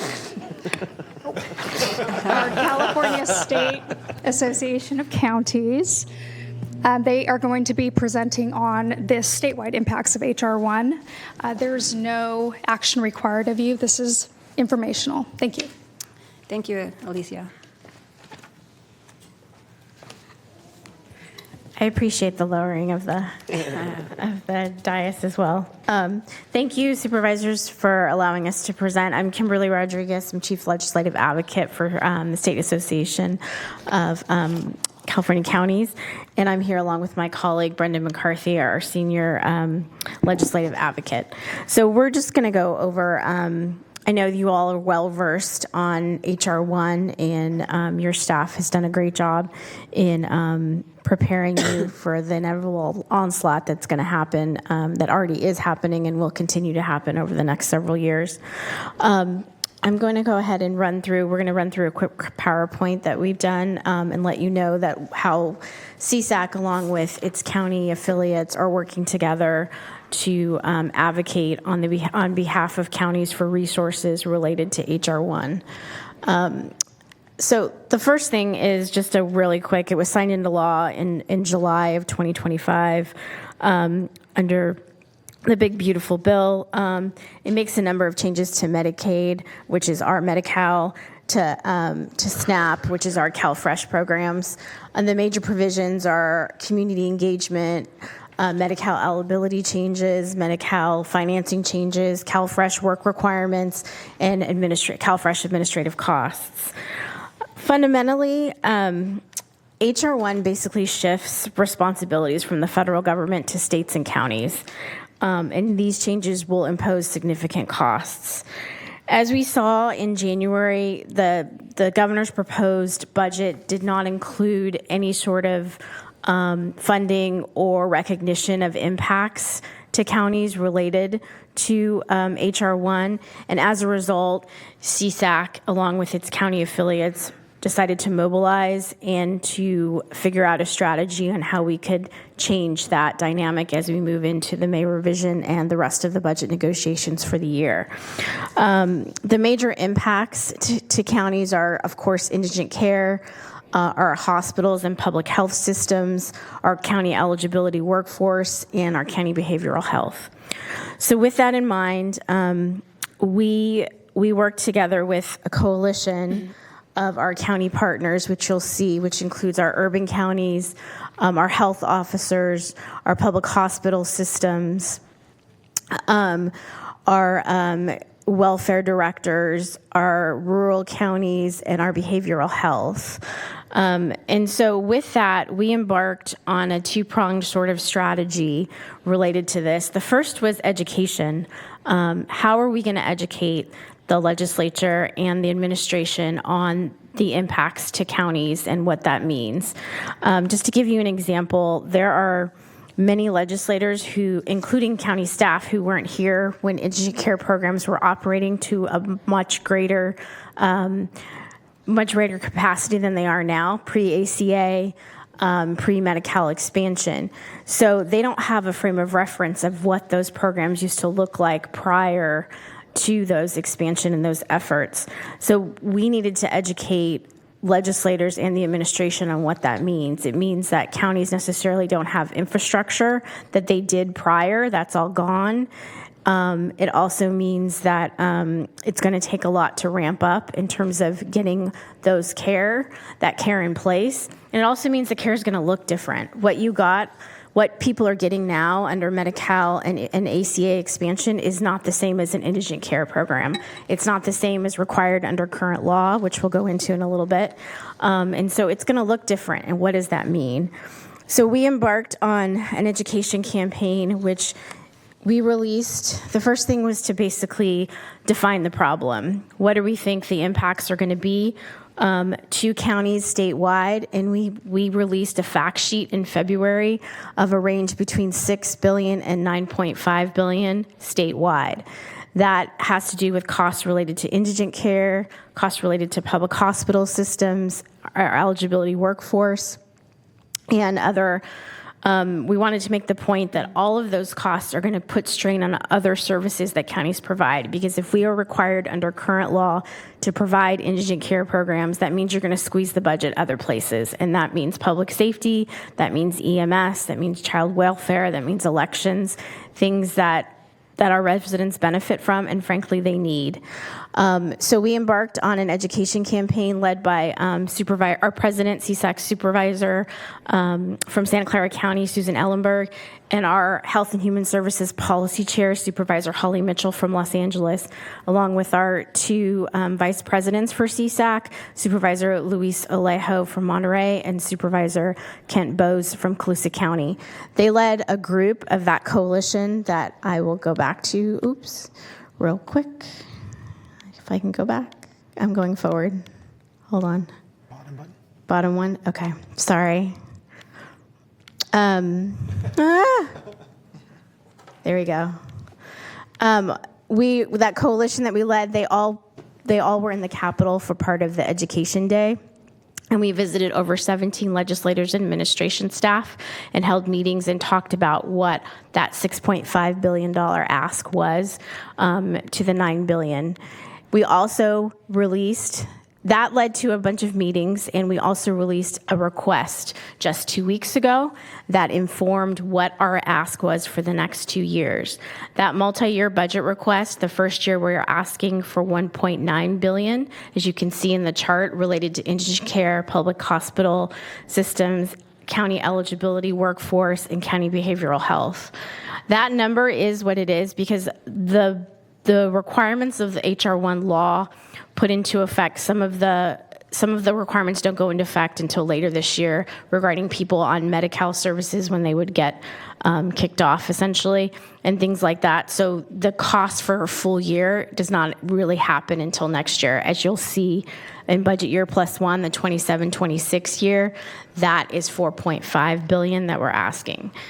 I think what we want to talk about in this multi-year request is that for CSAC and for our county family, this is a structural problem for the state budget. This is not a one-year issue. This is going to be a multi-year issue that the state and counties are going to be dealing with for years to come. And if we don't start this investment now, it's just going to get worse later, and our residents are going to suffer. Our communities are going to suffer. We're the 4th largest economy in the world, and from CSAC's perspective, to not provide basic health care in a meaningful way is not acceptable to us.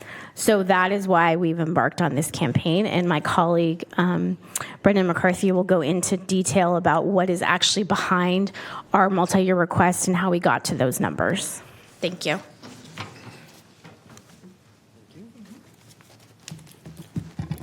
Thank you, supervisors.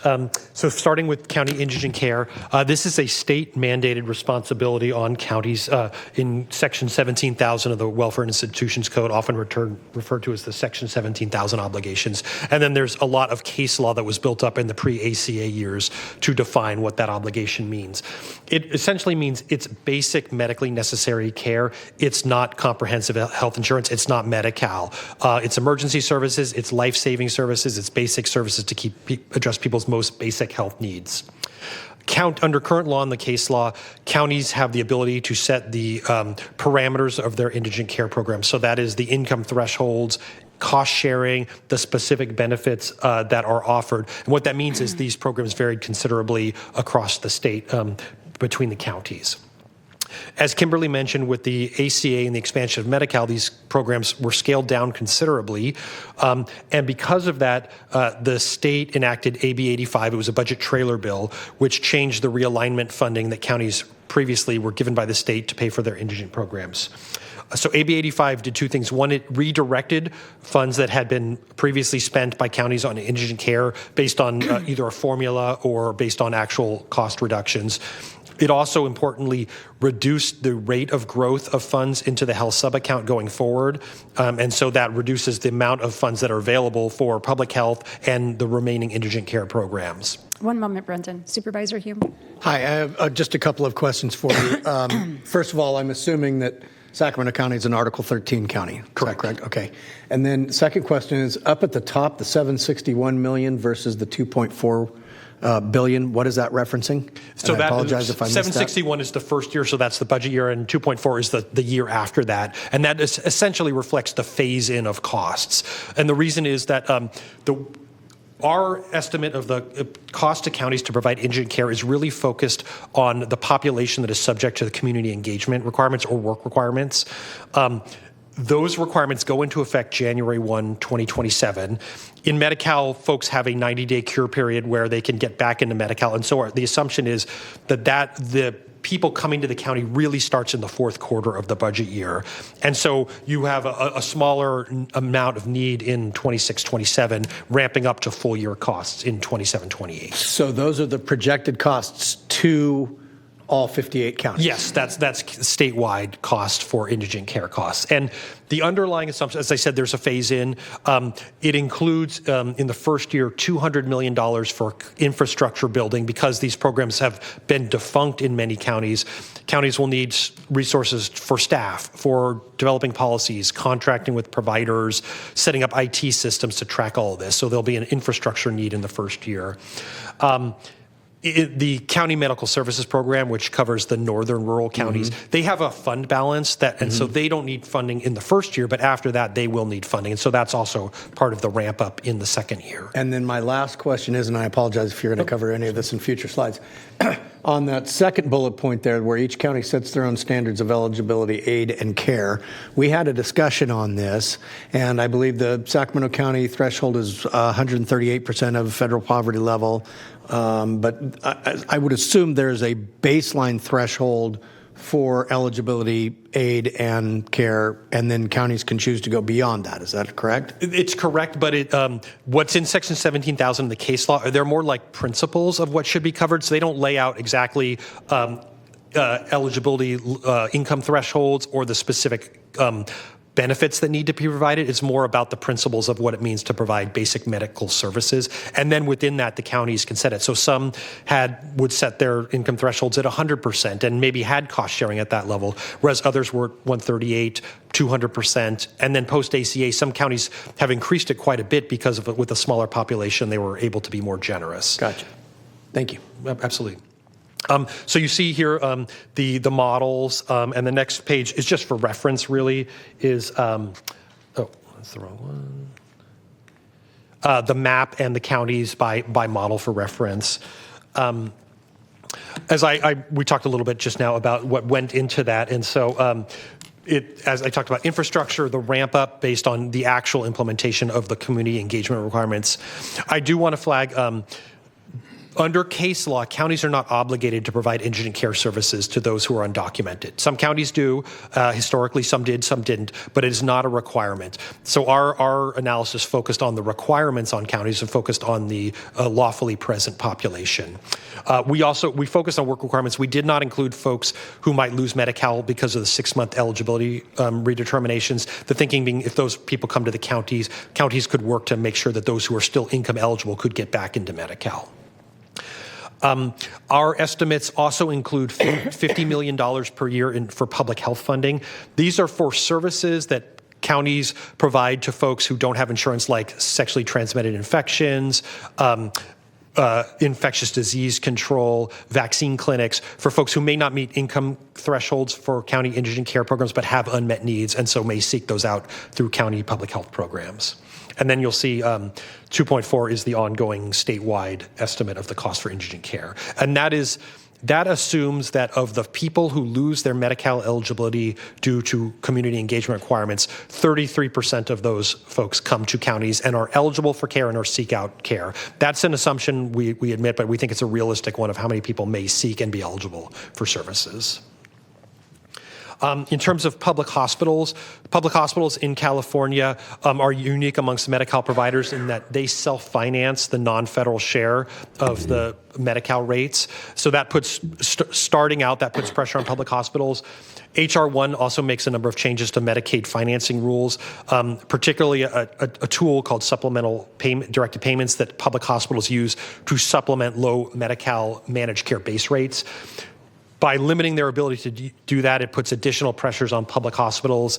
Public hospitals also face reduced federal reimbursement for the share of the emergency services they provide to folks who are undocumented. And so all those cost pressures are going to put enormous costs on public hospitals. And so part of our request is for $500 million in the budget year and $850 million in budget year 1 to stabilize the public hospital system to protect services.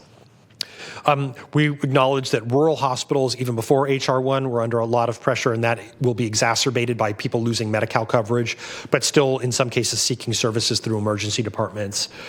The H.R. 1 included Federal Rural Health Transformation Fund. Unfortunately, that funding is not basic funds to keep the lights on in rural hospitals. That is really about system transformation, and so doesn't address the underlying financial pressures that small hospitals are facing in rural areas. Our budget request also includes a request for funding related to the county eligibility workforce. So there will be additional responsibilities implementing the community engagement requirements, doing 6-month redeterminations in Medi-Cal. In CalFresh, the state has had a statewide ABOD waiver. That's the work requirements in CalFresh. That will be going away, and so there'll be additional workload to enforce those work requirements in CalFresh. In total, our partners at the County Welfare Directors Association estimate that will require about 2,500 eligibility workers statewide. And you can see here the anticipated costs from those for Medi-Cal and CalFresh, totaling $373 million in the budget year and $402 million in budget year plus 1. We are also, as part of this, requesting a couple of flexibilities from the state. The first is a waiver of the county share of cost match waiver, essentially freezing county contributions at the 24-25 level to allow counties to continue to draw down federal and state dollars for CalFresh admin. And then a hold harmless for CalFresh penalties. These are the pre-ACA penalties that counties could face based on the accuracy of CalFresh determinations. This is separate from the H.R. 1 provision that shifts benefit costs to the state and counties based on the payment error rate. So that's a separate issue.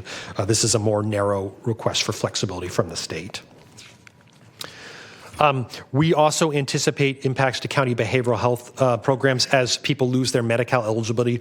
Those who were previously receiving services either through county specialty mental health programs or through Medi-Cal managed care may seek out services from the counties if they lack another source of coverage. And so we, working with the county behavioral health directors, estimated the cost for counties to continue to provide services to folks at the same rate that they were seeking them out from counties prior to losing Medi-Cal. It's about 27,000 people in the budget year, rising to 89,000 in the budget year plus 1. at an average cost per case, and this is an average statewide of about 10,000 person per year, that would be a cost to counties of $224 million in the budget year and $828 million in budget year plus one. So I will turn it over to Kimberly to discuss the next steps. Thank you very much. Thank you. So the next steps, and we thank Sacramento County, who's already sent in a letter regarding support for the county requests over the next couple of years. But we are asking for requests to date. And when I left the office, we had 20 of the 58 counties supporting the request and sending in letters to both the Assembly, the Senate, and obviously the governor. We are continuing to do meetings with our coalition partners, with the legislature, key members, key staff. And we're also asking that every board locally do meetings with their local legislative delegation to let them know the importance. We have an HR1 landing page on CSAC's website that has all of this information, including our February fact sheet, our multi-year budget request, fact sheet, and detailed analysis, and also template letters. We are doing presentations like this across the state. In fact, in a couple weeks, we have 4 in one day on Tuesday as board day. So we continue to do that. I want to emphasize that the numbers we went through, we made assumptions.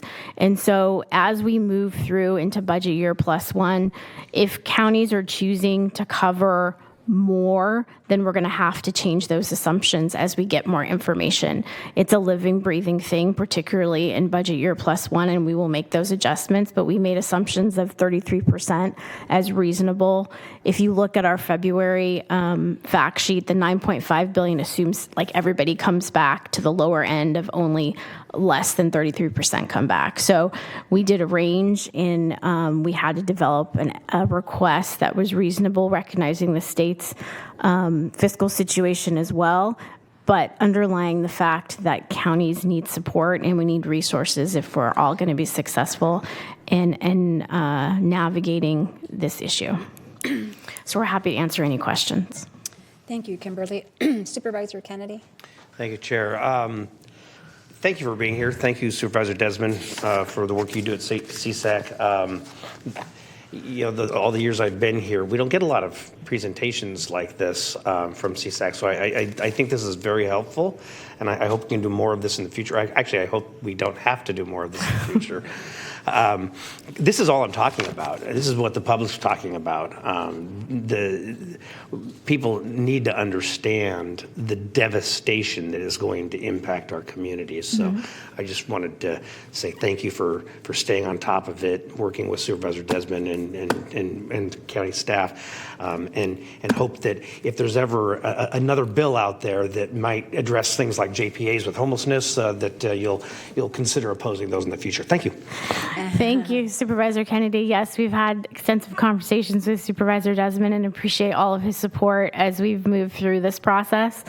That is why we are framing this issue as a structural issue with the budget. This is, again, I can't emphasize enough, this is not just a one-off issue. This is not a 1 year, we're asking for $20 million, $50 million. This is a structural part of the budget, second only to Prop 98, that needs to be solved. And that is how we're framing it with the administration and with our legislators. As Supervisor Mitchell, as a former Senate budget chair, she always used to say, the budget is a reflection of your priorities. And this needs to be a reflection of the state's priorities as we continue to move forward. Supervisor Desmond. Thank you. Thank you, Supervisor Kennedy, for really throwing down the gauntlet about CSAC opposing certain district legislation here that we're facing. But thank you, Kimberly and Brendan, for being here. Yes, just to echo what my colleague was saying, this affects everything else that we do, and it's the most important thing that we do. And you brought up at the beginning of the presentation about public safety. I mean, the pressure on our general funds for most counties, if not all counties, is going to affect public safety. Have there been any efforts to engage with the State Sheriff's Association about this issue, and are they weighing in? We've had conversations and we continue to have conversations. They have not formally weighed in. But I will say to that point, Supervisor Desmond, there was over 1,700 bills introduced just this year in the legislature. And as we're combing through those bills, with CSAC and with our affiliates. We're reminding everyone that every new cost in the aspect of HR1 is critical, and it's critically that we can't handle that. So we are, in terms of what our advocacy efforts are, we're framing the entire narrative as HR1 is going to affect everything. So anything that's going to add new costs to counties is insurmountable almost in years like this. So it is affecting everything, but we are in direct conversations with those organizations about public safety. Great. And I appreciate that you continue to have the regular meetings. I was told by UCC that there's one actually this afternoon with all the county family. So I appreciate it. I think it was really important that I think kind of some of the associations slowed things down, and CSAC maybe had to move a little quicker to kind of meet in the middle to make sure we were all aligned, because I think that really sends a powerful message and is very influential. So thank you for being here. Thank you. All right. Well, thank you for your leadership, Alicia, and thank you for the presentation, Kimberly and Brendan. Supervisor Rodriguez, before we end, could I just ask Siobhan maybe to go over some of the numbers as it affects the county of Sacramento specifically, please? Thank you. Yeah, so thank you to CSAC for that setup. We've been to you, both Director Lutz and Director Dye have been to you with certain numbers that we're estimating. We wanted to give you just the update. We're estimating that about 50,000 people locally will lose Medi-Cal as a result of not being able to meet the community engagement requirements, that 80,000 will lose CalFresh as a result of new regulations or having unsatisfactory immigration status, and this will result in about $50 million to the general fund in year one with a ramp up over time. I also wanted to just mention that Tim Lutz did testify last night at a Senate budget hearing about HR1, and Alicia will continue to work with you in your schedules so that we can speak to our delegation, and just appreciate the discussion about the downstream impacts that a general fund hit like this will have on things such as child welfare, public health, public safety, all of those things. So thank you for the opportunity, and both Tim and Ethan are here today if you have any specific questions. Supervisor Desmond. Just one quick question. You mentioned those with unsatisfactory immigration status. Does that include the amount of refugees and asylees that actually are here legally that are going to be losing those CalFresh benefits? Yeah, Does that I'll include that ask figure? Director Dye to talk about the new updates. Because they're two separate categories, Yes. obviously.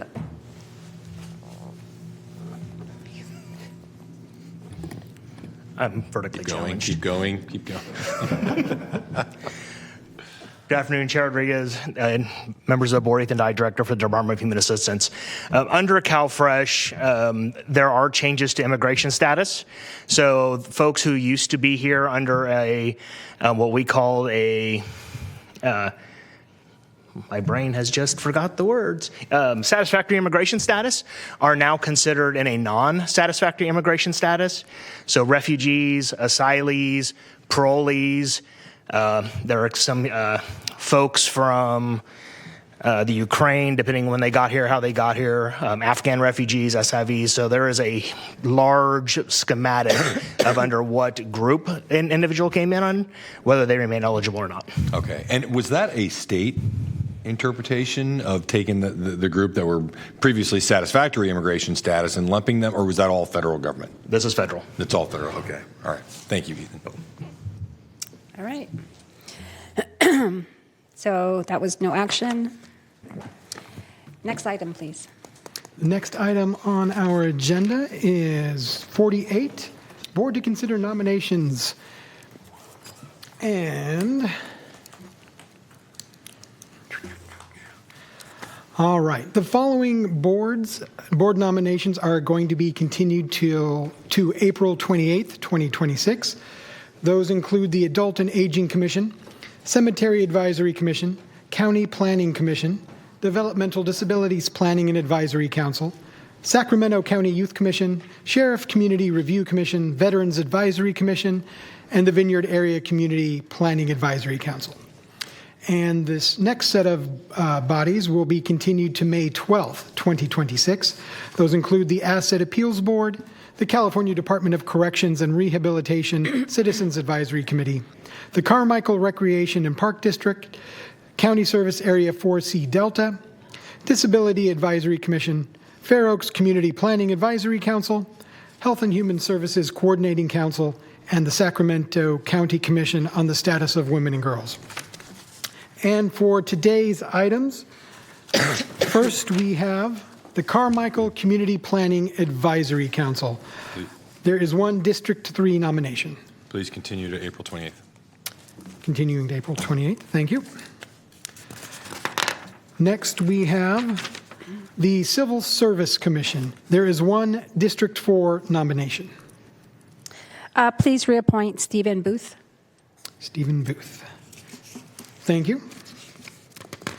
And next, we have the Cordova Community Planning Advisory Council. There are 5 seats in total, 2 District 3 nominations. Please continue to May 19th. Thank you. And 3 District 5 nominations. Unless you have something different, let's go to May 19th as well. May 19th? Sure. All right. Well, I don't have my vote sheet. Oh, certainly. Then, yes. Why don't we go with April 28th for yours? Let's go April 28th then. I like that. Works for me. Thank you, sir. And then we have the County Service Area 4B Slough House, Wilton, Cosumnes. There are 3 seats, 1 District 4 nomination. Please continue to April 28th. Thank you. And 2 District 5 nominations. April 28th was a good date last time. I think that works. Thank you, sir. Appreciate it. And then we have the In-Home Supportive Services Advisory Committee. There are 9 seats. Chiefs recommend continuing it says the remainder to April 28th, but I don't have. I think that's all of them, right? Okay. Yeah. Thank you. We'll continue those to April 28th. Then we have the Sacramento County Behavioral Youth Advisory Board. There are 4 seats, 1 District 1 nomination, and District 1 has let us know that they would like to continue this to May 12th. There is 1 District 2 nomination. Please nominate Jalen Hill. Jalen Hill, thank you. 1 District 3 nomination. Please continue to April 28th. April 28th, thank you. And 1 District 4 nomination. Please continue to April 28th. Thank you. And that will conclude our nominations for today, which brings us to item 49 on our agenda, County Executive Comments. Thank you, Todd. No comments today, but thank you for your time and attention today. I appreciate it. Okay. And then item 50, Supervisor Comments, Reports, and Announcements. I have nobody in the queue, so I just want to say a very 100th birthday to Ted Mitchell, who is a resident of Citrus Heights, and his family played a role in the area's early agricultural history. And for the first time, Sacramento County School has placed first place in the 2026 California Academic Decathlon in Santa Clara, so congratulations to Folsom High School, and that is it. All right. Oh, yes, we have 1 adjournment. Supervisor Desmond. Thank you, Madam Chair. I'd like to adjourn in memory today of Howard Lawrence, who passed away on March 12th, 2026 at the age of 83. Some of you may remember the name, and we saw him in chambers many, many times with SAC Act. For more than 3 decades, Howard was deeply rooted in community work through Sacramento area congregations together. He was a leader who didn't seek attention, but quietly and consistently helped bring people together to move important work forward. Whether serving on the board or stepping into leadership when needed, he showed what it looks like to lead with purpose and commitment. Howard believed that real change starts with people. He understood that lasting progress is built through trust, through listening, and through showing up over time. He had a way of helping individuals recognize their own voice and their own ability to make a difference. That approach helped shape efforts that have reached far beyond Sacramento, including work that continues to impact students, families, and schools across the country. Grounded in his faith, Howard dedicated his life to improving systems and addressing inequities. He worked alongside residents, faith communities, and local leaders to push for solutions that were not only effective, but rooted in relationships. And I can attest to that because I sat across the table many times from Howard, and he had a twinkle in his eye, but he was very resolute, and he held your feet to the fire. His legacy is not just in the programs he helped build, but in the people he empowered along the way. That impact will continue for generations. We extend our heartfelt condolences to his wife, Cynthia, and to all of his family, friends, and colleagues who are grieving this loss. With that, I ask, Madam Chair, that this meeting of the Board of Supervisors be adjourned in memory of Howard Lawrence. Thank you. Yeah, Howard Lawrence was, I feel like I haven't been here that long, but I've had several meetings with him, and I do respect the legacy that he has left behind. So we will adjourn today in memory of Howard Lawrence.